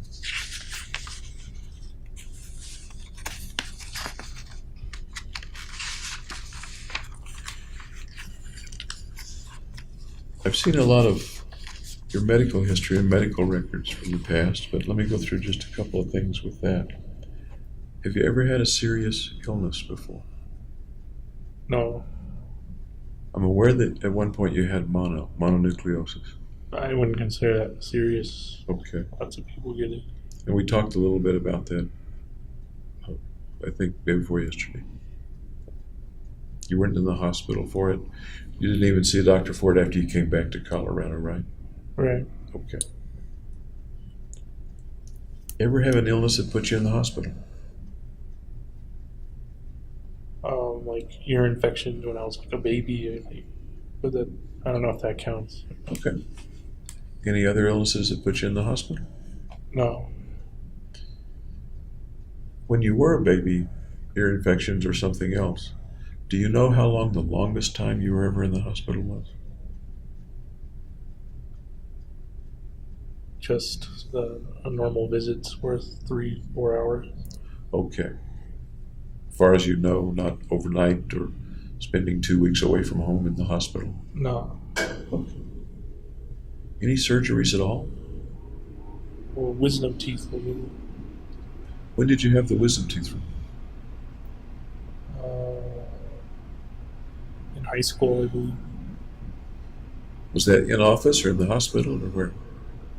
In the dentist's office. Did they give you anesthesia or Yeah, anesthesia and then painkillers for you. put you to sleep? Yep. Any other surgeries you had? No. Tonsils, appendix? Nope. Okay.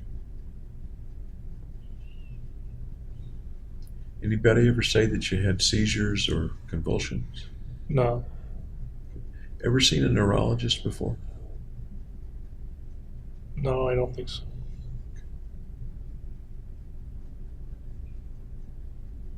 You've had some medical exams in addition to the psychiatric psychological exams. Within the medical exam, there are neurological tests. Right. Okay. As far as you know, those have never been particularly abnormal. Nobody's ever told you that they were abnormal. The results, you mean? Yes. Well, they say it show strong signs of depression, Okay. and moderate psychotic symptoms. And who is it that says that? The person who gives me the test. When did somebody tell you that? Well, just earlier today, Dr. Gray said that. Okay.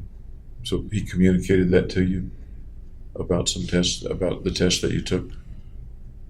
The depression, at least, yeah. Okay. How about the psychosis? Did he communicate that to you? No, he didn't mention it. Where did you get that? From the last time they administered the test, I think he said that. So someone talked with you about that as a result Of the test. of the psychological test. Okay. Okay. When the falling episode took place, you had lots of tests at the hospital. I don't remember them. Really? Yeah. Okay. You don't remember? You remember being at Denver Health at all? Yes, yeah. I remember them putting me in an ambulance and sending me over. But you don't remember particular tests or CAT scans or whatever they did there? I remember them wheeling the cart over, but I don't remember having the test performed. Okay. Any other childhood diseases that you remember having? Or that your mom has said that you had, or somebody told you you had? Chicken Serious? pox, I think. Oh, serious? No. Serious childhood disease?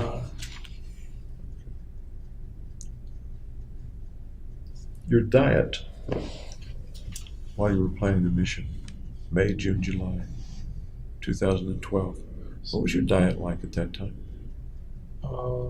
Frozen pizzas, spaghetti, rice, chuck roast, chicken. Were those usually things that you cooked, or Yeah, things I cooked. some were pre-prepared? Frozen. Frozen. Yeah. Did you actually cook some of them, like cook a roast? I just baked and boiled some of them. Okay. Any vegetables? Mixed vegetables, soybeans, green beans, carrots, corn. You're describing a fairly balanced diet. Is that That's reasonable? what my diet was. Yeah. Reasonable to say? A lot of sweets? No, not really. I don't remember buying candy. Lots of desserts, cake, donuts? Donuts, yes. I would buy donuts. How many donuts a day did James Holmes eat? I was probably at one a day. Okay. Did you smoke? I tried it at the end. Cigarillos. About when? Maybe like a week or 2 weeks before. Did you regularly smoke anything? No, Tobacco, weed, no, any non-prescribed drugs? no, Meth, no. weed, anything? Okay. How about your caffeine intake? Low, I would say, compared to most people these days. Okay. And you know basically what we're talking about.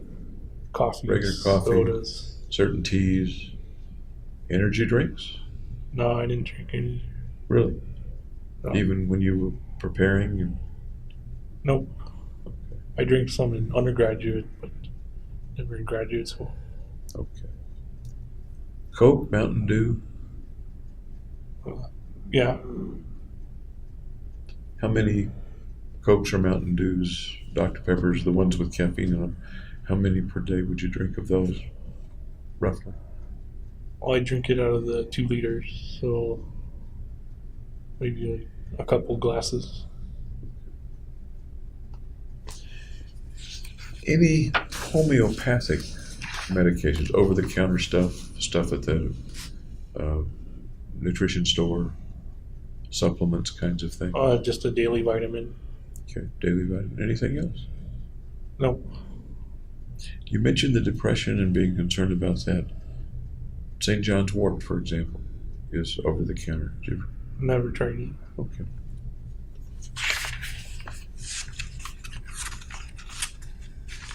Okay. I think we're at the end of my part for now. Alright. I'm not certain what else is going to happen here, but we're at the end of my part. Any questions that you would like to ask me? Nope. Not a one.